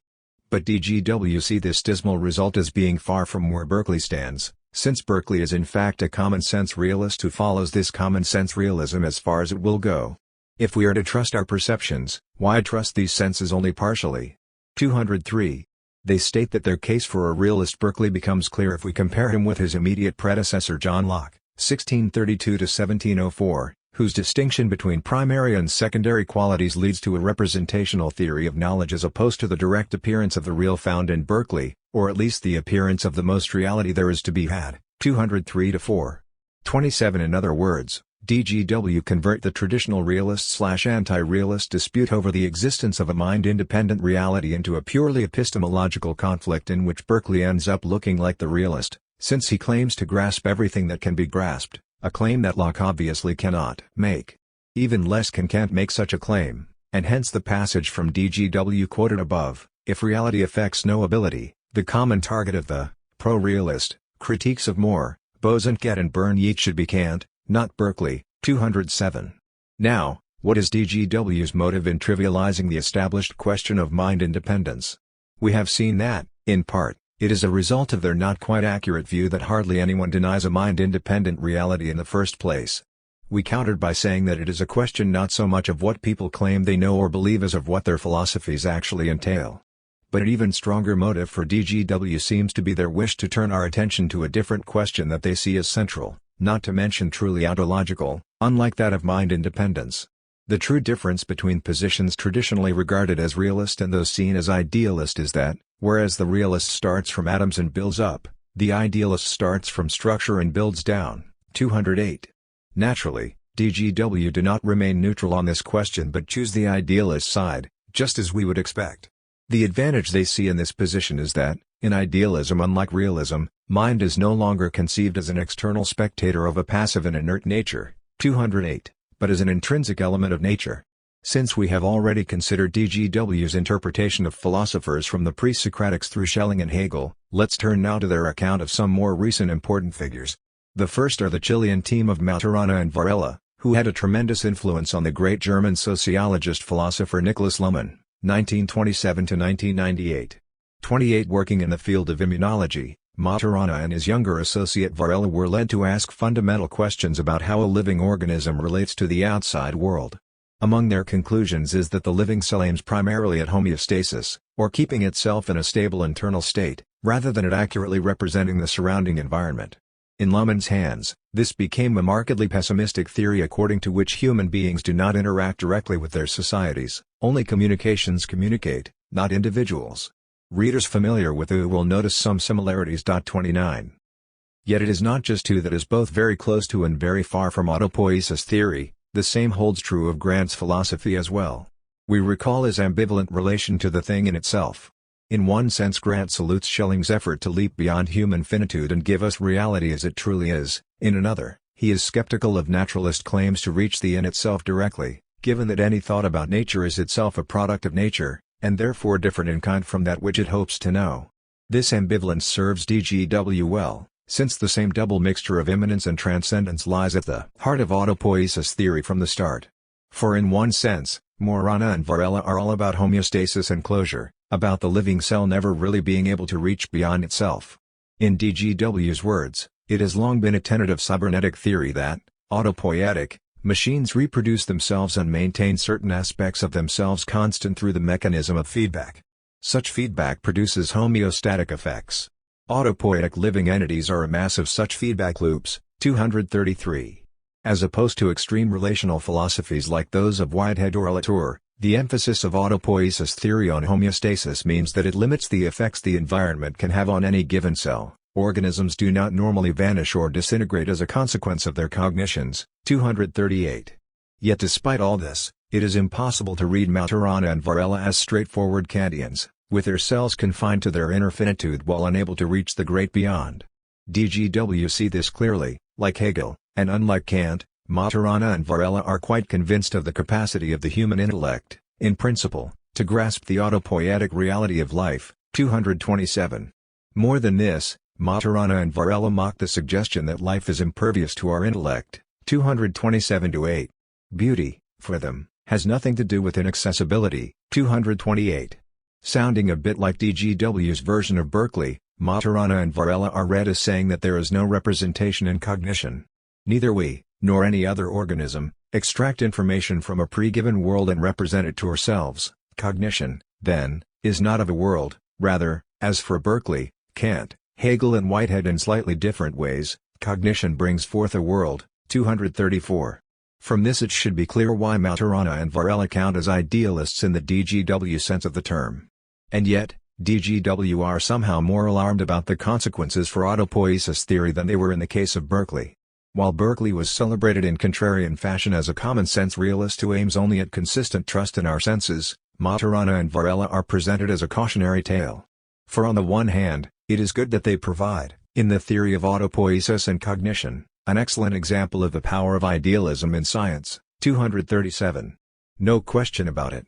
Yet there is also no question that Maturana and Varela's account of organizational closure, and the complete specification of structural modulation by the organization, is overplayed.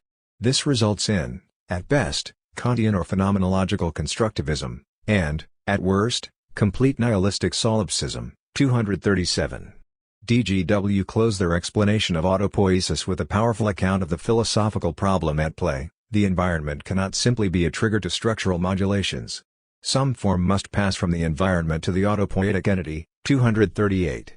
Stated differently, though the thing in itself is not directly knowable, it must still somehow be knowable, and not just an external causal factor that fails to break through into the self-contained inner world of the cell. DGW's discussion of Stuart Kauffman follows immediately after their section on Maturana and Varela. The transition is not a hard one to make. Kauffman, like the Chileans, is a biologist who cuts against the grain of Darwinian orthodoxy, and who is especially concerned with the independent capacities of the living organism. Rather than autopoiesis, Kauffman speaks of autonomous agents. 241, by which he means something that is self-reproducing and does a thermodynamic work cycle, 241. A work cycle absorbs energy from the outside and uses it to drive the system towards a far from equilibrium state in which overall the amount of entropy in the universe may have increased, but locally some new order has been produced. 241. This is true even of factory machines, though of course, so far in history, they lack the self-reproductive capacity that would make them true autonomous agents. For Kaufman, such agents are part of the ontological furniture of the universe. 243, and thus cannot be further reduced to their components. Yet such agents are not the whole of the furniture of the universe. Above and beyond them are the attractors that govern the behavior of agents, a concept found not only in Grant and DeLanda but everywhere in complex systems theory. As DGW summarized Kaufman, attractors are real entities that are not substantial in themselves, but which give rise to the organization found in apparently substantial entities. This is a strong idealist theme throughout his works. 240. Now, DeLanda would counter that attractors are a strongly realist concept, given that they govern the real behavior of the natural world. But we have seen by now that Grant's unusual sense of idealist is not incompatible with the usual sense of realist. For as DGW add, attractors are real entities with real determining force. They are clearly allied to the idealist concept of organization that we have already encountered. Indeed, it seems that organization can be conceived of as a multiplicity of such attractors, an organized hierarchy of ideas. 245. Yet this formulation may be more holistic than what Kaufman has in mind. More generally, Grant's focus on nature as a general productive force and the relative downplaying of individual entities in his ontology seem to point to a major disagreement between Grant and the systems theorists, one that is never clearly identified in DGW's idealism book. In any case, DGW summarized Kaufman as answering the Maturana-Varela solipsism problem by realizing that the organizational aspect of an autonomous agent should not be overly stressed. Disorder is also important if adaptation and change are to occur. The autopoietic agent needs to live in the boundary region between order and chaos. 247. For it is as sensitive as it can be without falling apart. 247. The way this works is that multiple perturbations tend to converge into the same structural effect on the agent. In other words, many similar perturbations are registered as equivalent. 247.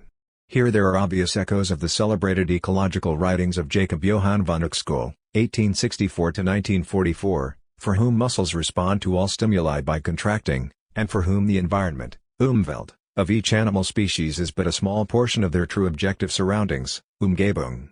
30.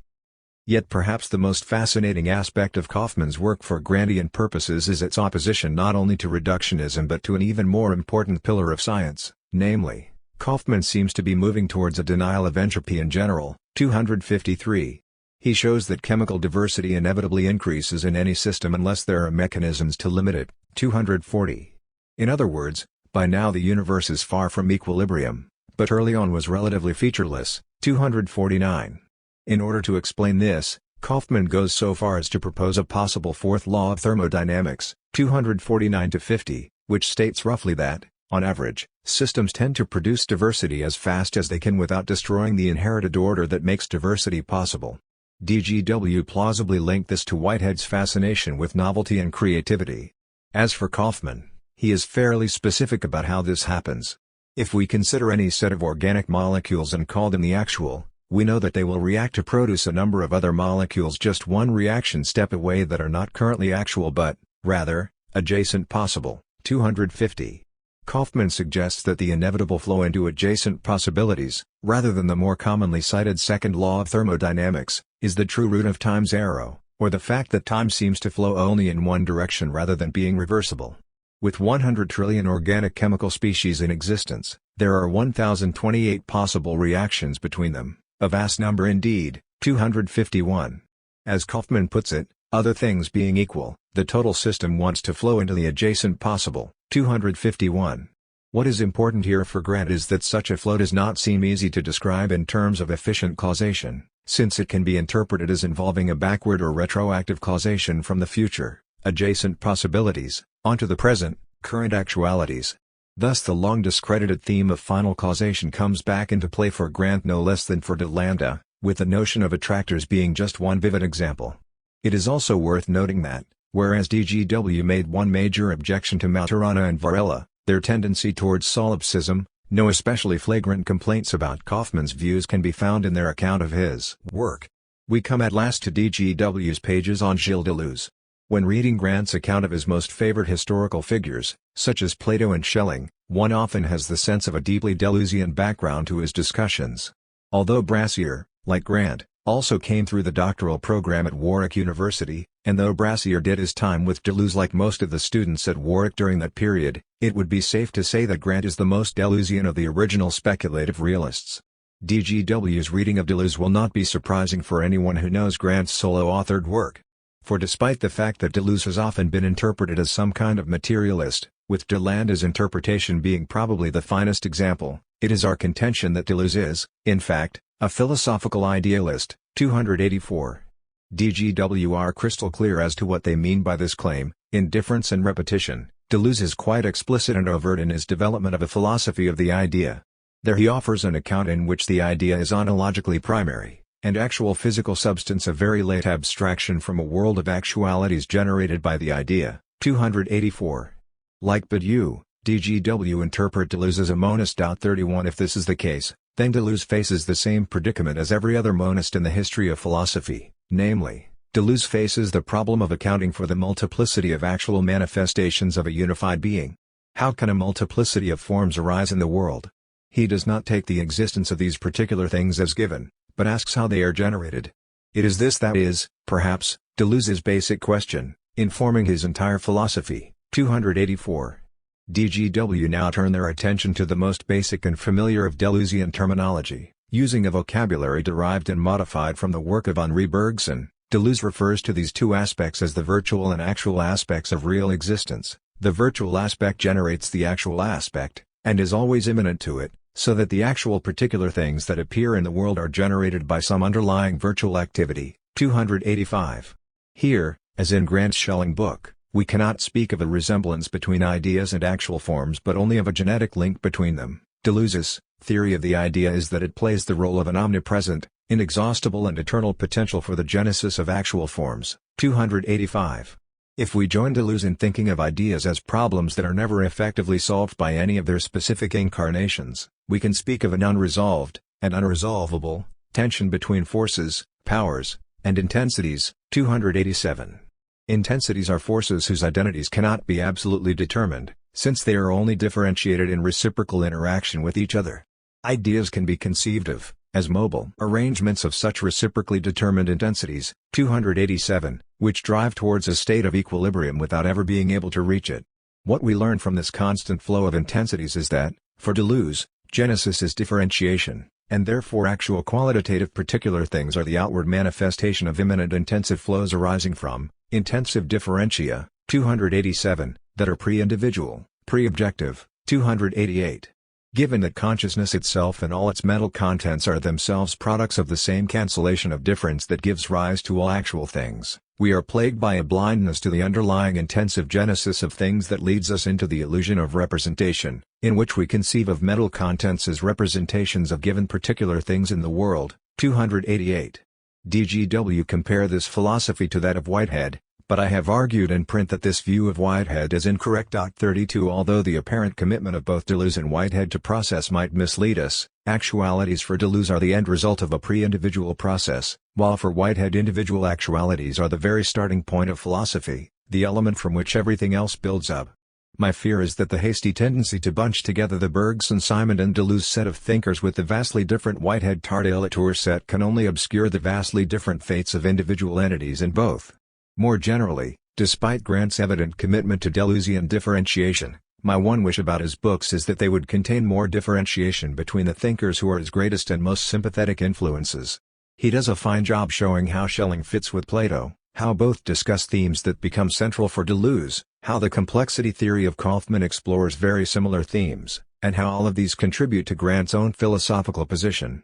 But the reader would profit even more if Grant were to present more points of tension between these various authors, given that intellectual tension rather than agreement is always more likely to contain the seeds of the future.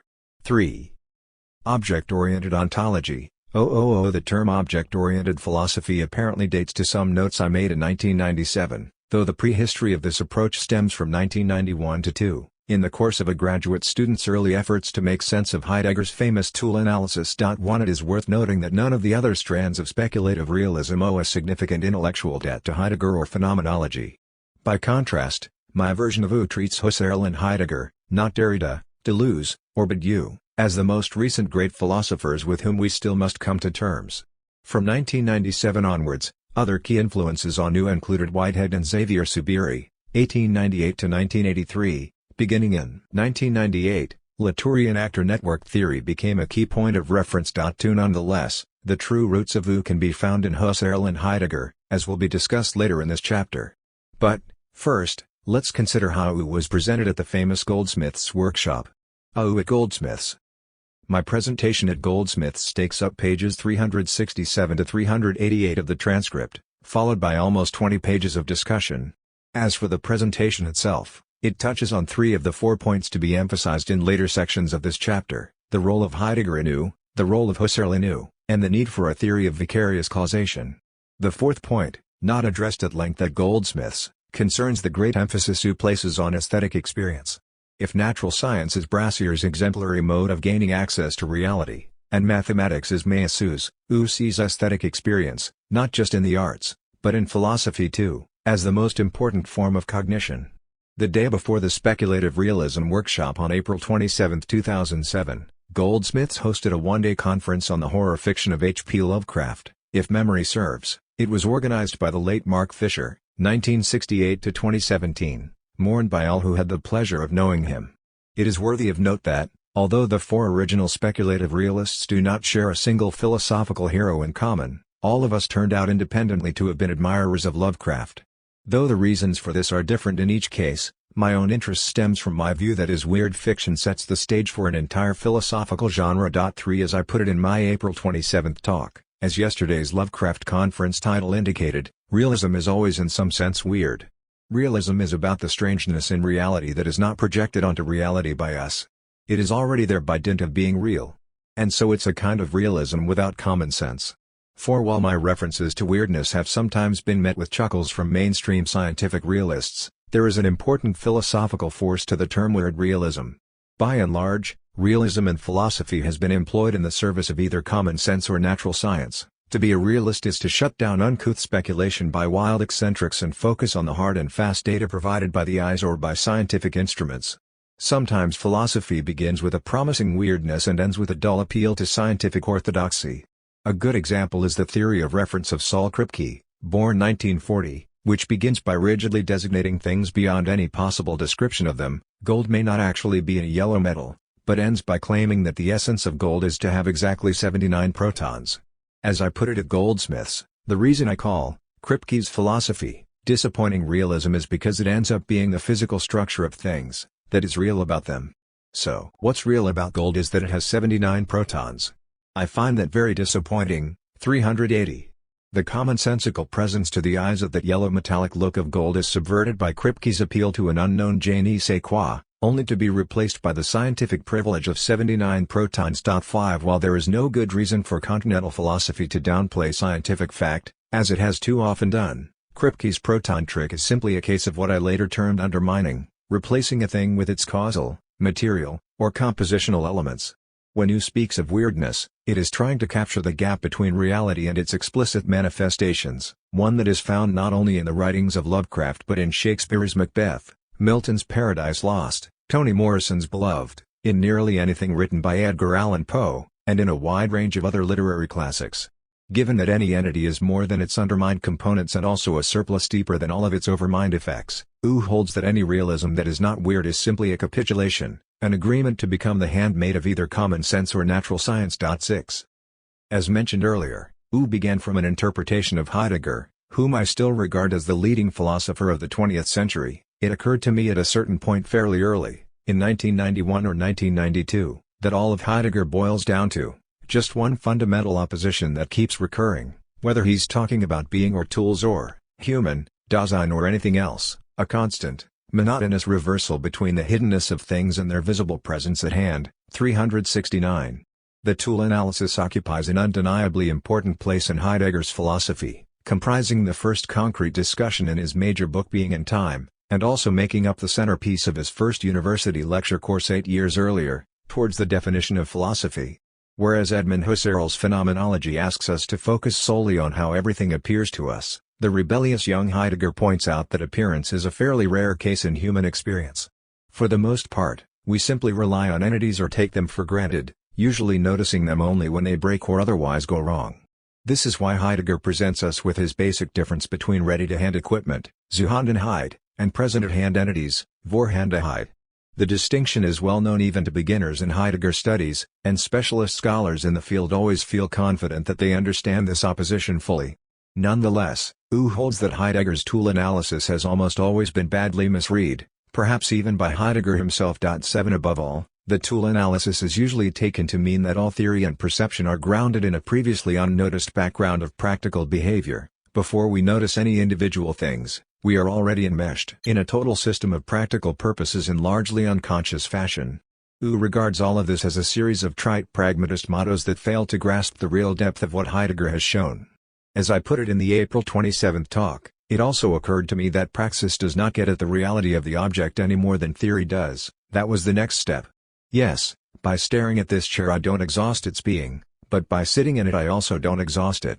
There are so many deep layers to the reality of the chair that the human act of sitting is never going to exhaust. 371.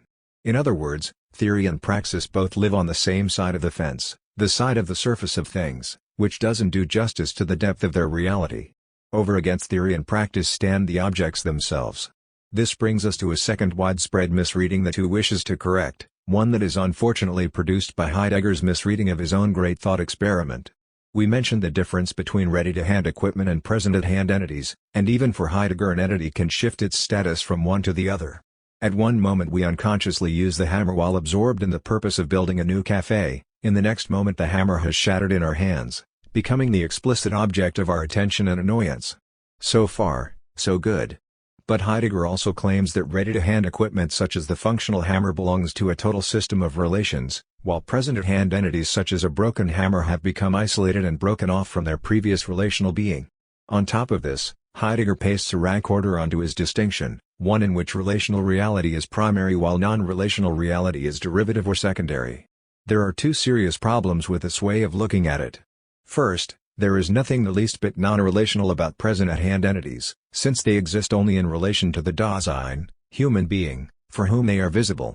There is no such thing as a surprising broken hammer in isolation, because it is always surprising for me or for someone else. For this reason, the supposed rift between ready-to-hand and present-at-hand is not very wide at all, both exist only in relation to human beings. And we have already seen that the real lesson of the tool analysis is the existence of objects deeper than theory or praxis, deeper than the usual understanding of both Zuhandenheit and Vorhandenheit. But this means that objects are deeper than any of the relations they have to human beings. Heidegger should have known this, since, despite his claim that tools always exist only in relation to a total system of other tools, he also calls our attention to the fact that tools can break. And a tool could not break if it were nothing more than its functional relations to all other beings. In order for something to break, it must contain a stubborn surplus beneath its current effects and impacts, a surplus that one day erupts like a symptom and demands that we take it seriously. Up to this point, the reading of Heidegger has already established two counterintuitive points. First, theory and practice are not two terms of a grand philosophical opposition but are both ways of dealing with things that come up short of exhausting them. Looking at a tree, developing theories about it, and using it for shade or lumber are all translations of the tree that never deploy its full reality.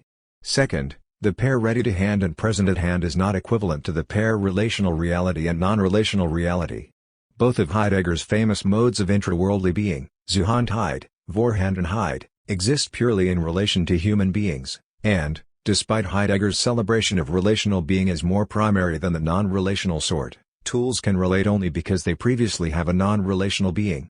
The hammer does not break because it is in relation to the entire construction site, but because it has an internal weakness or fracture that the construction site never took into account.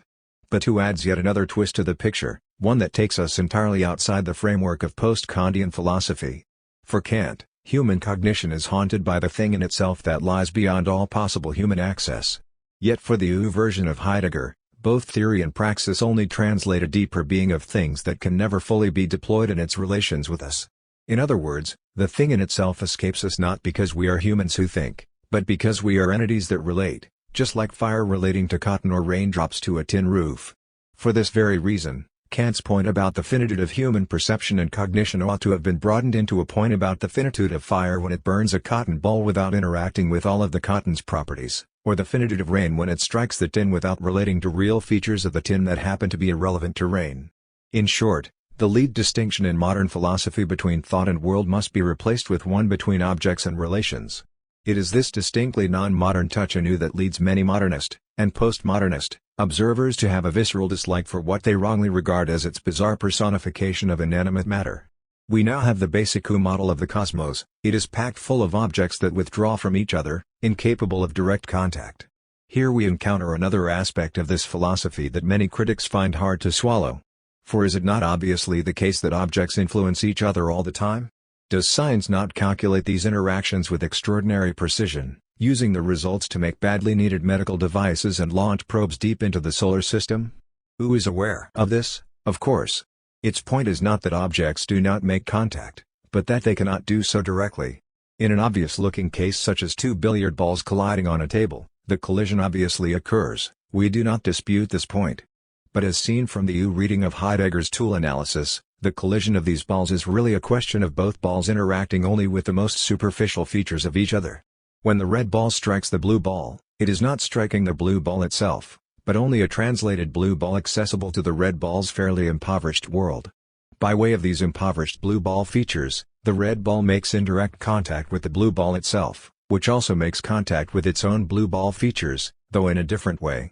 It is a question of indirect causation or, as Zhu calls it, vicarious causation. Already in early Islamic speculation, the Ash'arite school of Basra held that God was not just the only creator in the universe but also the only causal agent.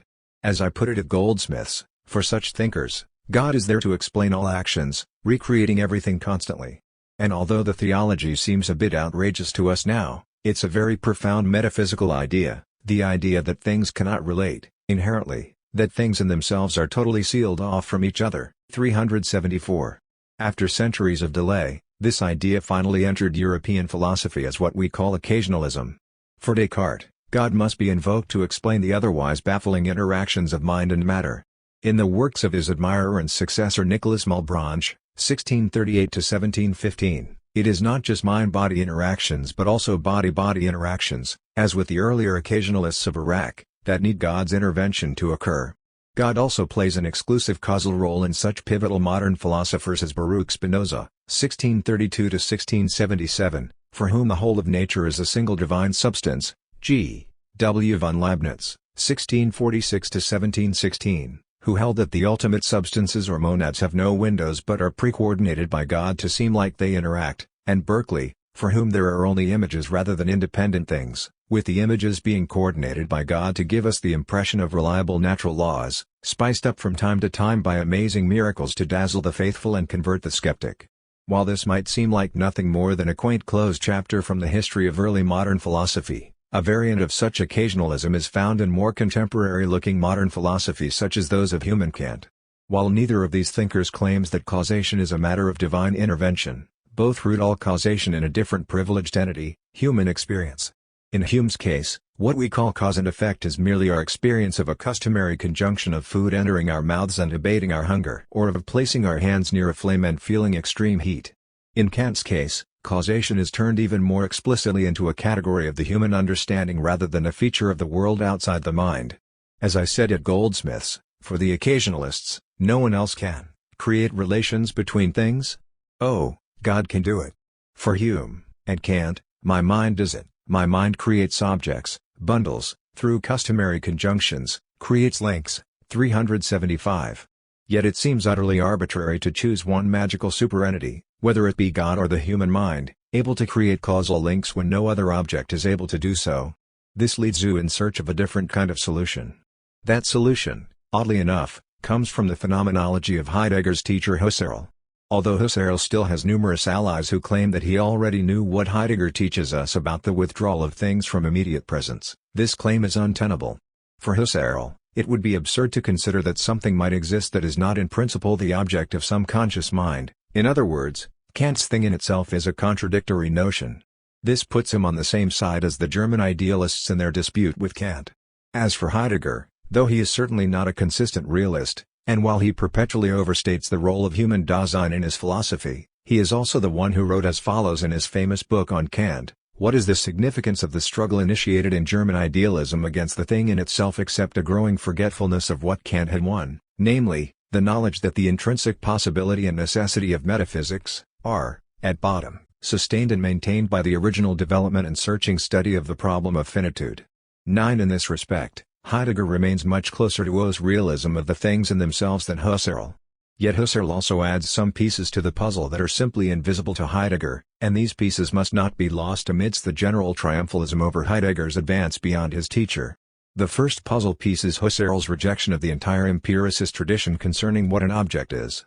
As I remarked at Goldsmith's, if you read the whole first half of Husserl's Logical Investigations, after he's done refuting psychologism, his real enemy is British empiricism, and what he is up against is the notion that what we encounter are qualities, and that somehow the qualities are bundled together by us. 376. Empiricism tends to view objects as nothing but a set of qualities bundled together by our own minds. The objects of experience have no inherent unity, since they are merely assembled by us from pre-given qualities. There is no taxi cruising down the street, only an assemblage of colors and shapes that our mind somehow organizes into a thing. In what is perhaps the core insight of phenomenology, much more so than its unconvincing denial of any reality beyond mental life, Husserl reverses this empiricist bias. What comes first is the object itself, even though the qualities of that object constantly shift as we experience it from different angles and distances, the object stands fast as an unvarying unit. Indeed, this is what phenomenology is all about, stripping away all the varying qualities and silhouettes of a thing, its adumbrations, Abschattungen, as Husserl calls them, in order to arrive eventually at what he calls the essence of the object. As a reminder, the object Husserl speaks of here is still immanent in the sphere of consciousness and is therefore not the same as the real object that breaks or surprises us in Heidegger's tool analysis. If Heidegger leads us to real objects, Husserl had spoken instead of intentional objects aimed at by the mind. But given the ugliness of the word intentional, and the frequent confusions that surround this word in contemporary philosophy, Wu prefers to call them sensual objects. There is thus a duality of real and sensual objects, which turns out to be accompanied by a further duality of real and sensual qualities. And since there are no objects without qualities and no free-floating qualities without objects, the world ends up being describable in terms of four possible object-quality pairs: SO square, rho RQ, and SO RQ. In my book The Quadruple Object, 2011, these terms are explained as the root of time, space, and what Wu calls essence and 8.10 more broadly. Husserl's sensual objects also provide an important clue as to how to solve the vicarious causation problem. Recall that this problem arises because two real objects proved unable to make contact, since both withdraw completely from each other.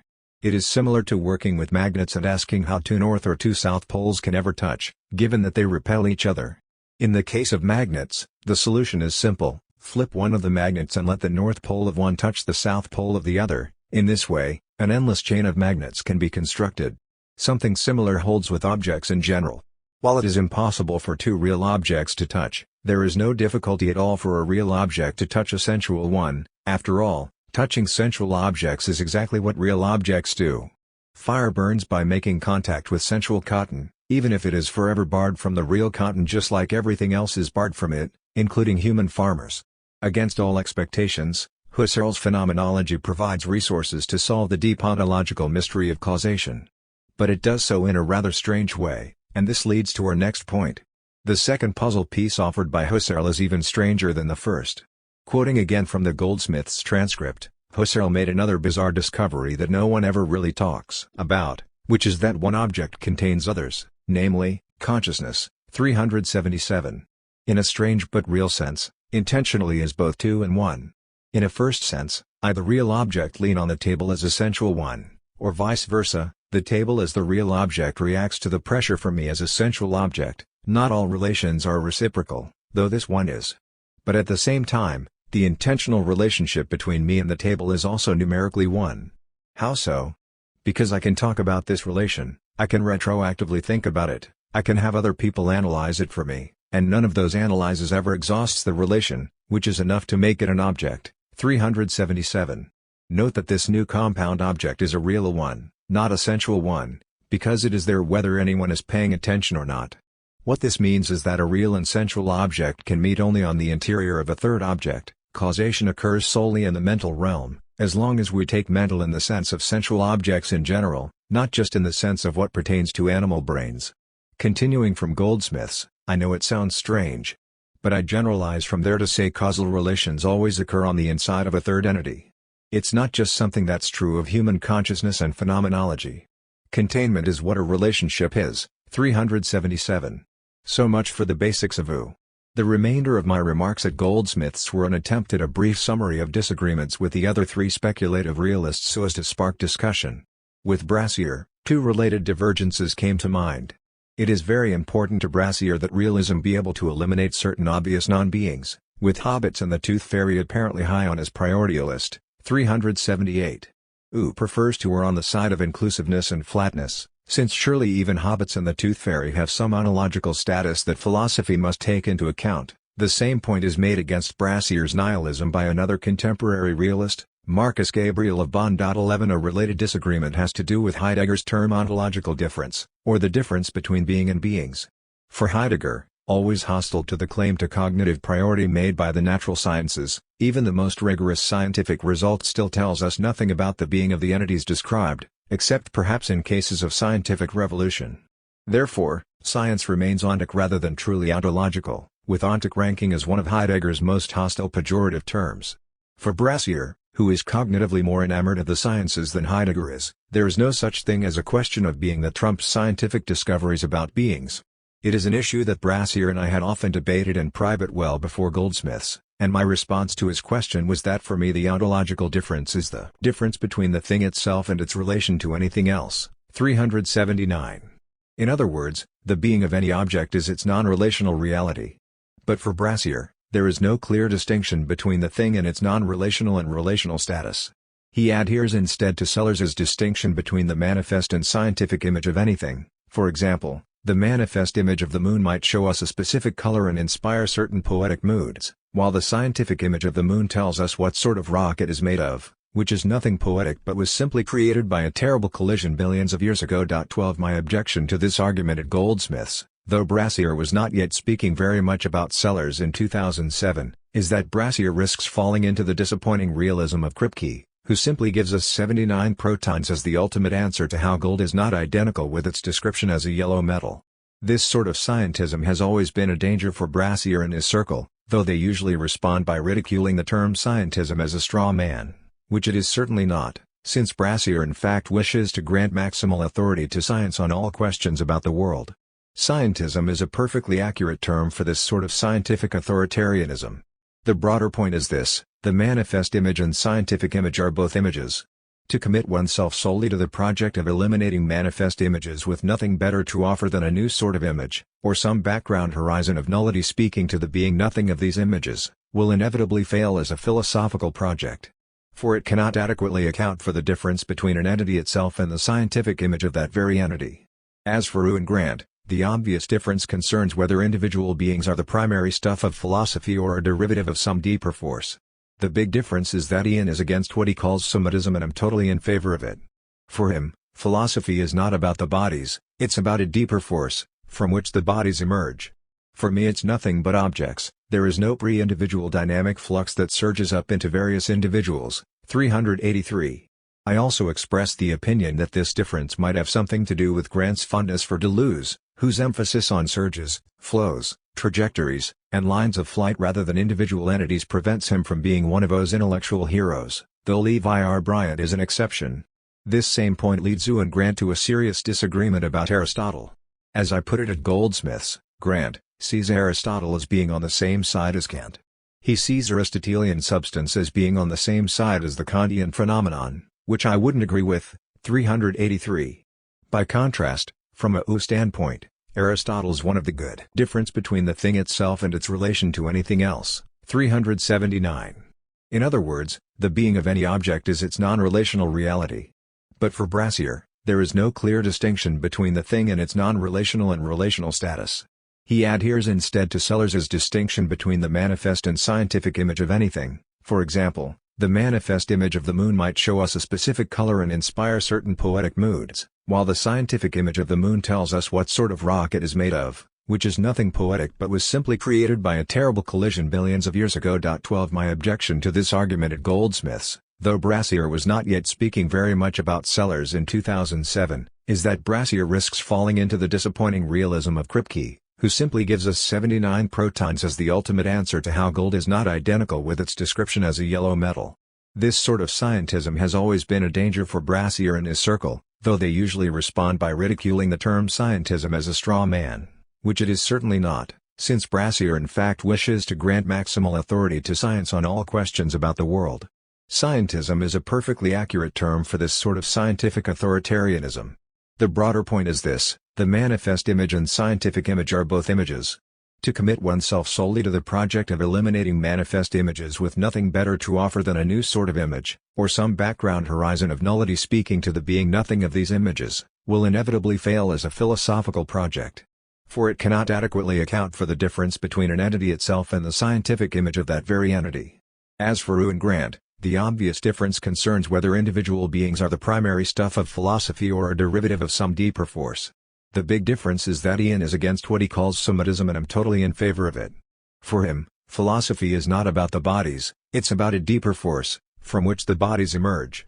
For me it's nothing but objects, there is no pre-individual dynamic flux that surges up into various individuals. 383. I also expressed the opinion that this difference might have something to do with Grant's fondness for Deleuze, whose emphasis on surges, flows, trajectories, and lines of flight rather than individual entities prevents him from being one of those intellectual heroes, though Levi R. Bryant is an exception. This same point leads Roux and Grant to a serious disagreement about Aristotle. As I put it at Goldsmiths, Grant sees Aristotle as being on the same side as Kant. He sees Aristotelian substance as being on the same side as the Kantian phenomenon, which I wouldn't agree with. 383. By contrast, from a Roux standpoint, Aristotle's one of the good. Always, everything from Asu hinges on chaos over time. There is no chaos in the present moment, since the current laws of nature do in fact apply in a rigorous manner. The entire question period following my presentation was interesting, including objections by Toscano concerning whether reality can be totalized, by Daniel Miller on the Kantian difference between real and imaginary coins, and by Peter Hallward on whether it's a good idea to remove relations from ontology as Roux aims to do. But with space running short, I will confine myself to recalling the objection by Robin Mackay of Urbanomic, who published several of my articles in his journal Collapse, though he has generally been negative towards Roux over the years. The reason for recounting it is that I think Mackay's claim lies at the root of why so many newcomers too have reservations about placing objects at the basis of the world. In Mackay's own words, I'm very sympathetic to the idea that we have to try to break reality out from its incarceration in our relation to it, but it seems to me that physics already does that, but it does it precisely at the expense of the common sense idea of what an object is. And what puzzles me about your system is that you seem to carry over that common sense idea of what objects are into this other realm. 404. Later in his remark Mackay turns to the writings of Lovecraft, while apparently also referring to natural science. For me this is the profundity of Lovecraft, why he's a profound realist. Because when you go through the gates, when reality is revealed to you, it's just this complete chaos which you can't objectify.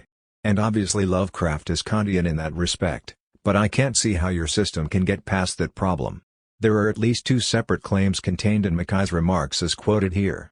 The first amounts to saying that the common sense notion of objects is, and ought to be, eliminated by physics, since it is clearly just a pre-philosophical artifact of our everyday experience.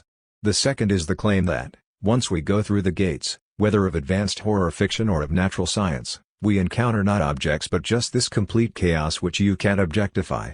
Let's begin with the second point. Although quantum theory, the textbook example of a scientific theory at odds with common sense, proposes a quantum world that does not behave in the way that our everyday macro world seems to behave, the quantum domain is by no means a complete chaos. Far from it, since an unfettered chaos would not enable quantum theory to be the most accurate strain of science ever developed, essential to the creation of such important devices as lasers and fiber optics. On top of this, the very basis of quantum theory is the rather object-oriented sounding claim that reality comes in discrete packets rather than in continua. On the whole, natural science is the last place to look if one seeks a world of complete chaos. As for the horror of Lovecraft, His world too is populated by objects, and they are objects precisely in the U sense, impossible to perceive or even describe with the normal mechanisms of human intelligence. 15. This leads us back to Mackay's first claim. When Lovecraft speaks bizarrely of that which bubbles and blasphemes at the center of all creation, or of a color that was really a color only by analogy, he is stripping away our comfortable sense of what it means to be an object. 16. But by no means is he eliminating objects. We recall that, for U, object means nothing more than a unified thing that cannot be exhaustively reduced either to its components or to its effects. It is simply untrue that U projects objects of common sense onto the pre-perceptual world, since the entire point of U is to say that objects are irreducible to their relations to common sense or to anything else. Indeed, the case could be made that U has provided the most Lovecraftian sense of objects in the history of Western philosophy, since none of the commonsensical features of objects apply to O's real objects. Nonetheless, O's central objects are often rather commonsensical, but this is no reason not to preserve and discuss them in ontology, even if for Brassier the sensual realm is suitable only for destruction. After eliminating from the cosmos everything that one happens to dislike, one recalls that people have spoken of hobbits and the tooth fairy, and that philosophy needs to be able to account for such entities as much as for quarks and still undiscovered entities destined for scientific recognition. Mackay's appeal to Kant as holding that we cannot thingify what lies beyond consciousness might easily have been expanded to include but you, who holds that before anything is counted there is simply a formless inconsistent multiple, which Brassier in turn reads as a nullity. 17. This amounts to the old philosophical claim that you cannot look at something without looking at it, and if you objectify it when looking at it you cannot be sure what it was like before you looked. The problem with this claim, now as ever, is its assumption that there are only two options: either we look at the world and therefore stamp it with the features of our own cognitive mechanism, or we do not look at it and therefore know nothing of it. But this outlook is deeply unphilosophical, since it reduces the alternatives to wisdom or nothing, leaving no room for the Socratic love of wisdom on which our profession is based. Philosophy is not science, and, indeed, is not a knowledge at all. It approaches reality not by discursive prose propositions but by hints, allusions, and innuendos in the manner of the arts. We will discuss the point again below. Let's try this once more. Mackay's objection, and I have often heard it from others since Goldsmith's, seems to boil down to this: the everyday world might seem to consist of objects, but reality itself is objectless, so you are illegitimately projecting a false commonsensical worldview onto reality itself. But that is not what U is doing. What is it doing? In the first place, unlike Brassier and Metzinger, U follows Husserl in acknowledging that the sensual sphere is made up of objects rather than free-floating bundles of qualities. The Brassier-Metzinger move is to say that we have no reason to trust phenomenological experience on this score and should instead trust a scientific account of what is really going on in everyday experience. O's response, as stated in Chapter 1 above, is that Metzinger's proposed experiments to discover the minimally sufficient neural correlates of Husserl's so-called intentional objects cannot be conducted without presupposing the same distinction between objects and qualities that is central to phenomenology itself. Metzinger too must be able to identify his data as being the same data even as he views them from different angles and in different moods. There is no scientific access to reality that can leap beyond the basic rift between objects and their shifting qualities.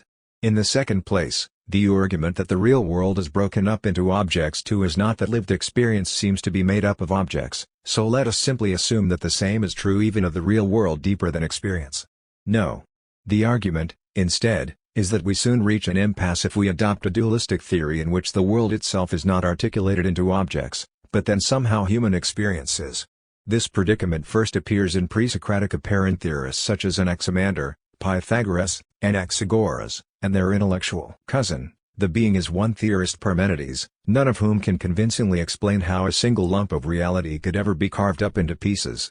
The problem endures into the philosophy of the past century, whether in Levinas's theory of a unified DOIA, there is, that is broken into pieces only by the human mind, or in the claim of James Ladyman and Don Ross, who were once in great favor in Brassier's circle, that individual objects come into existence simultaneously with our human encounter with them. 18 The postmodern philosopher Karen Barad, born 1956, does much the same when she argues, appealing to the great Niels Bohr, that related do not precede their relations. 19 From the evident failure of such efforts we can deduce that the world is many prior to any encounter with it by everyday common sense experience.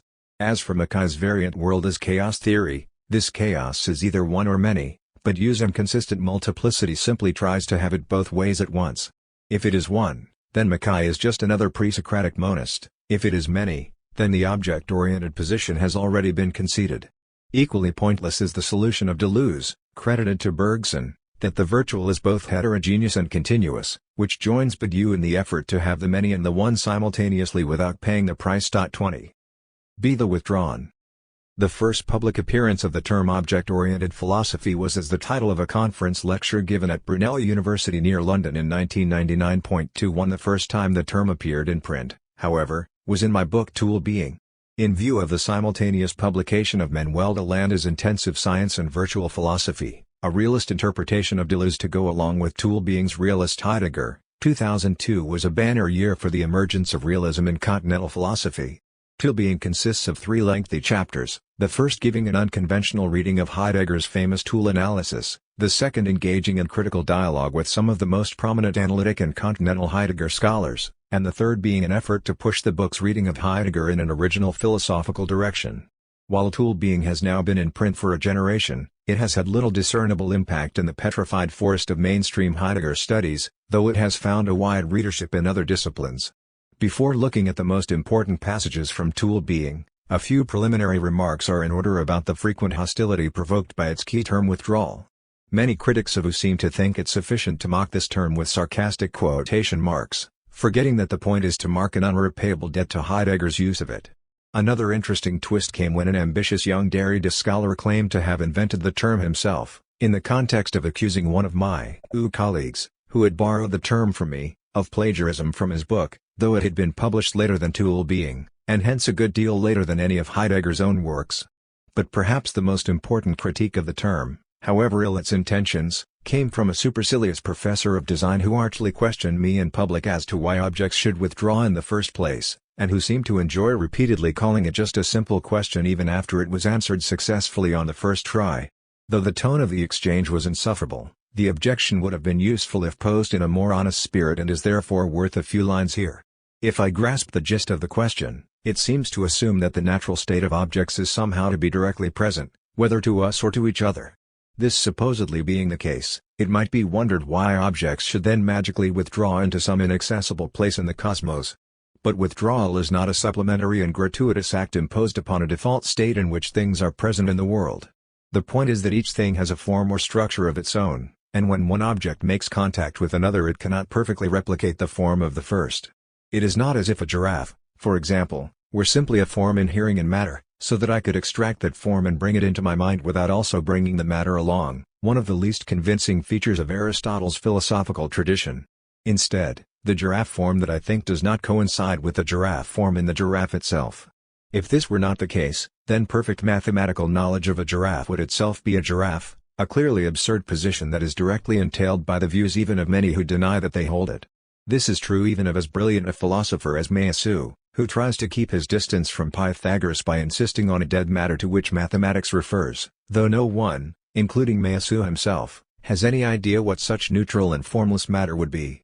In short, withdrawal does not refer to some needlessly mystical disappearance of things from the immanent earth but is simply another way of saying that a form can exist in only one place, it cannot be moved, into a mind or anywhere else, without being translated into something different from what it was. This misunderstanding is so frequent that I have recently begun to use the term withhold instead of withdraw. Time will tell which is better. Returning to the importance of this topic for Wu, it was first spelled out in The Invisible Realm, Section 1 of Tool Being, 22, which can serve as our primary text here. Withdrawal is one possible equivalent for Heidegger's key term ready to hand, Zuhandenheit, as contrasted with its opposite, presence at hand, Vorhandenheit. There are several different examples of presence at hand in Heidegger, including the sheer presence of visible objects lying before us, the broken tool that no longer works but obtrusively demands our attention, or things as objectified by the natural sciences in terms of mass and spatio-temporal position. According to Heidegger, what all such examples have in common is not just their presence rather than their absence, but their purported existence as independent entities inherently unrelated to anything else.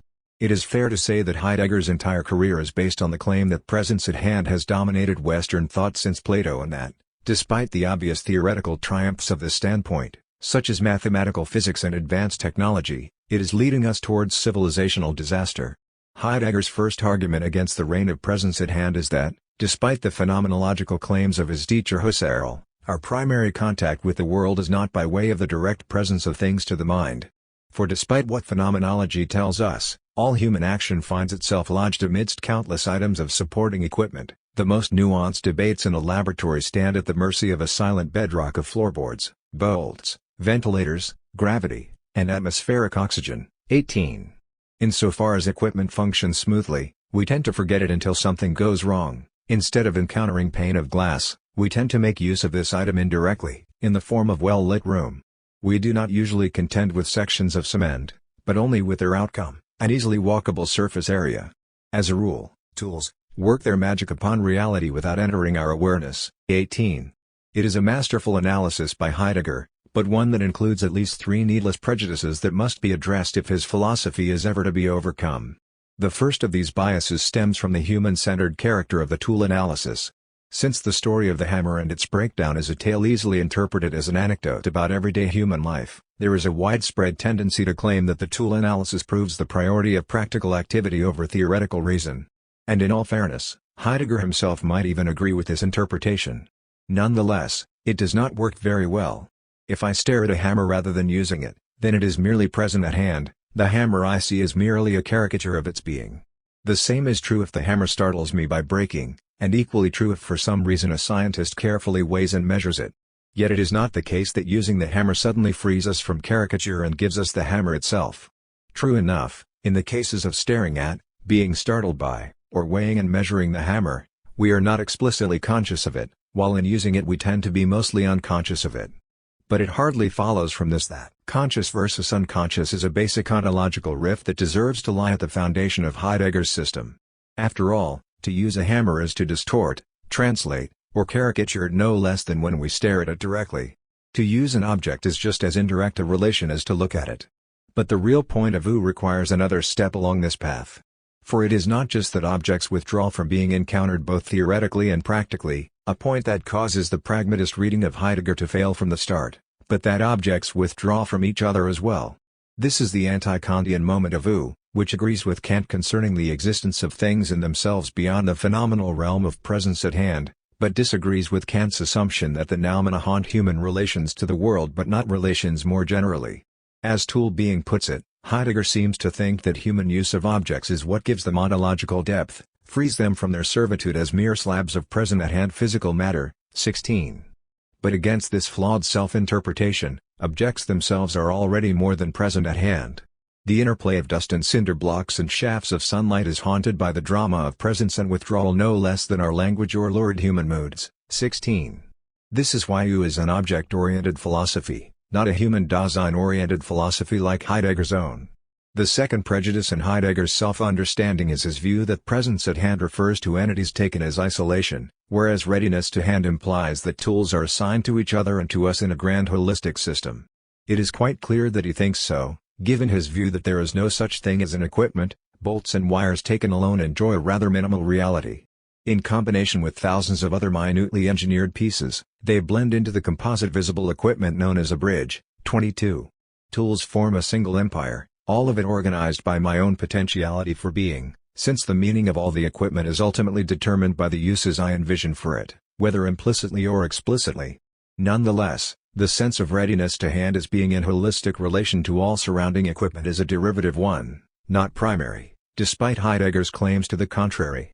The reason is that tools are not just assigned to each other, we also know that they can break, which means that each tool being is a surplus not fully inscribed in the current tool system. Indeed, the mere fact that there are individual beings at all is enough to disprove the existence of equipmental holism, since otherwise we would have a monism in which all beings are one, much as with Parmenides, whom Heidegger resembles in several respects. Sounding more Deleuzian than usual, Tool Being puts it as follows: drifting over the earth, we encounter a crystallization of parrot event and glacier event, each of them defining a fateful tier in the contexture of meaning, the birth of an individual power to be reckoned with. 47. Third and finally, Tool Being claims that the analysis of tools and broken tools already contains the entire philosophy of Heidegger.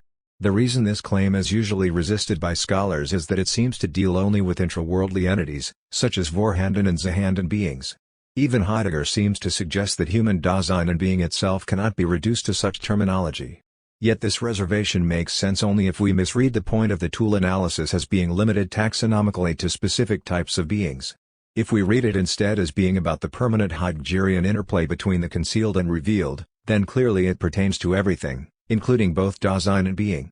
For in one sense, my deepest Dasein is hidden from me just like everything else, Zahanden, while in another I do have at least a partial self-understanding, Vorhanden. And even for Heidegger the same is true of being, which hides from all presence while nonetheless being partly revealed in each historical epoch. In light of these considerations, we have reached the first major axis of Wu. There is a dualism between the real, readiness to hand in the deeper, non-relational sense, and the sensual, presence at hand, as expressed most clearly in Husserl's phenomenology. See objects and their qualities.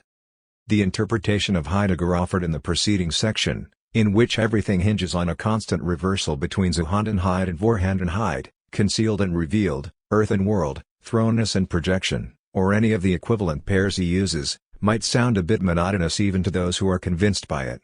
Yet there is always a built-in advantage to philosophical thoughts that seem overly restrictive. Only by acknowledging the most extreme dominance of the tool-broken tool opposition in Heidegger do we gain a genuine thirst for anything that might escape it, 80-1. And we turn out to be in luck, since there proves to be a second axis in Heidegger's thinking, one that Wu pushes as far as possible. This second axis appears astonishingly early in Heidegger's career, in his very first university lecture course in 1919, just short of his 30th birthday. 23 For along with the classic Heideggerian dualism between the withdrawn and the present, the young thinker has already caught the scent of another. Imagine that we encounter a brown object such as a hat and wish to perform a phenomenological analysis of it. After a certain amount of reflection, I become explicitly aware that the object is brown. Upon further abstraction, I realize that brown is a color, so that the category of color was already applicable to that blurry object that crawled into my view from out of the life world. Color, in turn, can give way to the even deeper categories that encompass it: perception, experience, reality, and so on. 84 In this way the phenomenologist proceeds level by level, moving from one aspect of the phenomenon towards its ever deeper grounds or conditions. The young Heidegger calls this the specific bondedness to levels of phenomenological description. Yet there is something else going on, a different point that is subtle enough that a reader might miss it, despite the young Heidegger's explicit handling of it. 4. There is another kind of theorizing that has nothing to do with this step-by-step uncovering of levels. At any moment in the process, whether at the level of blur or brown or color or perception, we can also stop and note that any of these things is at least something rather than nothing. We can say the blur is, the brown is, the color is, the perception is. This possibility belongs to any part of the environment that we might be discussing at any moment. 84 Thus, we reach a distinction that seems to resemble the traditional opposition between existence and essence. But given that Heidegger draws it from an interpretation of Husserl, it is better to give it a more phenomenological spin and term it a difference between object and quality, despite Heidegger's personal distaste for the word object. This is familiar from our interpretation of Husserl, who rejects British empiricism by denying that objects are just bundles of qualities. Instead, the object comes first, shifting its qualities from moment to moment while remaining the same. But what is most interesting is that the young Heidegger does not just recognize this second axis as occurring on the level of phenomenological appearance, which in 1919 he calls the delived realm of occurrence rather than the living realm of events, Ereignis, an early version of the Vorhandenheit/Zuhandenheit distinction. Instead, the deep or hidden layer of reality is also torn asunder by this new distinction between objects and qualities. Later in Tool Being I tried to show that this fourfold structure discovered by the young Heidegger returns from time to time, first in the hidden relation between those key works of 1929, What is Metaphysics? And On the Essence of Ground. 24 Then, of course, there is the explicit but mystical-sounding fourfold, Jevert, introduced in the 1949 lecture Insight into that which is and dominating Heidegger's celebrated late works of the 1950s.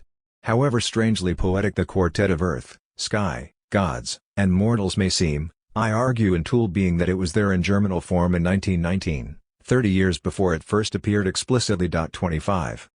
The clearest restatement of this fourfold in terms of Wu so far can be found in my book The Quadruple Object, originally commissioned by Meillassoux for the French Metaphysique series he co-edits at Presses Universitaires de France. 26 The Wu terminology, so different from Heidegger's, refers to the two axes of differentiation as real, R, versus sensual, S, and object, O, versus quality, Q. This gives us the four permutations of real object, ρ, real quality, RQ, sensual object, SO, and sensual quality, square.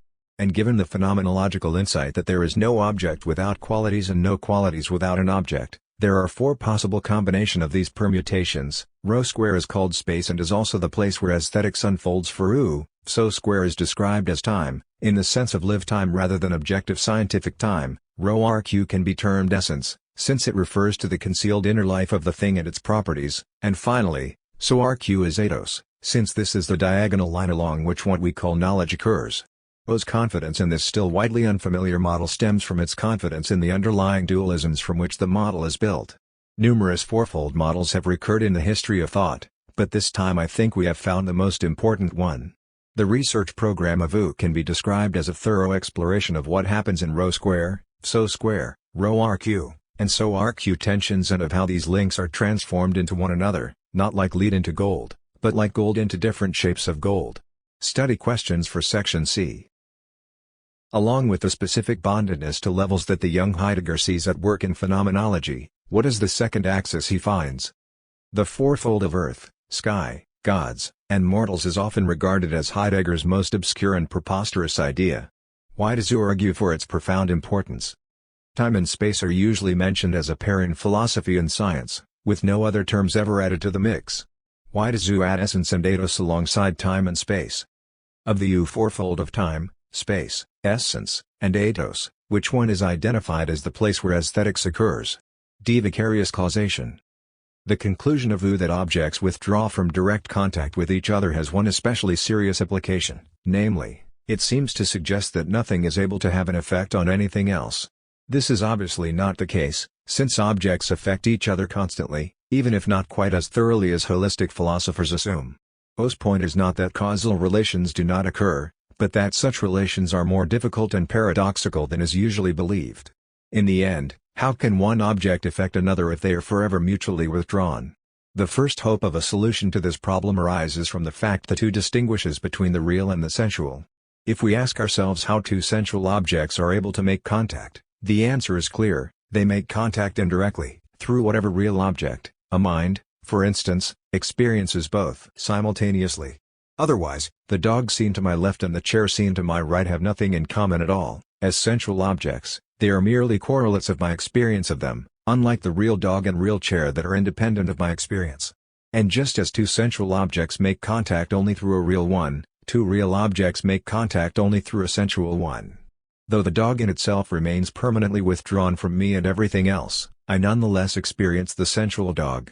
In that way, I gain indirect contact with the real one.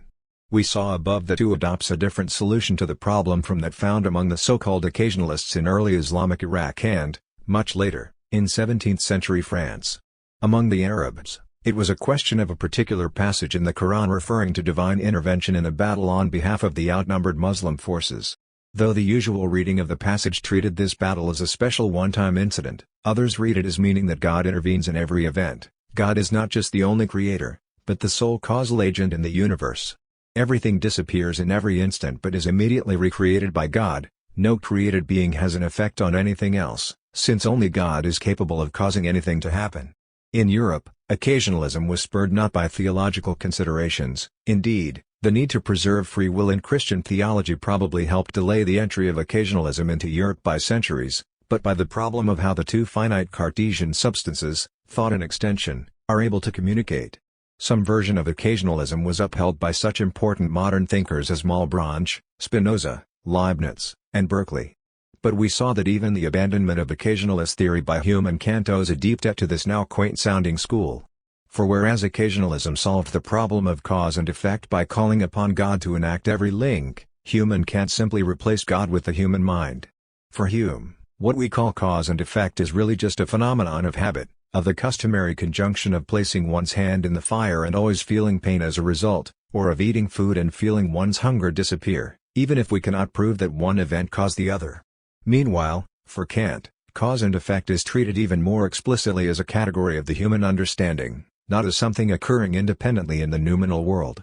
Although the solutions of Hume and Kant are ostensibly more plausible, given that their replacement of God with the human mind is more in keeping with today's secular attitudes, they nonetheless repeat a more important occasionalist mistake.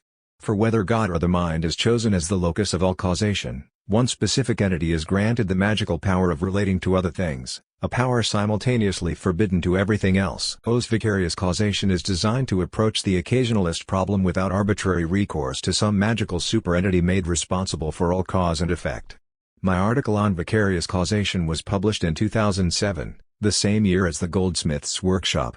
While Brassier wants to leave the study of causation in the hands of natural science, the approach is to suggest that philosophy should never have abandoned the inanimate world to science in the first place. The uniqueness of philosophy is preserved, not by walling off a zone of precious human reality that science cannot touch, but by dealing with the same world as the various sciences but in a different manner. 27 The article continues, in classical terms, we must speculate once more on causation while forbidding its reduction to efficient causation. Vicarious causation, of which science knows nothing, is closer to what is called formal cause. 190. Here we see another key feature of O's vicarious causation, which sharply distinguishes it from Meillassoux' own treatment of cause and effect. For O, the meaning of causation is not just that one entity affects another. Instead, causation is primarily a matter of composition. Gold's ultimate cause is its inherent form, but otherwise it is caused more by the atoms and molecules internal to it than by the far-off supernova in which it was forged. A corollary of this is that, whenever something seems to be caused by an event, the event needs to be interpreted as having formed a new object, however briefly, that had retroactive effects on its pieces, with these pieces then detaching themselves from the new object and resuming an independent existence. In the 2010 article Time, Space, Essence, and Ethos, I analyze the collision of two airplanes in this way. If the planes are able to smash one another and have other mutual effects, it is because they coalesced for a time into a single object, which then retroactively molded both of its components. The airplanes then detached and became independent post-collision airplanes, following the rather brief collision object that gave them their new and mournful properties. Another point worth noting is that, while real objects struggle to make indirect contact, sensual objects have the opposite problem. Crowded together into the sensual experience of some other entity, such as a human observer, they might be expected to interact with all of their neighbors in a flash rather than remaining separate, individual sensual things. As On Vicarious Causation puts it, why do all the phenomena not instantly fuse together into a single lump? There must be some unknown principle of blockage between them. If real objects require vicarious causation, sensual objects endure a buffered causation in which their interactions are partly dammed or stunted. 195. Whereas most challenges to Kantian philosophy, such as Meillassoux' follow the path of trying to eliminate Kantian finitude in favor of a new access to absolute truth, U takes the opposite approach. That is to say, for the problem with Kant is not that he left us stranded in finite ignorance by positing a thing in itself beyond all access, but that he restricted this thing in itself to human experience. For U, the thing in itself is not a residue that uniquely eludes poor finite human beings, but is the object itself as distinct from any relation in which it becomes involved, including inanimate ones. When hailstones strike village roofs, they strike phenomenal roofs, not the roofs in themselves that are a permanent surplus beyond any relation anything might have to them. This entails that to broaden the usual sense of intentionally, every mental act is aimed at some object, which for Franz Brentano, 1838–1917, and his student Husserl still refers solely to the mental life of conscious beings. Every relation can be considered an intentional act, even inanimate relations, since the related necessarily relate to sensual objects rather than real ones. With this in mind we turn to O's analysis of intentionally, which is so different from the mainstream phenomenological way of approaching the problem. As the article puts it, it is not widely known that Husserl stumbles across the paradox that intentionally is both one and two. For in a first sense, my encounter with a pine tree is a unified relation, we can speak of the encounter as a whole, and this whole resists exhaustive relation. But in a different sense, I clearly do not fuse with the tree in a single massive lump, it remains distinct from me in perception. This gives the strange result that in my intention of the tree, we both inhabit the interior of the total intentional relation. 197. Experience, by which I mean the encounter of a real object with a sensual one, can unfold in one place only, the interior of another, larger object.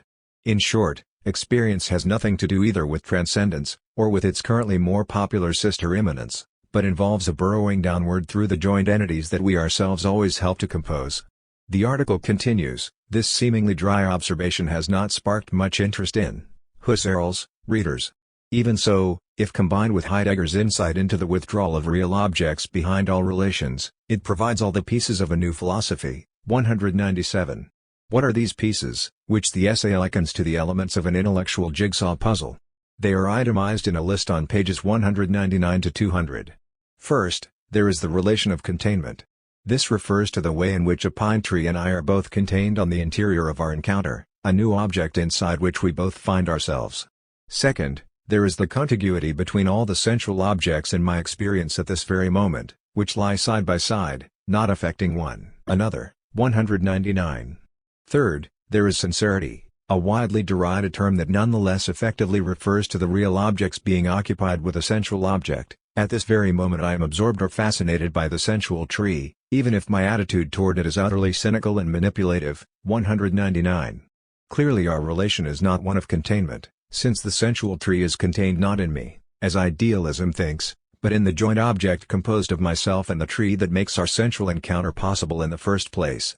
Nor is it a relation of contiguity, which refers only to the side-by-side existence of sensual objects rather than the confrontation between a real object, me, and a sensual one, tree. Fourth, and most importantly, there is connection, the relation by which two real objects form a new one. But we know that connection can happen only indirectly, through a sensual mediator. Fifth, and also crucially, there is the case of no relation at all, a permutation that is not taken seriously enough by holistic philosophies that overemphasize the prevalence of relations. As the essay puts it, no relation at all is the usual state of things, as denied only by fanatical holists, those extremists who pass out mirrors like candy to every object that stumbles down the street. 200. We can conclude that the objects populating the world always stand to each other in one of these five relations. 200. Of the five, which is the most important, the root of all change in the world? It cannot be connection, which is precisely what we are trying to explain. Once entities are connected, the difficult work has already been done. It obviously cannot be no relation at all, which points to the ongoing separation of objects until something happens to bring them into relation. Containment is the result of a link between objects rather than the cause of it, and contiguity merely gives us the side-by-side coexistence of sensual objects rather than a connection between real ones. That leaves just one possibility. The only remaining option is sincerity. This must be the side of change in the world. A real object resides in the core of an intention, pressed up against numerous sensual ones. Somehow, it pierces their colored mists and connects with the real object already in the vicinity but buffered from direct contact. If light can be shed on this mechanism, the nature of the other four types of relation may be clarified as well. 213. In any event, we have seen that the relation between two real objects can only be a form of touching without touching, just as Socrates loves virtue or friendship without ever having them. The congenital vice of every philosophical rationalism is its assumption that we have either direct contact with the real or no contact at all. Discursive, conceptual language is the only acceptable sort of speech for the rationalist, everything else is either negative theology or mystical hand-waving. By contrast, Wu sees language and thought primarily as matters of illusion, and philosophy itself as the great art of allusion to a real that cannot manifest itself directly. Yet this is not true only of language and thought. Relations between all real objects, including mindless chunks of dirt, occur only by means of some form of illusion. But insofar as we have identified allure with an aesthetic effect, this means that aesthetics becomes first philosophy. 221. On this note, we pass to the importance of aesthetics for Wu. Study questions for Section D. According to the article on vicarious causation, causation between real objects is vicarious while causation between sensual objects is buffered. What is the difference between these two kinds of causation, and why does real go with vicarious while sensual goes with buffered? Why does the article argue that every case of thought confronting an object occurs on the interior of another object? The article claims that there are five possible types of relations: containment, contiguity, sincerity, connection, and no relation at all. Explain each of the five and give an example of the conditions under which each of them occurs. The term intentionally means that every mental act is directed towards some object.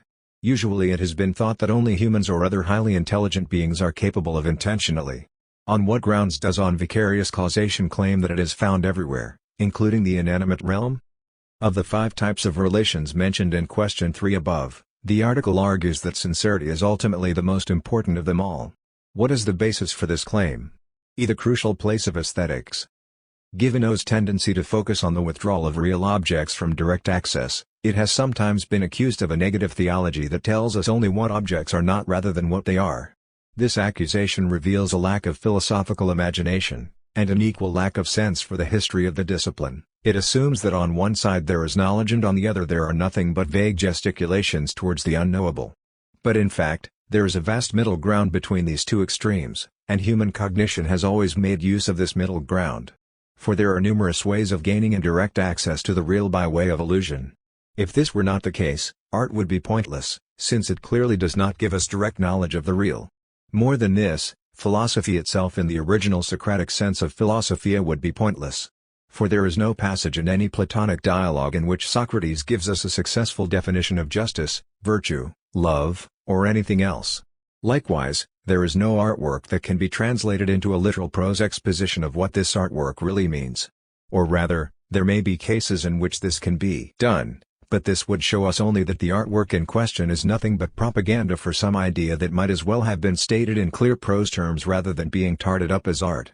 The most prominent essay on the relation between philosophy and art is my booklet The Third Table, commissioned for the Documenta Art Festival in 2012. While this piece clearly differentiates philosophy and art on one side from scientific knowledge on the other, it does not go into the technical side of the discussion in terms of the interaction between real objects and sensual qualities, Rose Square. For this reason, we will begin with a brief discussion of the third table before turning to the slightly more technical chapter on aesthetics in the recently published Object-Oriented Ontology, a New Theory of Everything. The phrase the third table is a gently mocking reference to the famous metaphor of the two tables used by the physicist Arthur Stanley Eddington, 1882–1944, a metaphor often commented upon by philosophers since its publication in the 1920s. As Eddington puts it, I have settled down to the task of writing these lectures and have drawn up my chair to my two tables. Two tables. Yes, there are duplicates of every object about me, two tables, two chairs, two pens. 27 In a manner that foreshadows Sellers's later appeal to the duality of manifest and scientific image, Eddington speaks of the coexistence of a first table, practical, solid, colored, and hard, and a second one, scientific, made up of empty space swarming with electrons and other tiny particles in invisible fields. As a physicist loyal to his tribe, Eddington obviously prefers the second table to the first, though he admits that the first cannot be eliminated by any amount of scientific labor. Ultimately, he agrees to permit both tables to be regarded as existing. From a standpoint, however, both of Eddington's tables are equally non-existent. When weighing the respective merits of the everyday and scientific tables, we shall find that both are equally unreal, since both amount simply to opposite forms of reductionism.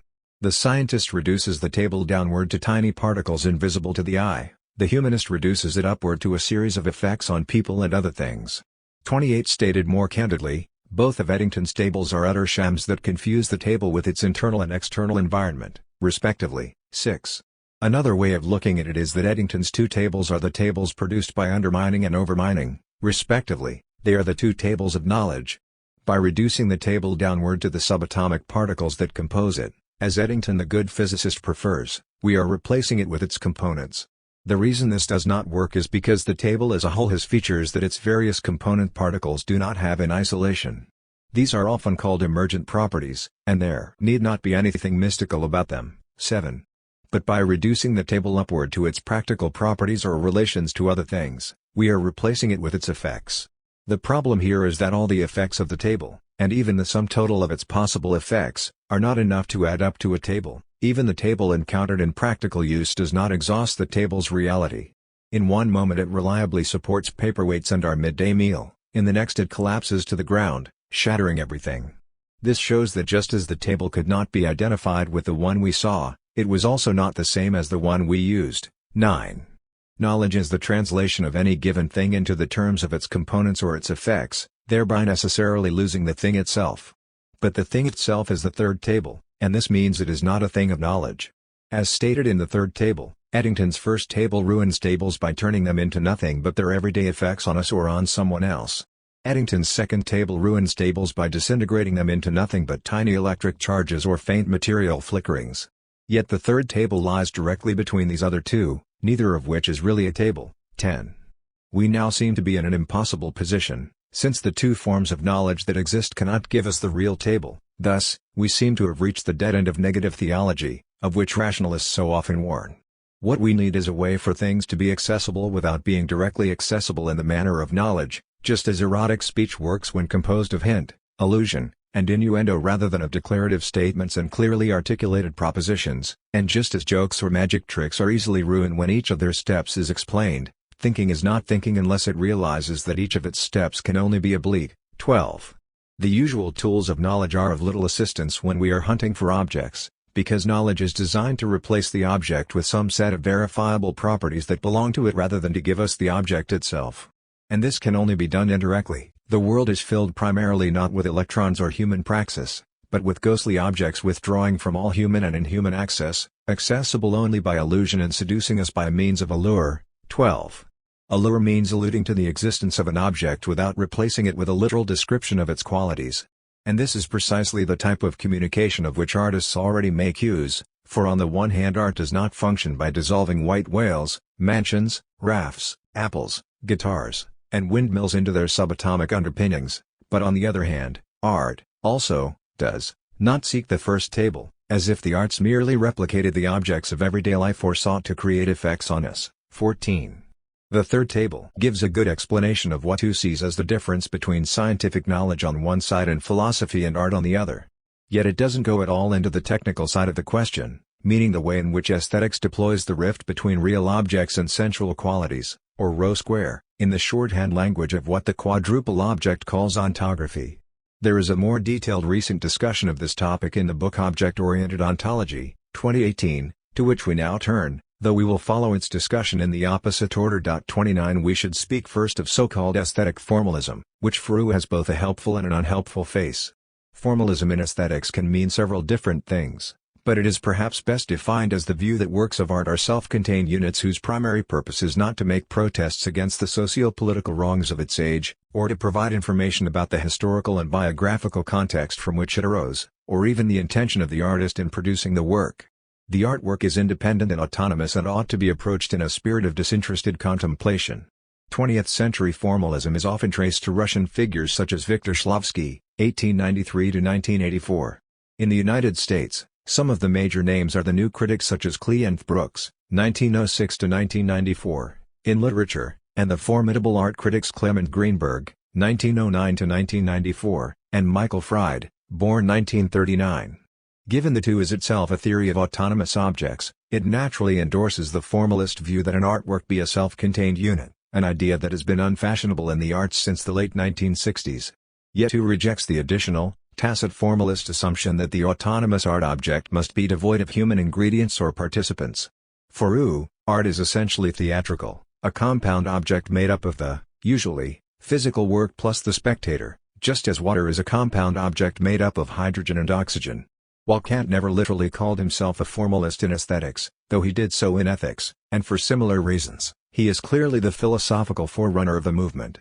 His first point about art is that the artwork must be a self-contained experience of beauty, not one that serves the ulterior motives of cheering us up, flattering our political views, or teaching us something about how the world works. It is the same argument Kant made in his ethical philosophy: for an act to be ethical, it must be performed for its own sake, not in order to avoid hell after death, to gain public favor as an upstanding citizen, or even to sleep at night with a clean conscience. Ethical acts must be done solely from a sense of duty. Kant also holds that aesthetic pleasure is not really about the art object itself but about the subjective conditions of judgment shared universally by all humans that, among other things, ensure a general consensus of taste as to which artworks are the greatest of them all. Oddly, Kant's formalist adherents Greenberg and Fried reverse this priority, so that the art object itself is the site of aesthetics, with the human subject being subtracted as much as possible from consideration. But this difference is not so important, since the essential formalist move is the separation between thought and world. Specifically, supposedly it is fine for the artist to mix canvas and pigment, woodwinds and strings, heroes and villains, hobbits and orcs, but never must the human beholder of art mix with the physical elements of the work. The role of the beholder is to engage in calm and detached contemplation. Poe's flat rejection of this assumption is best seen by considering its reading of Fried's Art and Objecthood, a title that uses object in precisely the opposite sense from Hugh. The occasion of the article is Fried's criticism of the minimalist sculptors of the 1960s, who would place a naked white cube or wooden rod or metallic beam in a room. Fried criticizes the minimalists for two separate vices that he treats as intimately united: literalism and theatricality. By literalism, Fried means that there is no aesthetic elusiveness in these works. When you encounter a white cube, what you see is what you get. Surface literalism is precisely what Fried, like Heidegger, means by the term object, though he uses object to mean what hides beneath the literal surface. By theatricality, Fried means that, given the intrinsic lack of drama in the minimalist work itself, it can only be designed to provoke a reaction from us.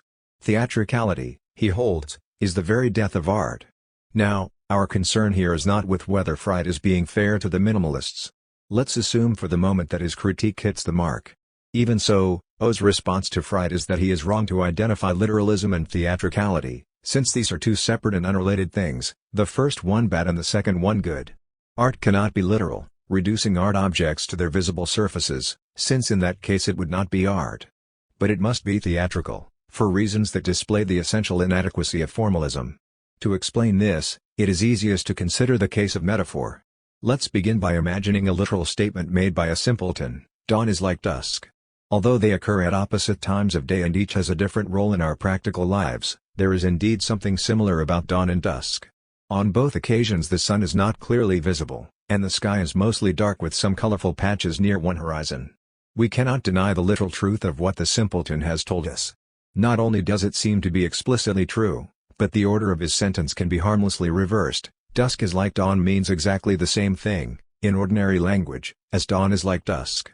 But let's turn now to a case of so-called figurative language. One of the most frequently recurring metaphors in Homer is this: dawn, with her fingertips of rose. Here we immediately notice several differences from the case of the literalist simpleton. First, the dawn does not literally have fingertips, there are no fingers in the sky, which is how we know this is a metaphor. Second, the metaphor is not reversible in the manner of the literal statement. If a poet were to say instead her rose-colored finger, with its tips of dawn, we have a metaphor as well, but not the same one as before. Homer spoke of the dawn and ascribed finger qualities to it, whereas our imagined second poet speaks of fingers and ascribes dawn qualities to them. Third, the collision between a familiar object and unfamiliar qualities causes us to lose our sense of the object and to approach it in a spirit of ignorance. We all know what the dawn is, but are never entirely sure, no matter how often we read Homer, what a fingertipped dawn is like. Here already, we are moving right down O's alley. The non-reversibility of metaphor shows that the two objects combined in it play vastly different roles. In the Homeric example, dawn plays the role of object, O, and the fingertips provide the qualities, Q. In the second example, the reverse holds true. But we saw earlier that O recognizes two types of object, rho, so, and two types of quality, so, square. Which types are we dealing with in Homer's metaphor, or in any other for that matter? The fingertip qualities are clearly square, since if there were no discernible qualities in the metaphor to hold on to, we would be dealing with silence rather than language. But just as clearly, dawn in the metaphor is in rho, since we have seen that the finger-tipped dawn is a mysterious one in a way that an everyday dawn is not. This monstrous new dawn stands at a respectful distance from us, commanding our interest, withdrawing into shadow. In short, metaphor can be analyzed as an rho-square pair. But the same holds true for all aesthetics, which differs from normal experience in presenting a non-literal object rather than a literal one. Yet we still have a problem. From phenomenology we learned that there are no objects without qualities and no free-floating qualities without objects. In this case, metaphor has turned out to be an object with the structure rho-square, yet real objects, rho, are by definition withdrawn, inaccessible to any direct relation. How can Homer's dawn play any role at all in the metaphor, given that it retreats into shadow and hides from all contact? The answer is strange enough that it surprised me greatly the first time it appeared, always the sign of a strong new idea. Yes, the dawn is withdrawn, and therefore it cannot enter directly into the metaphor, and hence it must be replaced by another real object that does not withdraw from the situation. What is this substitute dawn that stands in for the hidden real one? It cannot be the sensual dawn, because then we would be back in the realm of literal language and no metaphor would occur. It must be another real object that replaces the real dawn, not a sensual object. The answer is that I myself, the aesthetic beholder, am the only real object on the scene that is capable of replacing the dawn. In metaphor and all other aesthetic experience, it is I myself who am theatrically drawn in and become the aesthetic object. The idea may sound a bit odd, though it is not entirely foreign to the arts, since it is already the basis of the American method acting derived from the system of the great Russian thespian Konstantin Stanislavski, 1863–1938. 30. In the case of the Homeric metaphor, provided the metaphor works, which it will not for bored, distracted, or mentally dull readers, I the reader am a method actor playing the Don playing fingertips. Upon analysis it can be shown that this is true of all aesthetic experience, not just metaphor.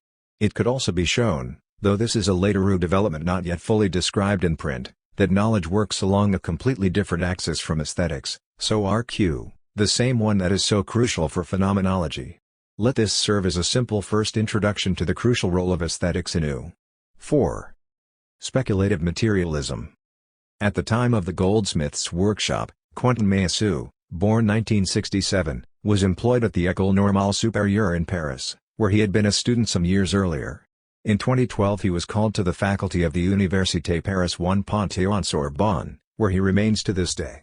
His father was the eminent Africanist and economic anthropologist Claude Meillassoux, 1925–2005. After a youthful fascination with the 1960s situationist movement, the younger Meillassoux turned to philosophy full-time as a university student and was eventually captivated by Badiou's powerful work Being and Event, 1988. Later, Badiou and the younger Meillassoux became intellectually very close, and Badiou wrote a glowing preface for his protégé's debut book After Finitude, 2005. This work has been translated into numerous languages and already deserves to count as a classic of 21st-century philosophy. In 2011, I published an entire book on his philosophy entitled Quentin Meillassoux, Philosophy in the Making, which was issued in an expanded second edition in 2015. Readers wishing to read a detailed account of Meillassoux' philosophy are referred to that work. Here, I will do things a bit differently. We will begin here, as in the previous chapters, with a brief account of Meillassoux' presentation at the goldsmith's workshop, Section A. From there we will turn to an unavoidable discussion of the major themes of After Finitude, Section B. Regretfully skipping his brilliant interpretation of Stéphane Mallarmé's poetry in The Number and the Siren, we will turn directly to the excerpts of his doctoral work, The Divine in Existence, which he kindly allowed to be translated as an appendix to my book on his philosophy, Section C. A Meillassoux at Goldsmiths. Meillassoux' presentation at the Speculative Realism workshop runs from pages 407 to 435 of the transcript, followed by an additional 13 pages of questions and responses. While the other three speakers took an informal approach to their talks, Meillassoux read a prepared text, lending his argument a more structured and deductive character. His lecture begins by addressing his most famous concept, correlationism, a term that Brassier, Grant, and I immediately recognized as referring to our own theoretical enemy as well. Meillassoux apparently coined the term in 2002 or 2003, just a few years before the publication of After Finitude, in an attempt to prevent various anti-realist philosophies from claiming not to be idealisms. One good example of this would be his early phenomenologists who contend that Husserl is beyond the realism/idealism question, since we are always already outside ourselves and aiming our attention at various objects. Another would be Heideggerians who assert that, since we always already find ourselves thrown into a world, the old realism/idealism dispute misses the point. Nonetheless, what such philosophies inevitably entail is that thought and world exist only as correlated or paired with one another, so that there is no way to talk about either in isolation. In Meillassoux' own words, even though these positions claim not to be subjective idealism, they can't deny, without self-refutation, that the exteriority they elaborate is essentially relative to a consciousness, a language, a Dasein, etc. No object, no being, no event, or law which is not always already correlated to a point of view, to a subjective access. This is the thesis of any correlationism. One in this respect, correlationism was the original sworn enemy of all speculative realists. Nonetheless, Meillassoux stands alone in the group in admiring correlationism, and in holding that we can escape its consequences only if we start by endorsing its premises. As he openly tells us, he means not only to criticize correlationism but also to praise it. I insist on this point, the exceptional strength of this argumentation, apparently and desperately implacable. Correlationism rests on an argument as simple as it is powerful, and which can be formulated in the following way: no x without givenness of x, and no theory about x without a positing of x. If you speak about something, you speak about something that is given to you, and posited by you. 409 To repeat, Meillassoux takes correlationism to be a serious philosophical position, one that cannot simply be ignored, to such an extent that we cannot work our way out of the correlationist circle but must radicalize it from within. Confusingly enough, Meillassoux denied this during my interview with him in August 2010.2, but the textual evidence is explicit on this point, and Meillassoux' philosophy would not make sense if you did not accept the fundamental truth of the correlationist axiom. We cannot attempt to think something outside thought without turning it into a thought, thereby committing a pragmatic contradiction. At Goldsmiths, Meillassoux even defines naive realism as the sort of realism that is unable to refute the correlationist circle and therefore simply ignores it. 430. Responding to Suhail Malik in the question period, Meillassoux also attests that his strategy is to access the absolute through the correlationist argument. 436. And quite aside from these memorable one-liners, the whole of Meillassoux' Goldsmiths presentation is saturated with the assumption that there is no way to escape the correlationist circle by simply denying it, and that a more creative solution is needed. In any case, Meillassoux' lecture can be divided into three basic parts. The first discusses what he sees as the power of the correlationist argument with a special reference to Fichte, whose 1794 version of his book Science of Knowledge is to date the most rigorous expression of the correlationist challenge opposed to realism. 410. The second part challenges Brassier's claim that Laruelle's non-philosophy finds a way to escape the correlationist circle, which Meillassoux holds is broad enough that Laruelle remains subsumed within it. This leads Meillassoux into a broader critique of non-rational methods of discrediting philosophical arguments that one cannot refute. The third part gives us Meillassoux' own positive philosophical argument for escaping correlationism and establishing an alternative theory of speculative materialism. Since the latter argument will be covered below in our treatment of After Finitude, we will focus here on the first two metaphilosophical parts of his Goldsmiths talk. The concept of pragmatic or performative contradiction, drawn from the Finnish analytic philosopher Jaakko Hintikka, 1929–2015, refers to a statement whose content contradicts the very act of uttering it. This is to be distinguished from the more usual sort of contradiction that occurs within the content of a sentence. In Meillassoux' own words, the performative contradiction is not a logical contradiction, such as, Peter thinks and Peter does not think but a contradiction between the content of a sentence and its performance, its effective formulation. 411. An example would be as follows: I don't think does not contain a logical contradiction, but consists in a pragmatic contradiction between the content of the proposition and the fact that I think or pronounce it. 411. An even more famous example, not mentioned by Meillassoux, is the ancient liar's paradox that involves the difficulty of interpreting the sentence I am lying, for if the sentence is true then it actually lies, and if it is untrue then it is actually telling the truth. Graham Priest, born 1948, has made an ambitious effort to build an entire philosophy on paradoxes of this sort. Interestingly, the analytic philosopher John Cogburn, born 1970, has tried to interpret all of speculative realism as consisting of different strategies for attempting to come to terms with performative contradiction. 3. In any case, we have seen that Meillassoux regards Fichte as having provided the most powerful defense to date of the correlationist standpoint. In reference to Fichte's total rejection of the Kantian thing in itself, Meillassoux asks, what is a philosopher really doing when he claims to have access to a reality independent of the I? He posits, says Fichte, an X supposed to be independent of any positing. In other words, he posits the X as non-posited. He pretends to think what is independent and exterior to any conceptualization, but in doing so he doesn't say what he effectively does. 412. Up to this point, Meillassoux is a fellow traveler of the German idealists and their relation to Kant. Only a bit later will he part ways with them. Much like Priest, Meillassoux ends up endorsing what he calls Fichte's double bind. Philosophy has both to posit the secondariness of thinking relative to an independent real, otherwise we couldn't explain the passivity of sensation, and at the same time it can't posit such a reality without contradiction. This double bind is ultimately still what realism means for contemporary philosophy. We need it, but we can't claim it, so we claim and deny it. 412–13. Any realism that denies or evades this bind can only count, for Meillassoux, as naive. As he lucidly puts it, to be a contemporary realist means, in my view, to efficiently challenge the Fichtean fatality of pragmatic contradiction. If you think X, then you think X. Can a realism pass the test of pragmatic contradiction? 413. Clearly, Meillassoux finds the correlationist circle to pose a devastating objection to any realism that cannot refute it directly. For this reason, as we will see in the next section, he devotes his considerable speculative talents to finding a clever way both to accept the correlationist circle and to show that, when followed consistently, it leads to a surprising new form of the absolute. But one can question whether the circle argument is really as solid as it seems, and, towards the end of the Goldsmiths question period, Brassier does just that. After a well-deserved compliment on Meillassoux' stimulating lecture, Brassier goes straight to the point. I wonder if the argument from performative contradiction, the key correlationist argument, is as strong, as irrecusable, as you seem to be suggesting. 446-7. Brassier continues with what has always struck me as a powerful objection. The claim is that to posit something non-posited is a performative contradiction. But the correlationist must claim to know that the difference between the posited real and the non-posited real is already internal to this concept, to this act of positing. So, in other words, how does the correlationist know that there's no difference between the concept of an indifferent real and the indifferent real itself? 447. Let's take an example. Imagine that someone speaks about an apple as it is in itself, outside our thinking of it. Meillassoux, like the correlationists he will later abandon for other reasons, calls this a pragmatic contradiction, since the person who posits the apple outside thought is thinking it, and therefore contradicting herself.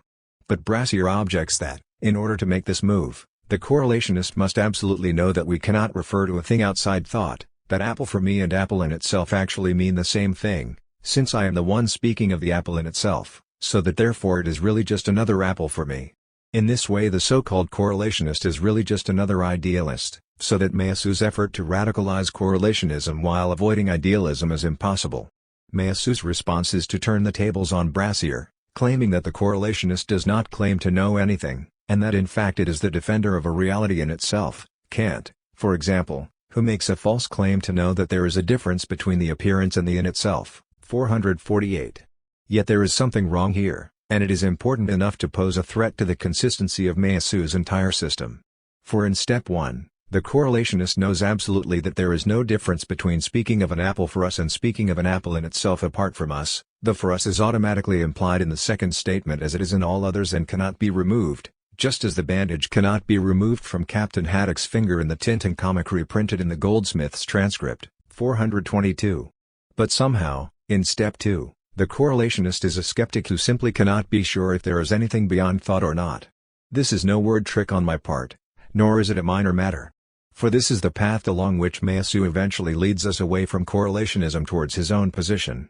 In the first place, he gets us to reject both realism and the weak correlationism of Kant by arguing that it does not even make any sense to ask about what lies beyond thought, since to do so involves placing a sort of Haddock's bandage on every pretender to the status of thing outside thought. Someone says apple outside thought, but immediately we see that it is an apple with a bandage stuck to it. The same holds for anything at all that we might try to think about. This would place Meillassoux in danger of being an absolute idealist, if not for his second move, in my view impossible, which is to make the strange claim that just because we can't think of an apple outside thought doesn't mean that there is no such thing as an apple outside thought. That is to say, we cannot even think of what it means to have an apple without a bandage, but somewhere there still might be an apple without a bandage. After all, no human has ever managed to explore a bandage-free world. But this cannot work. A Kantian skeptical argument about things in themselves cannot be brought in on the heels of a Berkeleyan to be is to be affixed with a bandage argument. Meillassoux cannot exclude all talk of the in itself as meaningless and then claim that the in itself might exist anyway, for what would this even mean? And if Meillassoux cannot add the second, skeptical step to his absolutist first one, then his acceptance of the correlationist circle leads him into blatant idealism. 4. But let's turn now to the second portion of Meillassoux' presentation, which begins with a discussion of François Laruelle before steering towards more general matters. Laruelle, an extraordinarily difficult philosopher to read, has been a prolific author of books since the 1970s, though he has only recently become a well-known figure in the Anglophone world. Among his most ambitious works are Philosophy and Non-Philosophy, Principles of Non-Philosophy, and a provocative polemic against his better-known contemporary entitled Anti-Badiou. The question of Laruelle's relation to speculative realism is well worth posing. Anthony Paul Smith, a Laruelle specialist who first came to public notice as a nagging online and offline critic of speculative realism, argues that Laruelle showed himself to be concerned with a kind of realist philosophy at least as far back as 1981, long before Harman's or Manuel de Landa's work. 5. The scare quotes around realist are already a sign that Smith's case for Laruellian realism is a poor one. But it is more interesting that on the same page Smith also quotes Laruelle, from an unpublished interview with Drew S. Burke, as saying that he has always felt estranged from speculative realism, which is for me, it seems, marked by a kind of metaphysical nostalgia. There is no space in this book for a full discussion of Laruelle's, or Badiou's, or Latour's relation to speculative realism.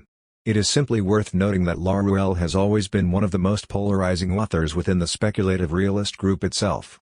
By the time of the Goldsmiths' workshop, Brassier had already been known internationally for years as an advocate of Laruelle's non-philosophy. Meanwhile, Meillassoux has never had anything positive to say about this non-philosophical current, while I myself wrote a critical review in 2011 of Laruelle's Philosophies of Difference that clearly angers Smith and other fans to this day. 6. In Nihil Unbound, Brassier lodged the claim that Laruelle's transcendental realism is a better way of escaping the correlationist circle than Meillassoux' own solution. At Goldsmiths, one of Meillassoux' aims was to push back against this claim.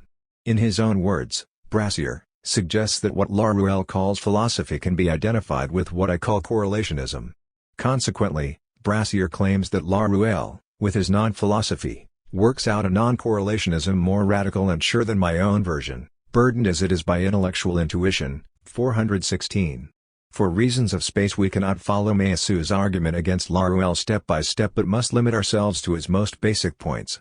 Meillassoux' goal, he tells us, is to reconstruct Laruelle's position in a correlational way, showing how what he calls the real is nothing but a posited real, and how the concepts created by non-philosophy just shift this contradiction without being able to abolish it. 418. The results of this reconstruction will not be surprising, since we have already encountered Meillassoux' high degree of admiration for the correlationist circle that he nonetheless aims to dethrone. The real, Laruelle says, is radically indifferent to and independent of the circle of objectivity, by which philosophy proceeds. 418. Cue the pragmatic contradiction theme music. Laruelle says, the real precedes thought, in particular philosophical thought, and is indifferent to it, but the order of what he does is the opposite of what he says. He begins by thinking. The real is truly a notion of the real which is dependent on thinking. 419. Meillassoux goes on to cast shade on Laruelle's famous term non-philosophy, and in my view rightly so. Have we not had enough, from Wittgenstein through Heidegger to many lesser figures, of claims to have ended philosophy? Yet this is precisely what Laruelle claims to have done. We become non-philosophers by abandoning the circle of objectivity to think under the axiom of the real. Then thought knows itself as determined in the last instance by the real, says Laruelle. That is, thought knows itself as relatively, but not radically, autonomous. 420. Meillassoux concludes that Laruelle has not thereby escaped correlationism, since he has merely reached a posited real just like anyone else, and his claim to do otherwise is the result of a mere coup de force rather than an argument. But in fact, this holds only if one agrees with Meillassoux that the correlationist circle is the inescapable initial horizon of philosophical speculation. And on this point I side instead with Laruelle and Brassier. I would object only to the way Laruelle goes about doing it, including his claim that philosophy needs to be replaced by non-philosophy, in spite of the fact that even Socrates was already determined by the real rather than by any correlationist circle. Furthermore, Laruelle also tends to view the real as an unarticulated and immediately discernible one, which you obviously cannot endorse. In any case, Meillassoux also takes this occasion to complain about how Laruelle would react to his supposedly inevitable failure to reach a non-posited real. Realizing that he cannot win against the correlationists' claim that the real we talk about is nothing more than a real for us, Laruelle will blame the resistance of readers for not accepting his non-philosophy. Indeed, Meillassoux sees this as the likely reaction of pretty much anyone upon encountering the correlationist, whom Meillassoux regards as having a uniquely powerful argument. He concedes that this circle is both monotonous and apparently implacable. It is just the same objection, tedious and irritating. If you posit X, then you posit X. Sometimes we, even, encounter this enraging situation. A brilliant, subtle, and interesting theory is easily refuted by a well-known and trivial argument, put forward by a stupid opponent. 421. In such situations, the post-Kantian realist will become tired and furious, behaving like Captain Haddock when he is unable to remove his bandage from first one finger and then another. According to Meillassoux, the Captain Haddocks of philosophy are thus left with nothing but a logic of secession, looking for some way to leave the correlationist argument behind without having refuted it. He says that this effort takes two major forms in modernity. The first is what he calls the doctrine of the rich elsewhere. As a historical example, Schopenhauer said that solipsism was a fortress impossible to penetrate, but also pointless to attack, since it is empty. Solipsism is a philosophy nobody can refute, but also one that nobody can believe. So let's leave the fortress as it is, and let's explore the world in all its vastness. 423. In critical remarks that seem to be aimed indirectly at Meillassoux calls this strategy a rhetoric of the fruitful concreteness of things, the revenge of descriptions and style on repetitive quibbles. Latour, sometimes, severs all links with correlationism in such a way, and does so with much talent and humor. 423. Do not be deceived by the sprinkles of compliments here and there. Meillassoux firmly believes that any appeal to the rich elsewhere is a sub-philosophical way of dealing with one's opponents. The second form of the logic of secession sounds even worse, and consists in denouncing the motivations of one's opponents. Meillassoux traces this strategy to figures as great as Marx and Freud when they ascribe the views of their opponents to class interests or malformed libido. 424. Philosophy must focus solely on arguments and cannot be allowed to degenerate into impatient frustration or the suspicion of ulterior motives. Now, I will say, with no trace of sarcasm, that this commitment to reasoned argument sounds so ethically noble of Meillassoux that we may be in danger of accepting its truth out of a mere sense of shame. This is especially the case for those who live in Anglophone or other countries dominated by analytic philosophy, which has browbeaten us for decades with the notion that arguments are all that count in philosophy. For Meillassoux' part, his model for thinking this way is not analytic philosophy but mathematics. He reminds us of this on the next page. The correlationist circle argument is an argument and must be treated as such. You don't refuse a mathematical demonstration because the mathematicians are supposed to be sickly or full of frustrated libido, you just refuse what you refute. 426. But is mathematics really a good analogy for what philosophy does, as Meillassoux and his teacher Badiou are often so quick to assert? I do not think so, and one great philosopher who agrees with me is Whitehead, as discussed at length in my book Prince of Networks. 7 The first relevant principle worth quoting from Whitehead is this: a system of philosophy is never refuted, it is only abandoned. 8 If Whitehead is right, and I think that he is, then the obsession of analytic philosophers with finding knockdown arguments against this or that position misses the point. Parmenides' philosophy, in which being is and non-being is not, was left behind not because of some devastating argument made against it by a later Greek thinker, but because its sparse austerity leaves the vast majority of reality out of the picture. In other words, Parmenides is easily outflanked by appeals to the rich elsewhere that he failed to address. Philosophers do not just make logical errors, even more importantly, they also fail to take large portions of reality into account. Whitehead addressed this point directly: logical contradictions are the most gratuitous of errors, and usually they are trivial. Thus, after criticism, systems do not exhibit mere illogicalities. They suffer from inadequacy and incoherence. 92 pages later, Whitehead is even more to the point: the primary method of mathematics is deduction, the primary method of philosophy, by contrast, is descriptive generalization. Under the influence of mathematics, deduction has been foisted upon philosophy as its standard method, instead of taking its true place as an essential auxiliary mode of verification whereby to test the scope of generalities. 10 We could go on at length about the many things that are wrong with the notion that argument is all that counts. Yet we should also point out that one can make powerful philosophical statements without any argument at all. Consider what was once one of Nietzsche's most inspiring aphoristic statements, until it entered pop culture and there became a widespread cliché: what doesn't kill me makes me stronger. 11 Though presumably an argument could be given for this statement, it could only amount to a ludicrous downgrade of Nietzsche's original, argument-free assertion. Perhaps it would be something along the following lines: as long as you survive an injury, you are able to learn from it and become more resistant to future calamities. Consider it an opportunity for personal growth. So, when you think about it, what doesn't kill you actually makes you stronger. Phrased as an argument, the vigorous exclamation of the Superman has just been reduced to a vulgar banality. There are thousands of powerful and even knockdown arguments in the marketplace, but ultimately only a handful of them resonate with us enough to become the basis of our own philosophies. There is also the fact that no one treats all arguments equally, and not just for reasons of corrupt and petty human nature. If you are an atheist, you will be extremely resistant to any reports of a miracle, no matter how apparently well-founded. The opposite will be true if you are a Christian. The philosopher Daniel Dennett, who is ardent in his view that there is no real hard problem of explaining first-person conscious experience, never gives an inch to even the most powerful counter-arguments made by David Chalmers. 12 Meillassoux himself is always unnervingly quick in responding to any objection to the supposed strength of the correlationist circle. It is simply not the case that we examine all the arguments lying before us as if they were equal in principle, then choose the best one after a careful examination of them all. We are by no means committed to the patient examination of each and every thesis set forth in our presence. Instead, Each of us is committed to a general way that we think things ought to look when they have the ring of truth about them.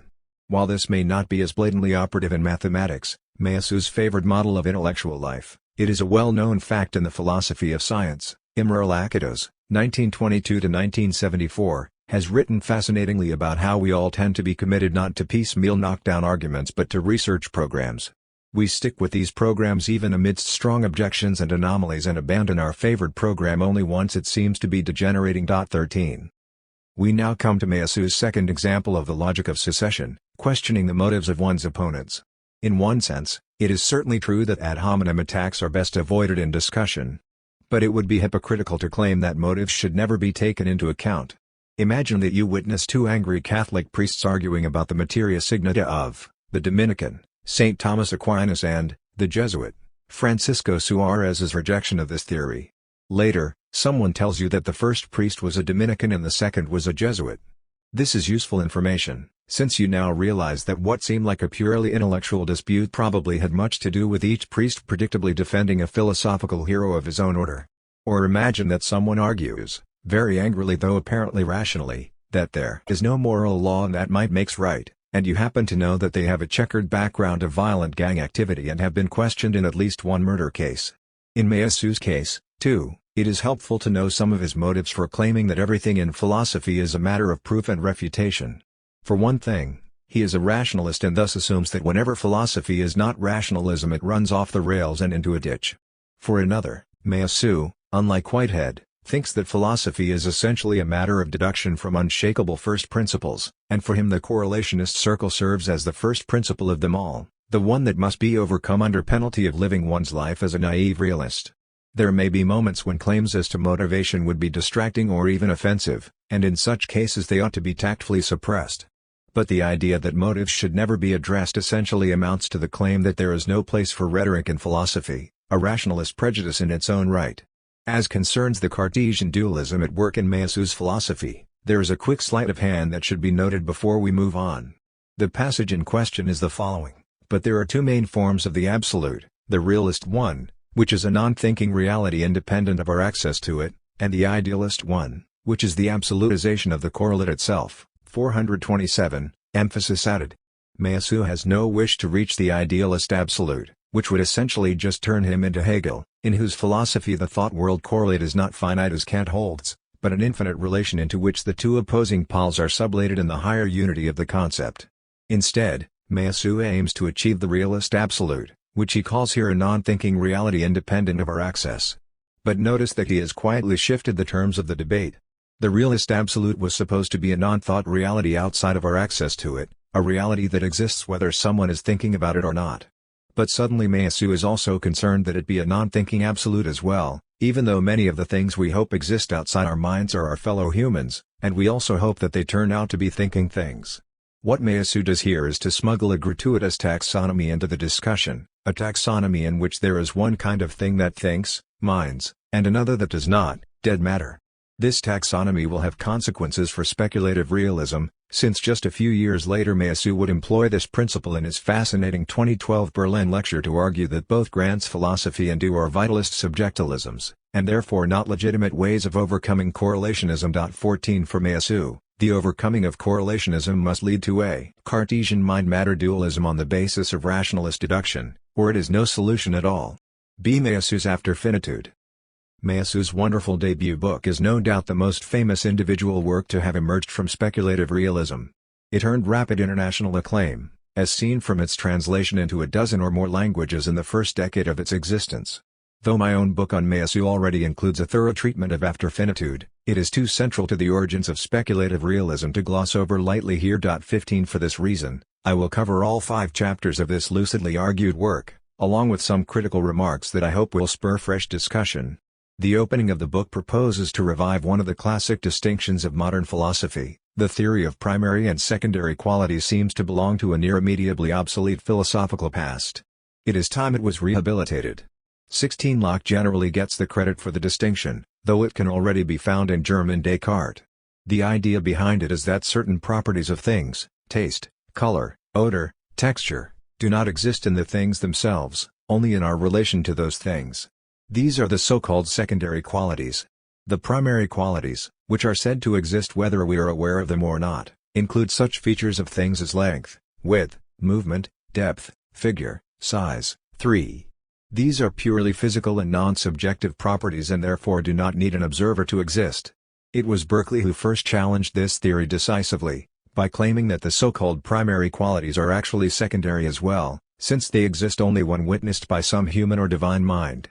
The final death of the theory was apparently sounded by Kant, who treated length, width, movement, depth, figure, size not as directly knowable real external properties of things but only as products of our pure spatio-temporal intuition and categories of the understanding. Since then it has been rare for any philosopher, at least in the continental tradition, to proclaim the existence and accessibility of primary qualities as distinct from secondary/relational ones. Meillassoux' attitude towards this situation is paradoxical, and the paradox is what gives his philosophy its unique cast. For on the one hand, Meillassoux thinks it is possible to gain direct access to the primary qualities of things as they really are. On the other, he is nonetheless in agreement with the correlationist objection that killed off the primary versus secondary distinction in the first place.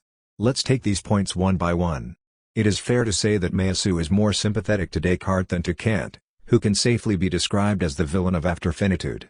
Meillassoux wishes to resuscitate the Cartesian theory of primary qualities, even if he does not agree with Descartes' verdict as to which qualities. Cartesian mind-matter dualism on the basis of rationalist deduction, or it is no solution at all. B. Meillassoux after finitude. Meillassoux' wonderful debut book is no doubt the most famous individual work to have emerged from speculative realism. It earned rapid international acclaim, as seen from its translation into a dozen or more languages in the first decade of its existence. Though my own book on Meillassoux already includes a thorough treatment of after finitude, it is too central to the origins of speculative realism to gloss over lightly here. 15 For this reason, I will cover all 5 chapters of this lucidly argued work, along with some critical remarks that I hope will spur fresh discussion. The opening of the book proposes to revive one of the classic distinctions of modern philosophy. The theory of primary and secondary qualities seems to belong to a near immediately obsolete philosophical past. It is time it was rehabilitated. 16 Locke generally gets the credit for the distinction, though it can already be found in German Descartes. The idea behind it is that certain properties of things, taste, color, odor, texture, do not exist in the things themselves, only in our relation to those things. These are the so-called secondary qualities. The primary qualities, which are said to exist whether we are aware of them or not, include such features of things as length, width, movement, depth, figure, size. 3. These are purely physical and non-subjective properties and therefore do not need an observer to exist. It was Berkeley who first challenged this theory decisively, by claiming that the so-called primary qualities are actually secondary as well, since they exist only when witnessed by some human or divine mind. The final death of the theory was apparently sounded by Kant, who treated length, width, movement, depth, figure, size not as directly knowable real external properties of things but only as products of our pure spatio-temporal intuition and categories of the understanding. Since then it has been rare for any philosopher, at least in the continental tradition, to proclaim the existence and accessibility of primary qualities as distinct from secondary/relational ones. Meillassoux' attitude towards this situation is paradoxical, and the paradox is what gives his philosophy its unique cast.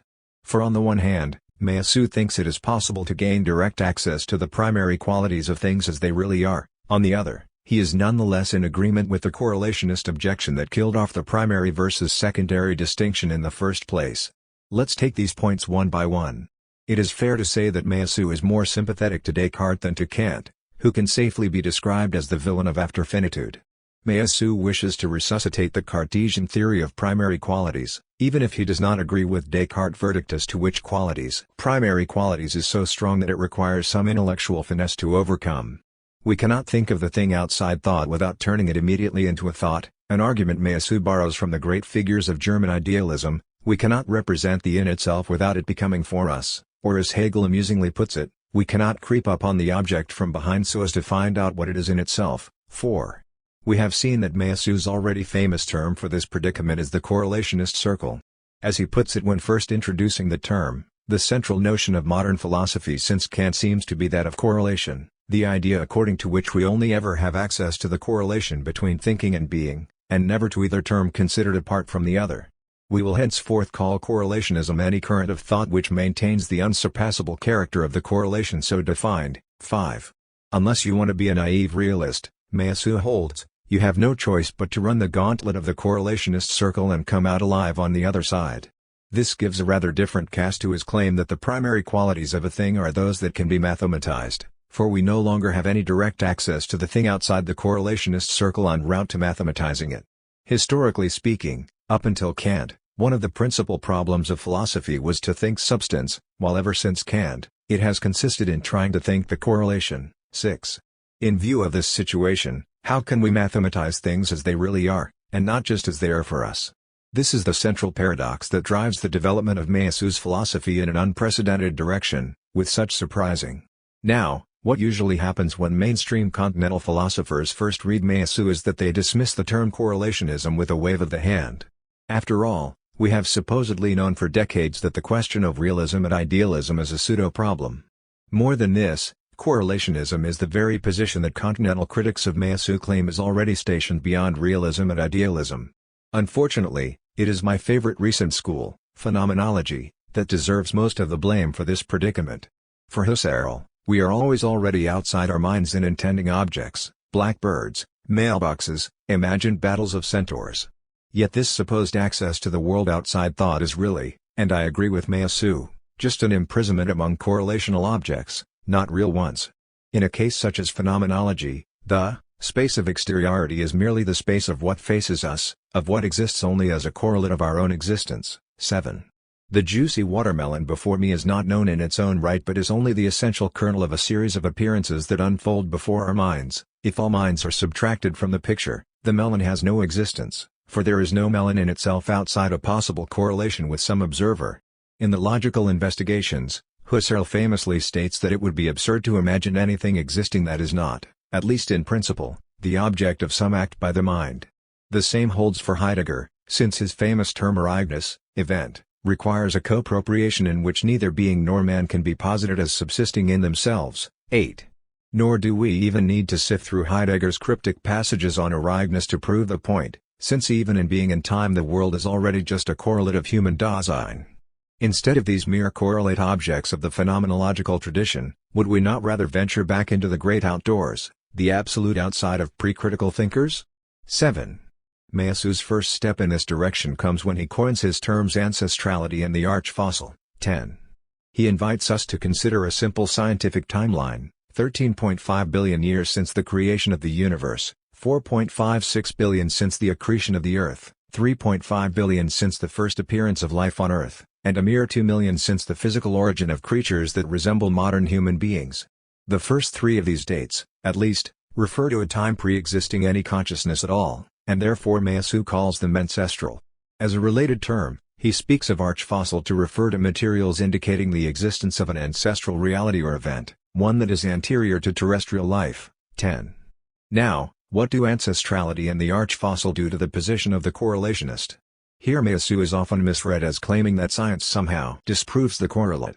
That is simply not the case. Meillassoux respects the correlationist argument too much for this to be true. After all, the correlationist can always convert these statements of pre-human dates into pre-human dates for us, so that the literal claims of science are subsumed by a wider correlationist ontology. If we imagine a statement of the form event Y occurred X number of years before the emergence of humans, 13, the correlationist would simply add the qualification for us to it. For example, it might be said that the Big Bang occurred 13.5 billion years before humans for humans.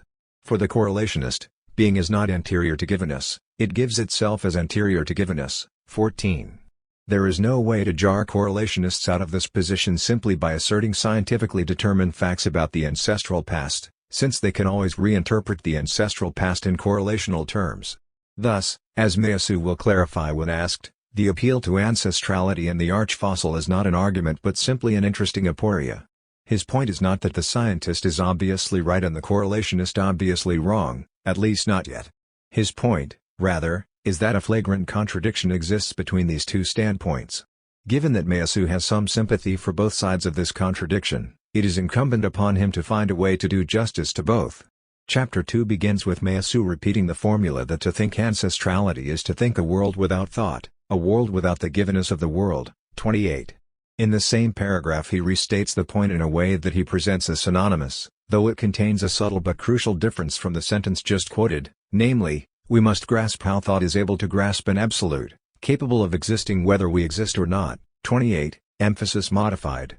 The difference between the two sentences is as follows: while the first asks us to think a world without the givenness of the world, the second shifts our focus to a world that exists whether we exist or not.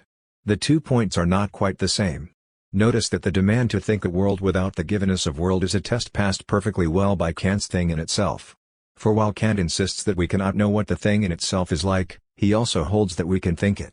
In Kant's philosophy, it is by no means nonsensical to ask what the walnut tree in front of me is like in itself. Outside my pure intuitions of space and time and the 12 categories of understanding, I simply can't know directly what the tree would be like.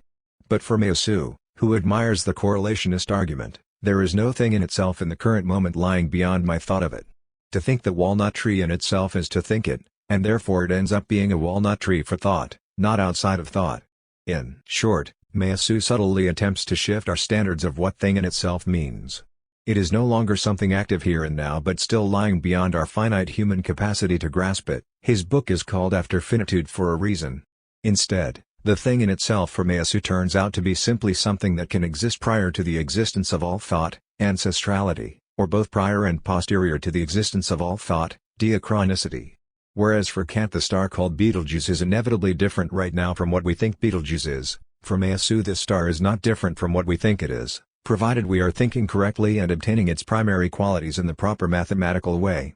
The only reason Betelgeuse is not a correlate of our thinking is because it is capable of existing both before and after thought and time.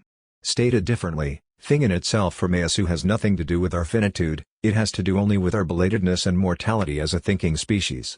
There is no inaccessible Betelgeuse in itself as long as the human species still exists. The in itself really comes into play only as long as humans, and other thinking species, have not yet appeared or no longer exist. Some critics of Meillassoux have accused him of fetishizing mathematics, meaning that he relies too heavily upon mathematical procedures as a privileged route for gaining access to truth. Though the objection makes sense, it is not entirely clear that this is so. At Goldsmith's he dropped a few hints as to why not. The bigger problem, in my view, is that he tends to fetishize time, with the example just given being one such case.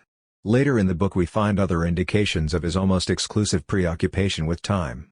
For example, although Meillassoux makes the radical claim that the laws of nature could change at any moment for no reason whatsoever, he makes no claim that different laws of nature could be active in different parts of the universe at the same time.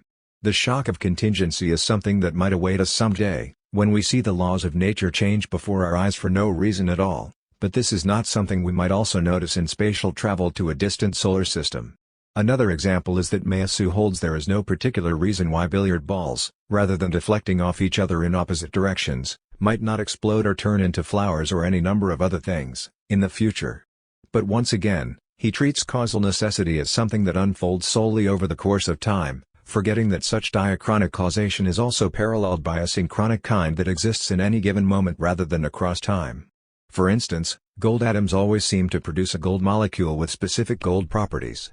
Although Meillassoux leaves room in his system for this chemical law to change for no reason in the future, he does not address why it should have necessity in this very moment.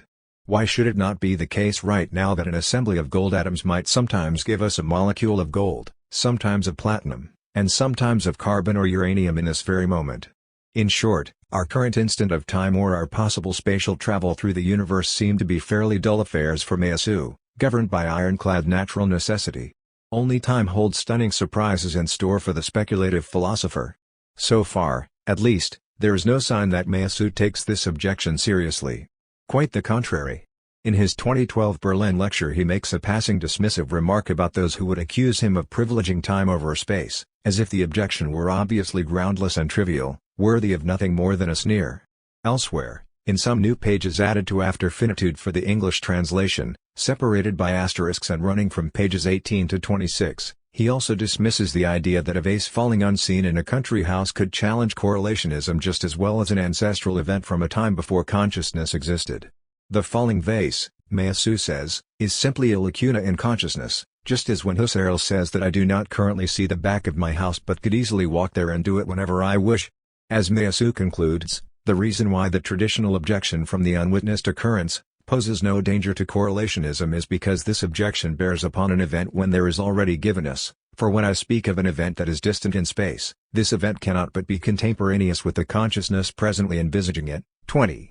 Yet this merely dodges the question at hand and assumes one side of the point under dispute, namely, whether something that temporally precedes all thought is inherently more dangerous for the correlationist than something that exists right now but is unwitnessed by that correlate.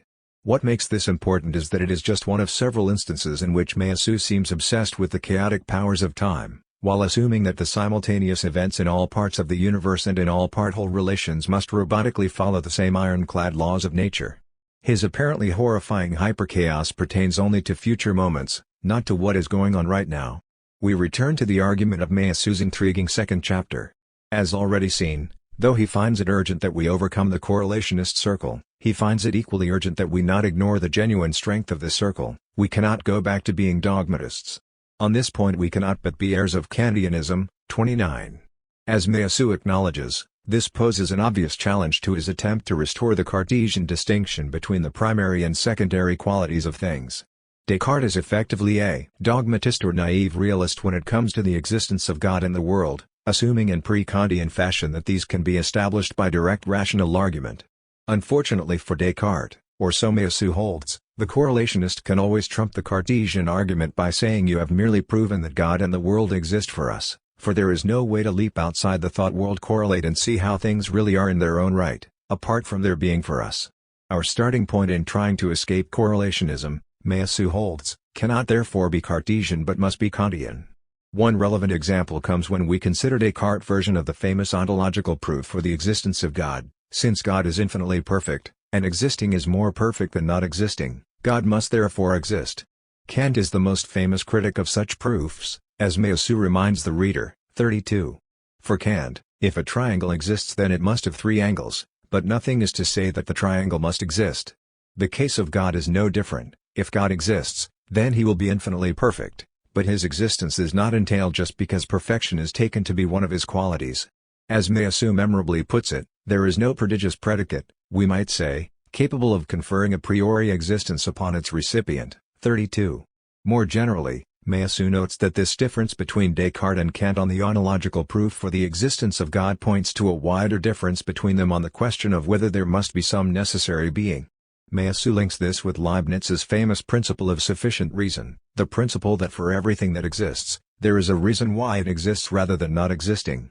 Although technically one could endorse the principle of sufficient reason without assuming that there is some ultimate necessary ground at the bottom of everything else, this is O's position. Meillassoux seems to exclude this possibility out of hand on account of the infinite regress it would entail. If thought is to avoid an infinite regress while submitting to the principle of reason, it is incumbent upon it to uncover a reason that would prove capable of accounting for everything, including itself. 33.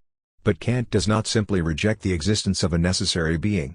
Rather, the question of whether or not there is a necessary being is handled in one of Kant's four antinomies in the Critique of Pure Reason, meaning that he sees the question as unanswerable. By contrast, Meillassoux thinks the question is not unanswerable, but that it must be answered in the negative. A necessary being cannot exist, or we would be trapped in dogmatic metaphysics. Interestingly enough, Meillassoux also has a political reason for opposing necessity, the critique of ideologies, which ultimately always consists in demonstrating that a social situation which is presented as inevitable is actually contingent, is essentially indissociable from the critique of metaphysics, the latter being understood as the illusory manufacturing of necessary entities. 34.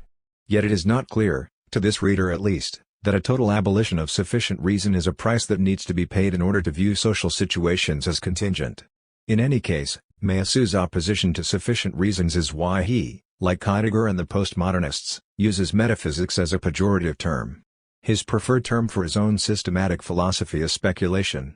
As he puts it, let us call speculative every type of thinking that claims to be able to access some form of absolute, and let us call metaphysics every type of thinking that claims to be able to access some form of absolute being, or access the absolute through the principle of sufficient reason. 34.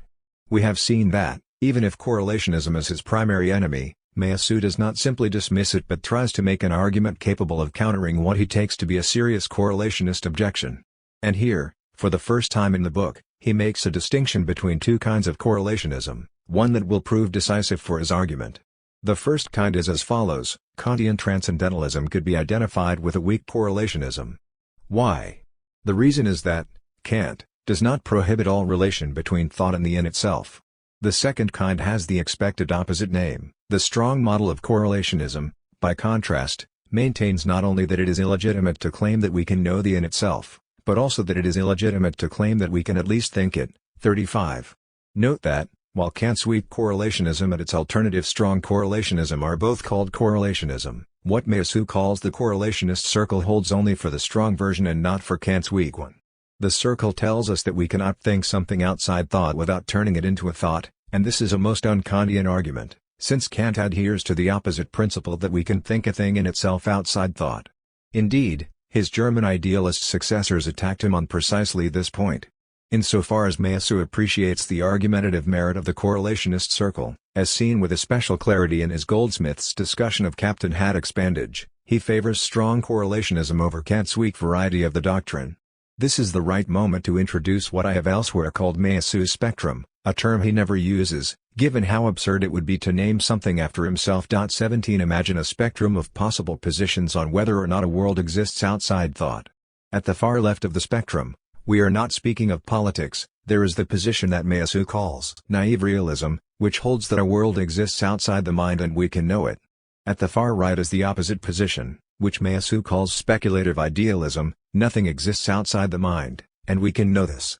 This puts correlationism in the middle of the spectrum, and we have just seen that Meillassoux splits it into two types, a weak version, which holds that we can think of things outside thought without knowing them, and a strong version, which holds that weak correlationism contradicts itself by thinking the thing in itself that is said to be located outside thought. Weak correlationism is therefore disqualified as self-contradictory, and we are left with the trio of naive realism, strong correlationism, and speculative idealism. Forced to choose among these three as the launching pad for his own philosophical position, Meillassoux chooses strong correlationism, though he will soon depart from it in a fascinating way. He rejects naive realism because he thinks the correlationist circle has a good point: we cannot think the real directly, because to do so we must think it, and therefore it would be nothing but a real for us. He also rejects speculative idealism, because there is no reason to assume that there might not be something outside the supposedly absolute correlation of thought and world. Even if Berkeley is right that I cannot prove that rivers and mountains exist outside my or God's thoughts about them, this does not prove the opposite claim that they do not. This is why Meillassoux identifies more with the strong correlationist than with either the naive realist or the speculative idealist. Now, it should be obvious that the strong correlationist is different from the naive realist. The latter thinks it is possible to access the real world directly and know things about it, while the strong correlationist flatly denies this. It is more difficult to distinguish the strong correlationist from the absolute idealist. In fact, it is my view that Meillassoux fails to do so and, given that his own speculative materialism, we will see, arises from a dashing reversal of strong correlationism, it seems to me that his speculative materialism is an impossible position. For what is the supposed difference between the strong correlationist and the speculative idealist? Both agree that we cannot think a thing outside thought without thinking it, thereby ensuring that the supposed thing in itself is merely a correlate of our thinking after all. The difference, Meillassoux claims, is that the speculative idealist assumes that because we cannot think a thing outside thought it cannot exist, while the strong correlationist holds that just because we cannot think it is no reason to conclude that it cannot exist. As I see it, this distinction fails, and the strong correlationist cannot escape idealism, only weak correlationism can do so, and this is precisely why he attempts to radicalize what Meillassoux would call weak correlationism rather than the strong brand he himself prefers. Seen from Meillassoux' standpoint, Meillassoux tries to have it both ways, calling the thing in itself meaningless in order to defeat Kant but making it meaningful again in order to defeat the subjective idealist's boast that there is certainly nothing outside thought. Yet there is no real middle ground on this point. Either it is meaningful to speak of an ungraspable thing in itself, in which case we are weak correlationists, or else it is meaningless to speak of such a thing, in which case we are idealists. Ergo, strong correlationism is an impossible philosophical position. Seemingly aware of what a delicate philosophical maneuver he is making, Meillassoux asserts at least 4 times that it is a possible position despite the objection he clearly anticipates will be made. Here are the 4 instances I have found. For there is no way for thought to reject the possibility that what is meaningless for us might be veridical in itself. Why should the meaningless be impossible? 36. Consequently, There is no sense in claiming to know that contradiction is absolutely impossible, for the only thing that is given to us is the fact that we cannot think anything that is impossible. 39. Emphasis added. And nothing can be said to be impossible, not even the unthinkable. 40. Thus the strong model of correlationism can be summed up in the following thesis: it is unthinkable that the unthinkable should be impossible. 41. The difficulty Meillassoux faces is that it is a question not just of the meaningless being impossible, but of treating the meaningless simultaneously as meaningful. That is to say, if we join Meillassoux in provisionally accepting the correlationist circle, then if we consider the statements "there is an apple on the table" and "there is an apple on the table for me," it is not just that the first is false and the second is true. Rather, both statements have exactly the same meaning, for according to Meillassoux the first converts instantly into the second. Since for correlationism "there is an apple on the table" automatically implies that it is there for thought, it means nothing different from "there is an apple on the table for me." Strictly speaking, this is idealism, since the strong correlationist forbids us from making any statement about something existing outside the thought apple correlate that does not immediately collapse into a statement about that very correlate. But Meillassoux does not want to be an idealist, since he wants to be able to make meaningful mathematical statements about the primary qualities of things independent of humans. For this reason, in a second step he attempts to treat the phrase "outside of thought" as meaningful again, for if it were not meaningful, then we would not even be able to entertain any philosophical position other than idealism. In short, Meillassoux uses an idealist move against the weak correlationist and a weak correlationist move against the idealist. We cannot challenge idealism if it is not even meaningful to speak of a thing in itself outside thought. Yet the moment we concede it to be meaningful, we are suddenly weak correlationists again. Therefore, the strong correlationist position does not exist. We will soon see why this poses a dreadful problem that Meillassoux cannot overcome. But first, we must consider his important argument about the essential fideism of contemporary thought. The end of metaphysics has meant the end of rationally provable absolutes. This makes every belief defensible, as long as no rational reason is given for it. The end of metaphysics, understood as the de-absolutization of thought, is thereby seen to consist in the rational legitimation of any and every variety of religious, or poetic or religious, belief in the absolute, so long as the latter invokes no authority by itself. 45. Stated differently, the end of ideologies has taken the form of the unqualified victory of religiosity. 45. In other words, the end of metaphysics proves to be an unqualified victory for fideism, for the rule of faith over any responsibility to give reasons for one's beliefs. Among other negative features of fideism, it legitimizes blind fanaticism, which makes no pretense of defending itself with any reasons at all. Meillassoux closes Chapter 2 with typically eloquent words on the topic. Against dogmatism, it is important that we uphold the refusal of every metaphysical absolute, but against the reasoned violence of various fanaticisms, it is important that we rediscover in thought a modicum of absoluteness, enough of it, in any case, to counter the pretensions of those who would present themselves as its privileged trustees, solely by virtue of some revelation. 49. Chapter 3 contains the philosophical core of after finitude. Before Meillassoux proceeds to his innovative solution to the conflict between the correlationist circle and scientific realism, he helpfully resummarizes the terms of the problem. 51. First, to think ancestral reality means to think the reality that is not merely for us, but absolute. Second, we cannot permit the existence of any necessary entity, since otherwise we would fall prey not only to dogmatism, which can effectively be debunked, but to political ideology as well. Third and finally, we cannot go back to being naive realists, because the correlationist circle is a powerful argument that must be faced head-on rather than ignored. For this very reason, when choosing between the weak and strong correlationist models, we must recognize the greater power of the strong model. In short, what we need is a non-metaphysical absolute, capable of slipping through the mesh of the strong model. 51. Meillassoux adds the corollary that we cannot accept either a realist absolute or a correlationist one. For as just recalled, a realist absolute is excluded by the power of the correlationist circle, while a correlationist absolute cannot pass through the meshes of facticity. 51. We should note in passing that, as examples of correlationist absolutes, Meillassoux gives the joint example of idealist or vitalist philosophies. This lumping together of idealism and vitalism is in fact ill-advised, though important enough to Meillassoux that it becomes the polemical centerpiece of his Berlin lecture. For in what sense do idealism and vitalism both absolutize the correlative world in thought, as he claims in Berlin? Surely only in an equivocal sense. For what idealism does is exclude anything outside the thought world correlate from existing at all, as in the philosophy of Berkeley, in the mainstream reading of Berkeley rather than Grant's. But vitalism, here Meillassoux really seems to mean panpsychism, the notion that everything thinks, not that everything is alive. Vitalism, I contend, does no such thing. When a panpsychist philosopher tells us that this rock is thinking, and so is this grain of dust, and so is this tree and that star in the western sky, all she is saying is that everything thinks. She is not, repeat, not, saying that nothing exists outside thought. Stated differently, to say that something exists outside thought is called realism, in the mainstream meaning of the term, not Grant's, while to say that there is something in the world that does not think is called Cartesian dualism.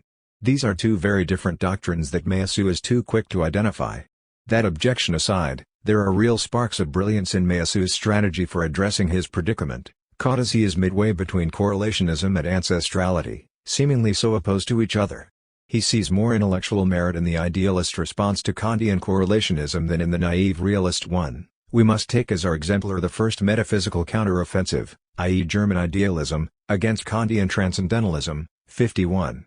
The greatness of these thinkers is that they acknowledged correlationism's discovery, that we only have access to the for us, not to the in itself, but instead of concluding from this that the in itself is unknowable, they concluded that the correlation is the only veritable in itself, 52. Since Meillassoux finds this to be such a great breakthrough, why does he not simply become a Fichtean or a Hegelian and flatly endorse the idealist responses of these thinkers to Kant? The reason is that he thinks idealism fails to account for the facticity of the correlation, the fact that no reason can be given for why thought and world exist rather than not existing, and hence that the thought-world correlate is not a necessary being any more than our God or fate. For this reason, we must try to understand why it is not the correlation but the facticity of the correlation that constitutes the absolute. 52. Emphasis removed. At first, facticity seems to mark nothing but an epistemological limitation on human knowledge of the absolute. Facticity has an air of something purely negative, even melancholic. But Meillassoux views this apparently dismal situation as a positive opportunity, much as Brassier did with nihilism. Facticity will be revealed to be a knowledge of the absolute because we are going to put back into the thing itself what we mistakenly took to be an incapacity in thought. 53. Emphasis removed. The absence of reason that characterizes facticity, usually interpreted as a mark of human finitude, will instead be projected by Meillassoux into the things themselves. Absence of reason is, and can only be the ultimate property of the entity. 53. And again, the ultimate absence of reason, which we will refer to as unreason, is an absolute ontological property, and not the mark of the finitude of our knowledge. 53.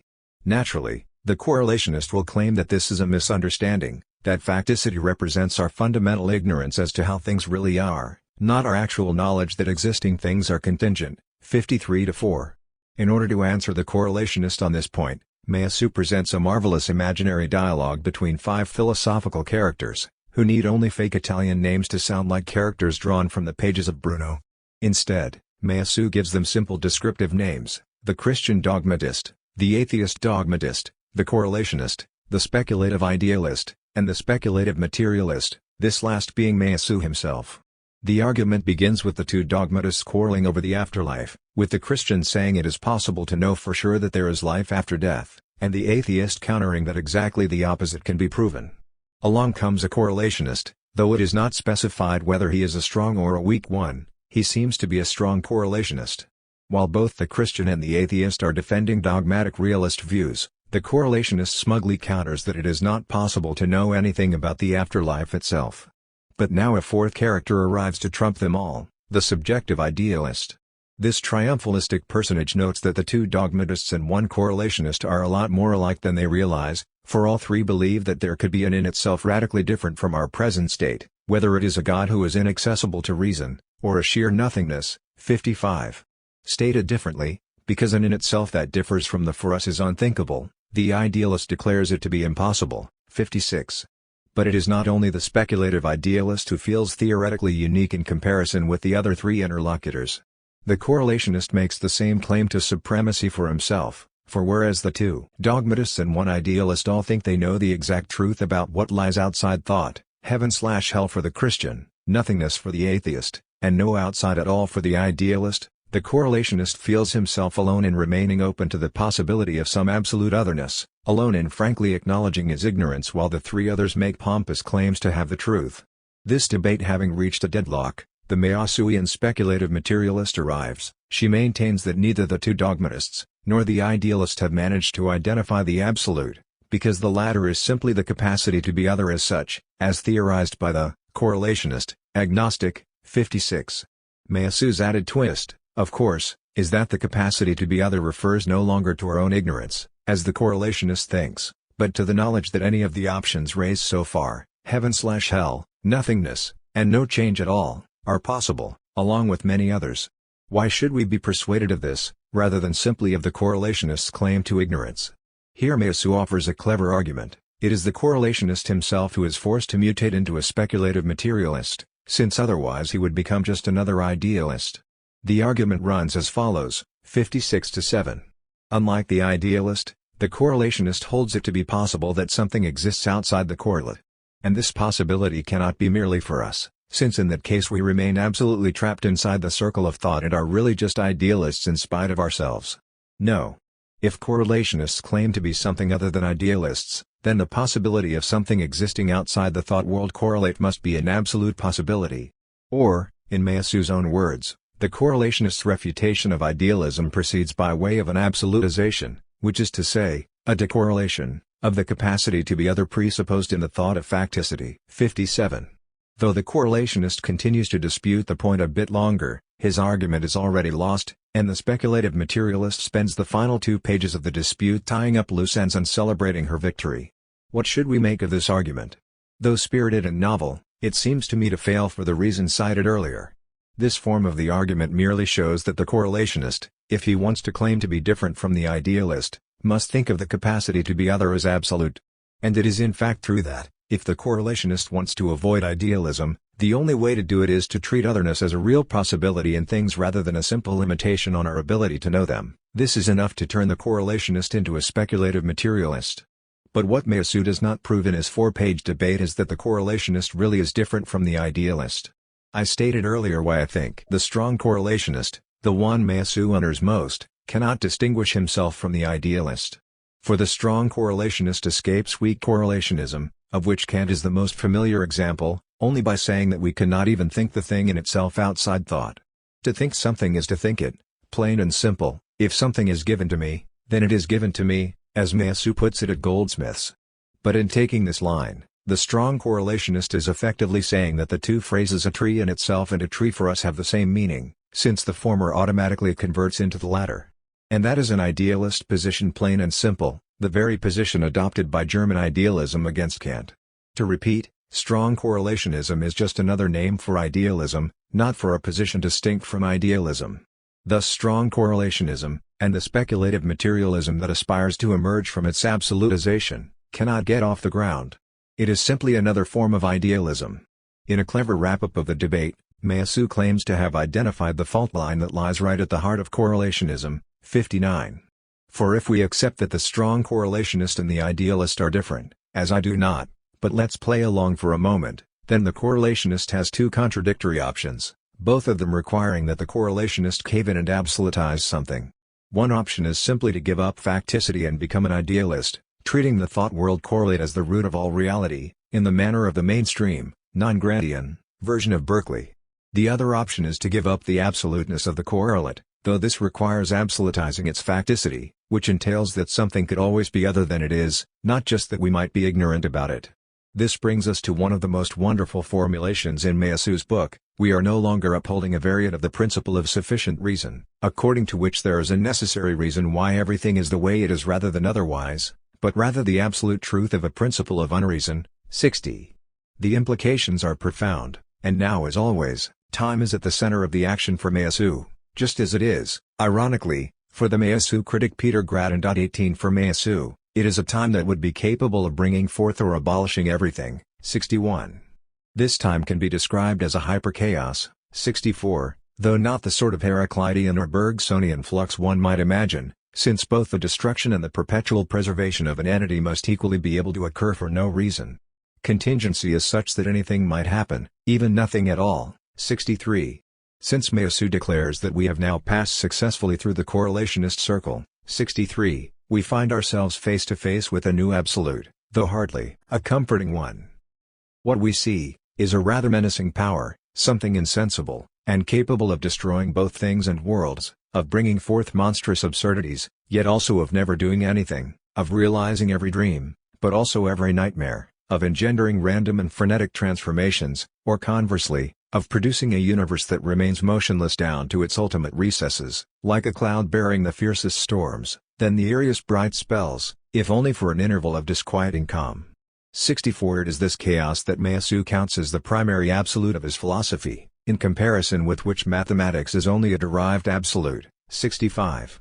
As disquieting as this hyperchaos may be, Meillassoux holds that there is still an intellectual path leading beyond it. It consists in finding what he will call figures. 80. His name for the necessary features of those contingent and non-necessary beings that he holds are all that is left to philosophy.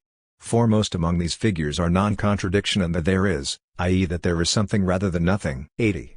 Meillassoux gives us fascinating if unconventional proofs for both of these figures. Though non-contradiction might sound at first like a poor choice for a philosophy of sheer contingency and chaos, Meillassoux rejects the usual link made by philosophers between contradiction and sheer becoming. As he puts it, it seems to us profoundly inaccurate to associate the thesis of real contradiction with the thesis of sovereign flux. 69. The surprising reason is that a contradictory entity would not be able to change at all. Such an entity could never become other than it is because there would be no alterity for it in which to become. 69. He continues the theme, let us suppose that a contradictory entity existed, what could possibly happen to it? Could it lapse into non-being? But it is contradictory, so that even if it happened not to be, it would still continue to be even in not being, since this would be in conformity with its paradoxical essence. 69. Stated more colorfully, such an entity would be tantamount to a black hole of differences, into which all alterity would be irremediably swallowed up. 70. As for the second figure, we can state Meillassoux' argument in more concise form. It is necessary that there be something rather than nothing because it is necessarily contingent that there is something rather than something else. 76. Emphasis removed. That is to say, for contingency to be real there must always be both existent things capable of not existing and inexistent things capable of existing. For now, let's simply note an interesting tension between this claim that something must exist rather than nothing, and the rather different claim, in at least one passage of the divine inexistence, that even dead matter, the lowest point in Meillassoux' cosmology as in Plotinus, can originate ex nihilo for no reason at all. There is still a very large elephant in the room, and Chapter 4 tackles it head-on with refreshing new resources. Meillassoux has now reversed the correlationist stance by taking its uncertainty of knowledge and transferring it directly into the things, which are now absolutely contingent rather than merely unknowable by us. In a famous passage that Brassier in particular dislikes, Meillassoux contends that we will discover in our grasp of facticity the veritable intellectual intuition of the absolute. 82. We know that this absolute is hyperchaos, in which the laws of nature might change at any moment for no reason at all. But if this is the case, then why does the world seem to be so stable?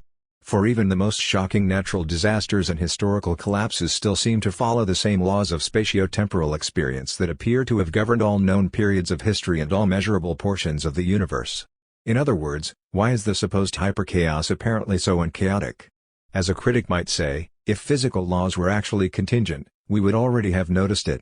Moreover, it is quite likely that we would not be here to notice it, since the disorder resulting from such contingency would no doubt have atomized all consciousness. 84.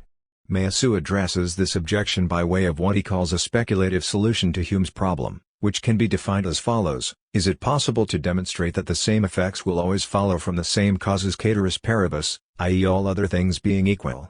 85. By offering a speculative solution, Meillassoux means one that is different from the metaphysical solution, Leibniz, the skeptical solution, Hume, and the transcendental one, Kant. Stated briefly, the Leibnizian metaphysical solution would prove the necessary existence of God in the best of all possible worlds. The Humean skeptical solution says that cause and effect are simply grounded in our habits of seeing things apparently happen the same way frequently, and the Kantian transcendental solution argues that no coherent experience would be possible if cause and effect were not imposed on reality by the structure of the human understanding itself. Meillassoux notes a common link between all of these different strategies. What they all have in common is the fact that none of them ever calls into question the truth of the causal necessity. 90. Emphasis removed. This is precisely what Meillassoux aims to do. Though it may seem strange to say that we cannot prove causal necessity because there is none, he asks us to consider the analogous case of non-Euclidean geometry. When the Russian geometer Nikolai Lobachevsky, 1792 to 1856, tried to prove the absurdity of building a geometry that denied the Euclidean postulate that only one parallel to a given line can be drawn through any given point. He found that it was not absurd at all. Instead, he discovered a new geometry, which is just as consistent as that of Euclid, but differs from it. 92. Likewise, Meillassoux suspects that if we begin in a state of shock at his elimination of causal necessity, little by little, we will discover that the acausal universe is just as consistent and just as capable of accounting for our actual experience as the causal universe. But we will also discover that the former is a universe devoid of all those enigmas that are part and parcel of the belief in physical necessity. 92. The road to this non-Euclidean philosophy will pass, unsurprisingly, through mathematics. First, Meillassoux detours through a useful discussion of Jean-René Vernes, 1914-2012, an old friend of the Meillassoux family who is most famous as a champion bridge player and is the inventor of the popular board game Risk, but who is also the author of a number of philosophical books. Meillassoux thinks highly of Vernes's critique of aleatory reason, still available only in French, which in his estimation is written with a concision worthy of the philosophers of the 17th century. 95. Vernes provides the argument, missing from the classical philosophers, as to how we infer the necessity of the laws of nature from the apparent stability of the world. Though Meillassoux will quickly reject Vernes's argument, he respects it for its exemplary lucidity. Whereas Kant links the a priori realm with necessity, Vernes ties it to contingency. For example, if we have a pair of normal six-sided dice, there are 36 possible results on any given roll. If we are simply adding up the numbers on the two dice, as in the game of craps, we will find that 7 is the most common total, while 2 and 12 are the least common. Knowing that each of the 6 numbers is equally possible for each die, we can proceed to calculate the probability for the result of each roll. But let's imagine that, at some point, the rolls no longer seem to be random. We have now been rolling the dice for an hour, and the same numbers have come up every time. It would hardly take us a full hour to conclude that there must be a hidden cause, such as a piece of lead hidden inside each die, that skews the results away from the purely random. Meillassoux now follows Vernes in imagining an even more extreme situation. Let us now suppose that the dice we are playing with have been landing with the same faces, up not just for an hour, but throughout our entire lives, and even as far back as human memory stretches. And let us also suppose that these dice are not just six-sided, but possess millions and millions of sides. 96-7.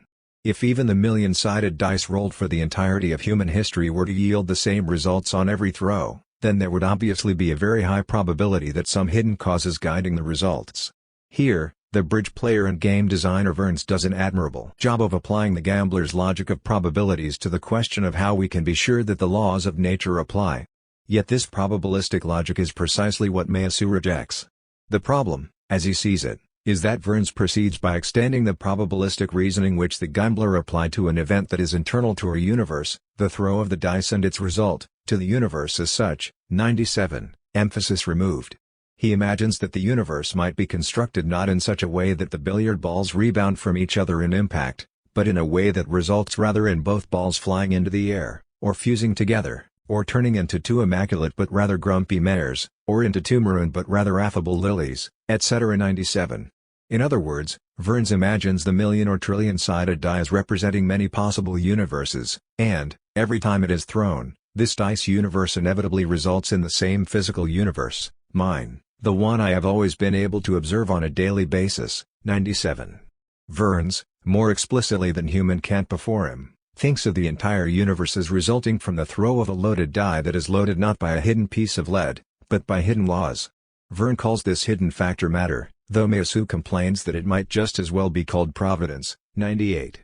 On what basis does Meillassoux object to such probabilistic reasoning, which we all use every day to guide our intellectual and personal lives? The crux of his argument is that probabilities cannot be calculated unless we know the totality of possible results, the totality of faces of the die. The faces might even be infinite, mind you, as long as they can be totalized as such. Take for example a homogeneous rope of determinate length, both of whose extremities are being subjected to equal tension. I can calculate the positive probability that it will break at one of its points, even though these breaking points are theoretically infinite along the length of the rope, since they are dimensionless. 102. But although probabilities can be calculated in this way even when it is a matter of infinite possible results, the situation changes if we speak of the transfinite realm discovered by Kenner, whose work is one of the linchpins of Badiou's philosophy no less than Meillassoux' own. One way of expressing Cantor's great discovery is to look at the Standard-Zermelo-Frankel, or ZF, axiomatization of Cantorian set theory, which results in an unencompassable pluralization of infinite quantities. 104. Stated more simply, there is not one greatest infinity that contains them all but many different sizes of infinity. Though initially rejected by most of Cantor's contemporaries, leading ultimately to his mental illness, the great German mathematician David Hilbert, 1862–1943, famously stated in 1926 that no one will be able to expel us from the paradise that Cantor created for us. 19. If, for example, we take an infinite set which has A elements and then define B as the total number of possible relations between all the parts inside A, then obviously B will always be greater than A.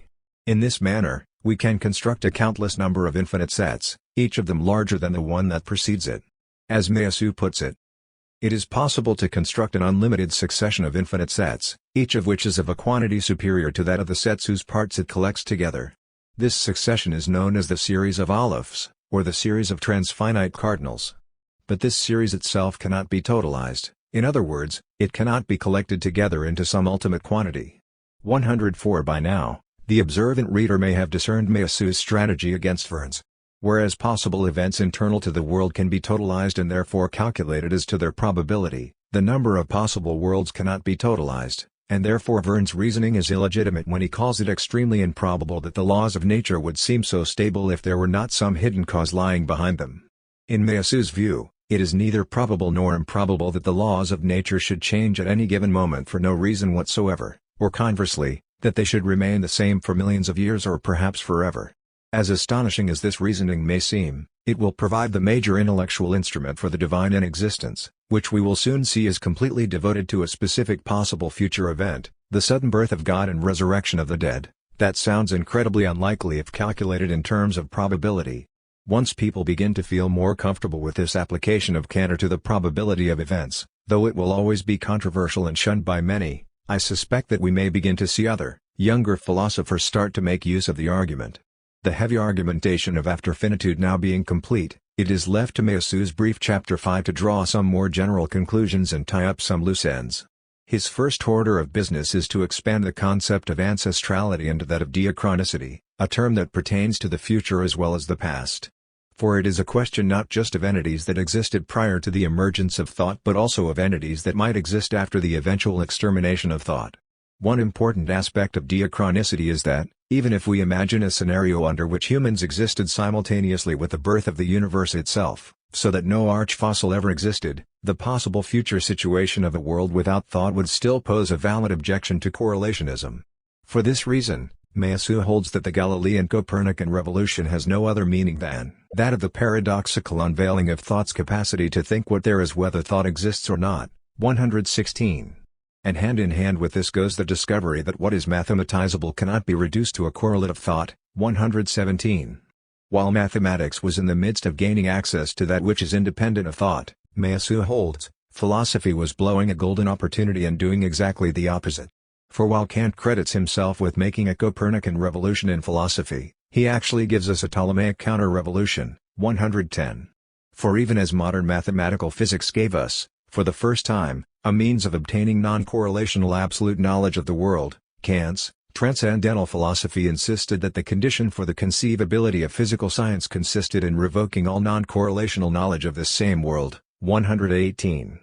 Meillassoux is certainly right when he says that natural science has gone ever further afield, discovering new and more stunning landscapes in both the macro and the microcosmic realms. To a large extent he is also right that the philosopher has become cramped into an ever narrower zone, terrain, or habitat, but one of which the philosopher remains lord and master. 121. His remarkable book closes with a stirring analogy that has already inspired numerous readers. If Hume's problem woke Kant from his dogmatic slumber, we can only hope that the problem of ancestrality succeeds in waking us from our correlationist slumber, by enjoining us to reconcile thought and absolute. 128. See glimpses of the divine in existence. In most periods of recent continental philosophy, there have been one or more famous unpublished works eagerly awaited by a large audience. For some decades, Heidegger's contributions to philosophy was rumored as a hidden masterpiece that might be even greater than Being and Time, though in my view that proved not to be the case. Later, it was various unpublished essays by Derrida, circulated among only an elect few insiders. But Yu's Logics of Worlds was intensely awaited for 17 years after the publication of its predecessor Being and Event, and, though some devotees of the earlier work were disappointed by the sequel, I tend to prefer the latter. The publication of Latour's important An Inquiry into Modes of Existence in 2012 came after nearly 2 decades of rumors and circulated drafts. In general, we can see that one of the cultural quirks of continental philosophy seems to be a built-in fondness for reportedly major works not yet revealed to the public. Today, the best candidate for such a highly anticipated unpublished book is probably Meillassoux The Divine in Existence. Though the original doctoral thesis version of the work, 1997, is no longer difficult to obtain online, it has not been translated. Nor does Meillassoux wish to share prematurely from the reportedly multi-volume revision of the book now in preparation. But as a sort of compromise, he ultimately proved willing to let me comment on excerpts from a rewritten 2003 version of the original. The sole condition was that Meillassoux insisted that my commentary not appear alone, and that anything I might discuss from the book should also appear in its original form. This is why, as an appendix to my book on Meillassoux, I undertook to translate roughly 1/6 of The Divine in Existence, the 2003 version, from French into English. 20. Although the final look of The Divine in Existence is anyone's guess, the major themes discussed in the 2003 draft are so quintessentially Meillassoutian that it is hard to imagine their disappearance from the eventual published book. The primary argument of the project can almost be guessed from the title: God does not exist but might exist in the future. The meaning of both phrases is easy enough to explain. Although it is common to hear philosophers say that God does not exist or God is dead, this is not the spin that Meillassoux puts on the theme. Among other things, Meillassoux' notion of the divine in existence is meant as a response to the famous problem of evil. If God is all good, all-knowing, and all-powerful, then why does he permit evil things to happen, such as allowing a child to be devoured by dogs? 284. The 20th century in particular was filled with numerous horrifically unjust deaths, and any god who allowed the Holocaust and the killing fields of Cambodia could count in Meillassoux' eyes only as a loathsome deity. 21's fresh and surprising solution to the problem of evil is that God does not yet exist. He did not allow the atrocities of the 20th century and all other ages to occur, because he was not yet here to stop them. An obvious alternative solution would be the atheist one: there is no God, and never will be, and we are all thrown together into an unjust world where there is no redemption in the afterlife for those who endured misery here below. For Meillassoux, this is nothing more than a cynical approach that gives up any hope of justice for the dead. As for the second part of the phrase, God might exist in the future, the claim is shocking enough that, since being publicized, it has cost Meillassoux some of his erstwhile followers on the materialist atheist left. And yet, one can make a supportive case for Meillassoux here. The only real argument one can muster against him is that the odds of God suddenly springing into existence at some indefinite point in the future are so ridiculously small that we can hardly take the idea seriously. Yet with his daring use of canon near the end of After Finitude to destroy probabilistic reasoning, Meillassoux tries to eliminate probability as a criterion in ultimate ontological matters. With probability erased from the picture, we can focus instead on the most significant possibilities in our world. In fact, 2 or 3 of these astonishing events have already occurred, depending on how one reads a certain ambiguity in Meillassoux' presentation. It is not entirely clear from the textual evidence whether matter emerged at some point ex nihilo or whether it was always there. One can find passages in Meillassoux' work supporting both readings. But he is clear that life emerged from matter, and that thought emerged from life, for no reason at all. This leaves just one possible final emergence, that of justice and the virtual God from the existing world of human thought. Ominously enough, Meillassoux adds that there is no guarantee this will ever occur. But let's go back to the beginning of the excerpts of The Divine in Existence included in my book on Meillassoux. 22 There, he begins by clarifying what he means by advent ex nihilo, which sounds so much like a traditional religious notion of the sort he normally shuns. The Meillassoutian ex nihilo does not literally mean what it sounds like. By advent ex nihilo we do not mean that being arose entirely from originary nothingness. What we mean, stated in classical terms, is that there is more in the effect than in the cause, that this more therefore has no reason at all for its advent, and hence nothing, no law, can limit it. 226. This is clear already from Meillassoux' repeated discussions of the currently existing 3 orders of matter, life, and thought. No particular configuration of matter automatically gives rise to thought, just as no state of life automatically entails thought. At best, there is some sort of relation between the new order and its underpinning and the previous one, but no immediate causal relationship between them. At least one possible objection can already be raised, by claiming that the 3 main orders are matter, life, and thought, Meillassoux is adopting a rather traditional classification without ever arguing for it explicitly. We know that he has no patience for the sort of vitalism that blurs the lines between the mineral and vegetable kingdoms, and perhaps in this case the burden of proof really is on the vitalists. But why is the next gap located between life and thought in particular? Why are there not additional gaps within the animal kingdom? Is the gap between bacteria and dolphins really so negligible compared to the one between dolphins and humans? Here we find another point of lingering Cartesianism in Meillassoux' position. Despite the latter's introduction of life somewhere between matter and thought, the only two zones of reality that Descartes accepts other than God. The reader searches in vain for any argument on this point in the divine in existence, and even for any scientific anecdotes to this end, such as Heidegger was able to scrape up for his ultimately disappointing 1929-30 lecture course on animal life. 23. We return to the theme of the effect containing more than is in the cause. This is an important notion for Meillassoux, and he presses the point in interesting ways. Not only is there more in the effect than in the cause, but possible effects do not precede actual ones. Rather than citing Deleuze on this point, as do so many contemporary thinkers, Meillassoux makes use of the language of Kenner. The essence of the universe is disclosed in the advent of a universe of possible cases that cannot be recorded in a list, in fact or in principle, in the form of a universe of universes of cases, because the whole of these universes cannot exist. 227-8.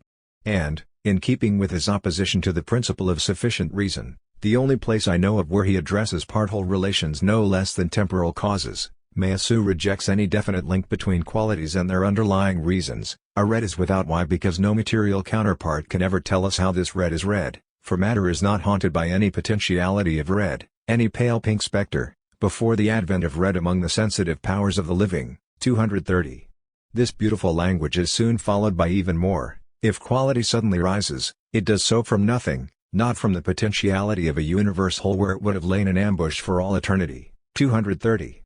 This way of looking at things allows Meillassoux to downplay the view of some philosophers that whatever emerges must have been present already in some early germinal form. In particular, he dislikes the argument of Denis Diderot, 1713-1784, for hylozoism, the view that life is somehow cryptically present even in the lowest inanimate matter.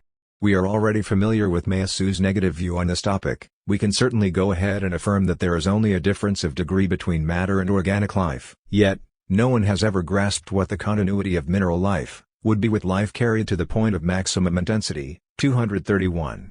In short, nothing was alive before the advent of the living. 234.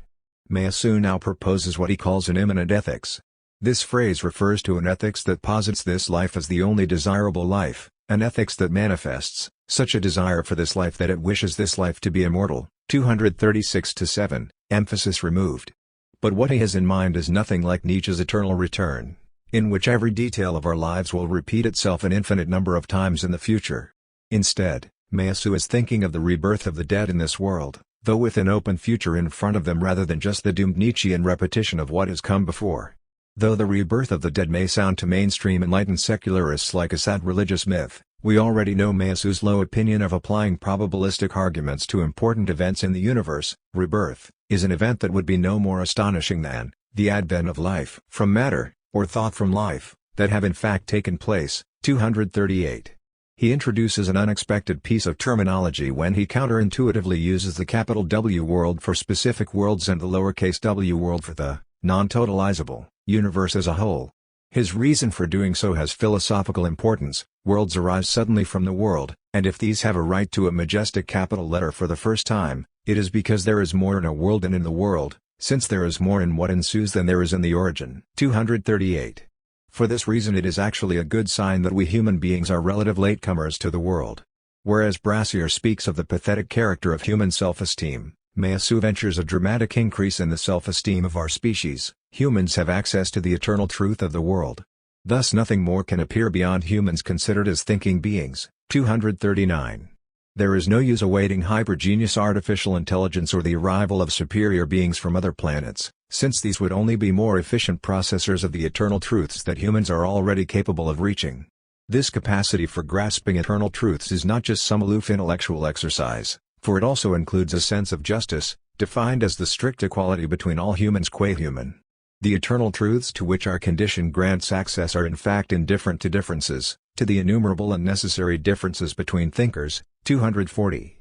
And of all injustice, the most extreme is still death, absurd death, early death, death inflicted by those unconcerned with equality. 240. Yet despite this unique capacity of humans for justice, a capacity not found in any lower order of the cosmos, Meillassoux still holds that we are dependent on matter, life, and thought. 240. Justice could not exist if these three prior orders had not already come into being for no reason at all. We should not fail to mention Meillassoux' particular use of the term symbolization, which in his view is one of the basic and original features of his philosophy. 243.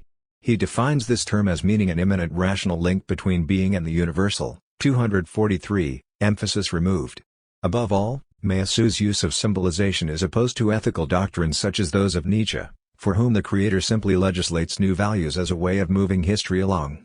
For Meillassoux, values are supposed to help us discover something about the world, even if we cannot be sure at first if they are rational achievements and not simply the result of personal prejudice. Every philosophical enterprise starts from a postulate that may well be impossible to demonstrate, and which may even be false or ideological. Philosophy begins with a wager on the still unjustified certainty that value is not a mere socially useful artifice, but rests on an ontological truth. 244. The symbol is meant to be a bridge between these two realms, and though we might imagine there are as many symbols as there are philosophers, Meillassoux acknowledges just four basic symbols that he sees as governing eras of history of vastly different length: the cosmological, the naturalist/romantic, the historical, and the factual symbols. 246.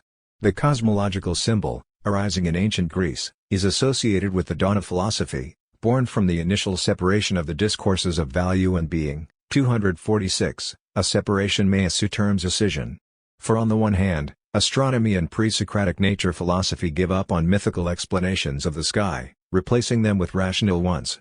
Yet nonetheless, ethics lingers for some time in the traditional way of thinking. Thus it is possible for a cultivated Greek to explain courage by narrating the exploits of Achilles even after ceasing to believe in such discourses as concerns the movement of the planets. 247. What Socrates and later figures attempted that the pre-Socratics did not yet try was to repair the broken link between the different discourses on nature and ethics. Ultimately, the cosmological symbol pointed to the rationality guiding the heavens and asked humans to adopt such rationality in guiding their own affairs as well. We now turn to the collapse of the cosmological symbol, which can be linked to the Newtonian decomposition of planetary orbits into linear movements which by nature are identical to terrestrial movements. 249. The Aristotelian distinction between natural and violent motion is gone, and with it any hope of our being inspired by a cosmic rational justice in which no one can any longer believe. Meillassoux sees in this collapse the cause of the voluptuous and libertine skepticism that runs like a thread through the figures of the Enlightenment. 249. The new symbol, the naturalist or romantic one, is due to Jean-Jacques Rousseau, 1712–1778, who tried to replace the opposition between sublunary and superlunary found in the cosmological symbol with one between natural and social. 250. The good is no longer found in the sky, which has become just another site of violent motions, but is now revealed in pity, in our sympathy for innocent children, and in living nature, animality, or the body. Yet this symbol collapses in a matter of decades under the weight of its obvious flaws, such as the evident fact that pity is no more common in the living than are war, violence, or cruelty. 250. What replaces this brief era is what Meillassoux calls the true successor of the Greek symbol, namely, the historic symbol. No longer able to trust the cosmos or nature as guarantors of our values, we now take comfort in history as the source of what we value. Meillassoux holds that the historic symbol is now fading before our eyes, following a good long run. It is easy to see why. History seemed like such a good candidate to guide us properly. The movement of history is not properly human, since it is not the result of any individual will. But like the laws of nature it is not absurd, since it knows a finality whose culmination is justice. 251. This becomes especially visible in the two opposed teleological theories of economics.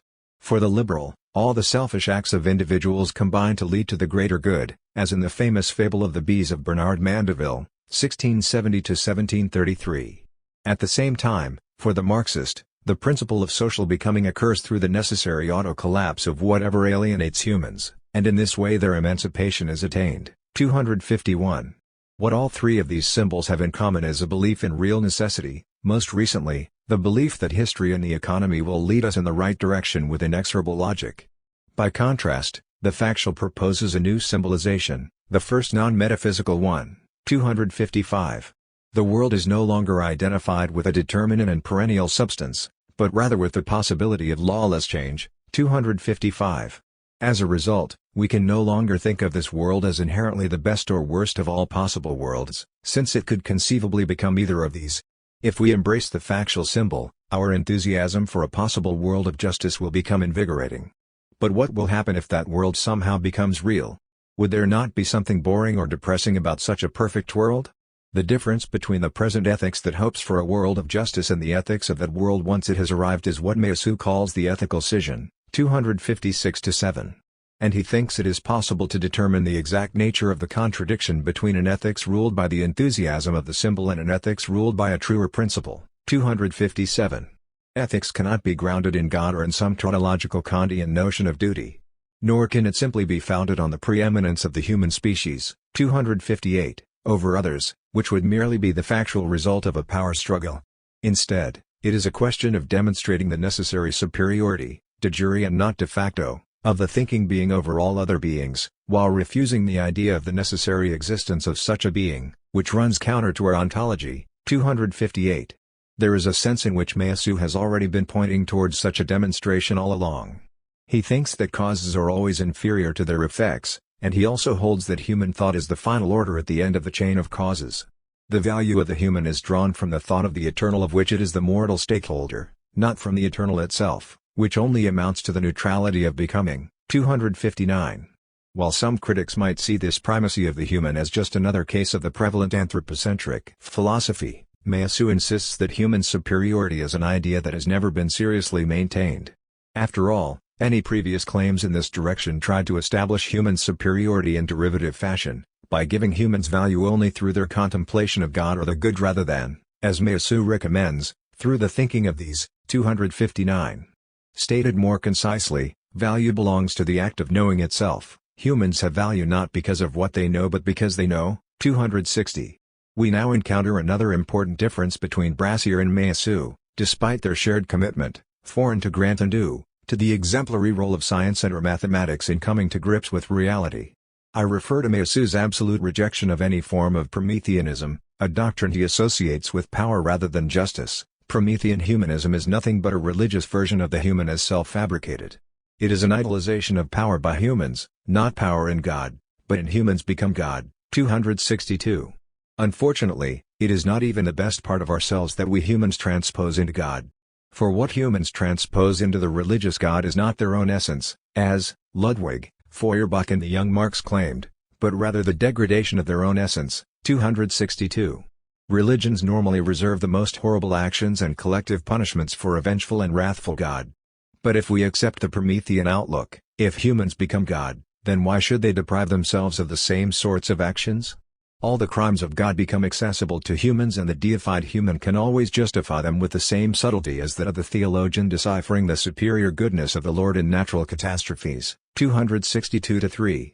Yet we face another ethical problem aside from the evil temptations of Prometheanism, namely, given the non-causal dependence of the world of justice on any present action, since if it arises this would be for no reason at all, what is to prevent us from falling into a lazy fatalism? 263.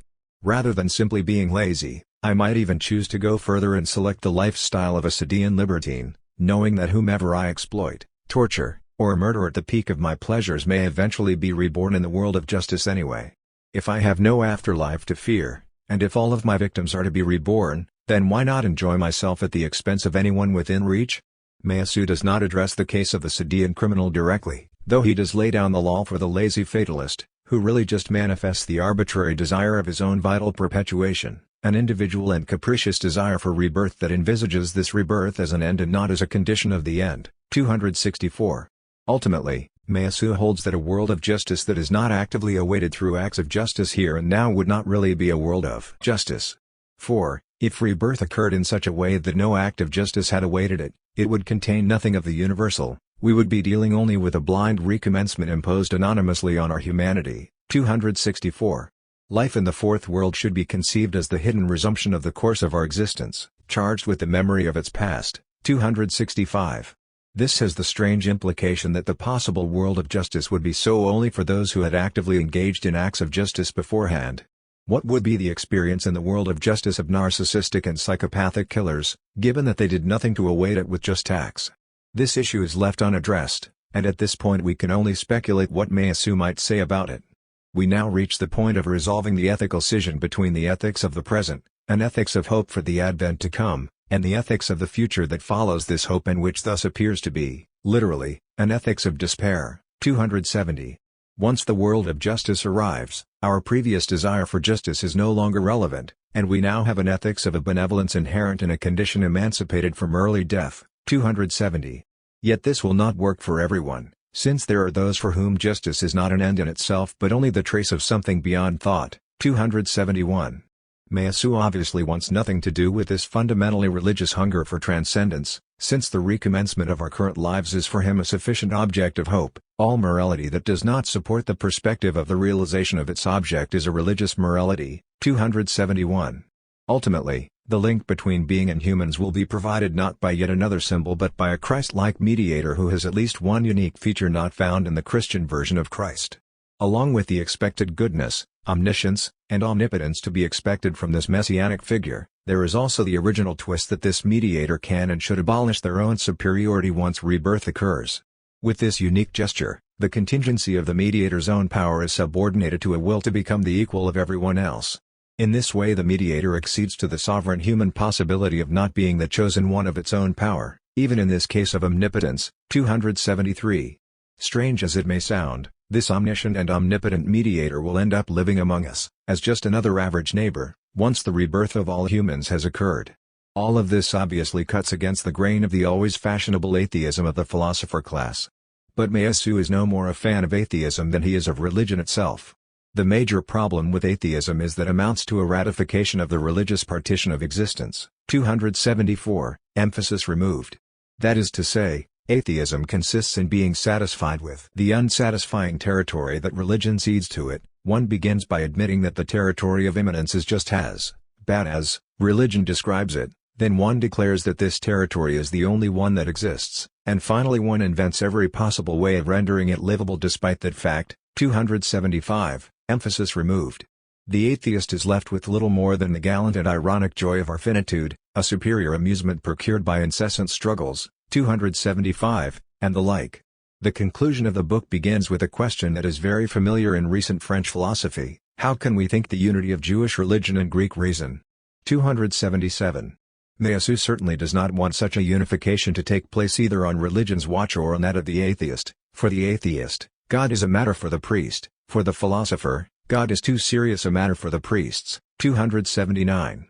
We are not the creatures of God but, rather, his possible ancestor, and many of our pains are perhaps just the birth pangs of a God to come.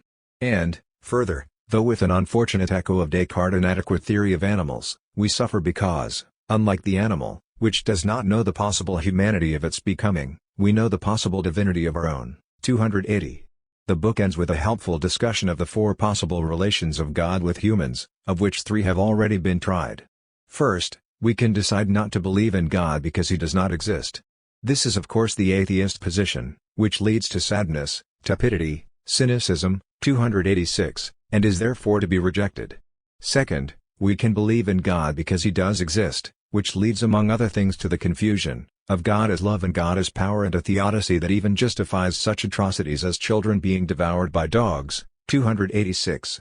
Third, there is the rare option of not believing in God because he does exist, which Meillassoux identifies with the position of Lucifer, of rebellion against the Creator, which expresses a reactive need to hold someone responsible for the evils of this world. 287.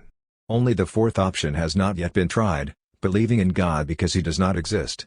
This new alternative having finally been proposed, one must choose. 287. The great originality of the divine in existence also poses the greatest future challenge for the project.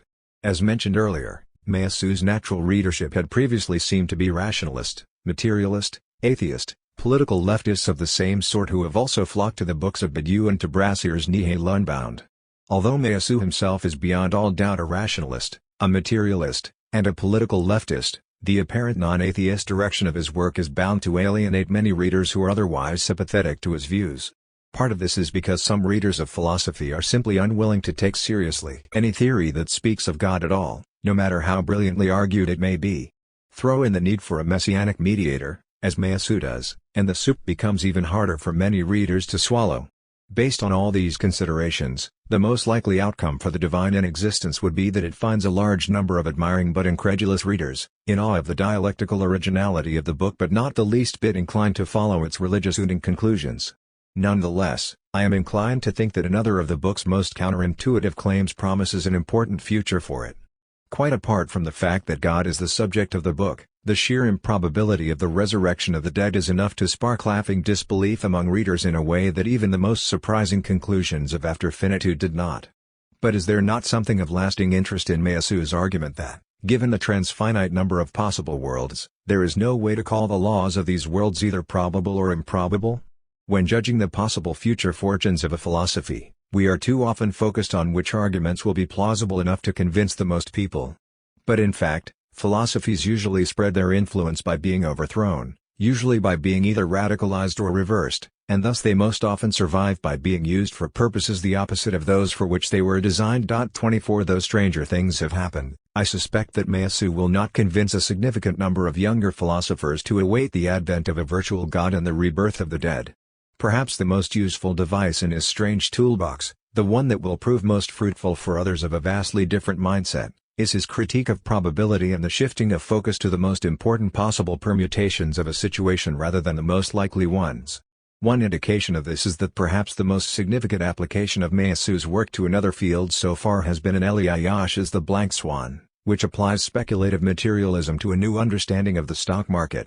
I have a sense that other such applications of this wonderfully strange and perhaps not impractical philosophy will eventually arise. Conclusion: the two X's of speculative realism. As is often true of new intellectual currents, speculative realism's initial audience consisted primarily of younger readers. One of the first of the established generation of thinkers to respond in print was Slavoj Žižek, with his typical alertness to new trends. In Less Than Nothing, 2012, his colossal book on Hegel, Žižek took a brief detour to discuss the four Goldsmiths authors. He refers there to the limitation of speculative realism, a limitation signaled in the fact that it immediately split into four orientations which form a kind of Graham-Asian semiotic square: Meillassoux' speculative materialism, Harman's object-oriented philosophy, Grant's neo-vitalism, and Brassier's radical nihilism. The two X's along which these four positions are placed are divine/secular and scientific/metaphysical. 1. Though attention from Žižek ought to be a welcome event for any author, there are already three problems with this opening passage.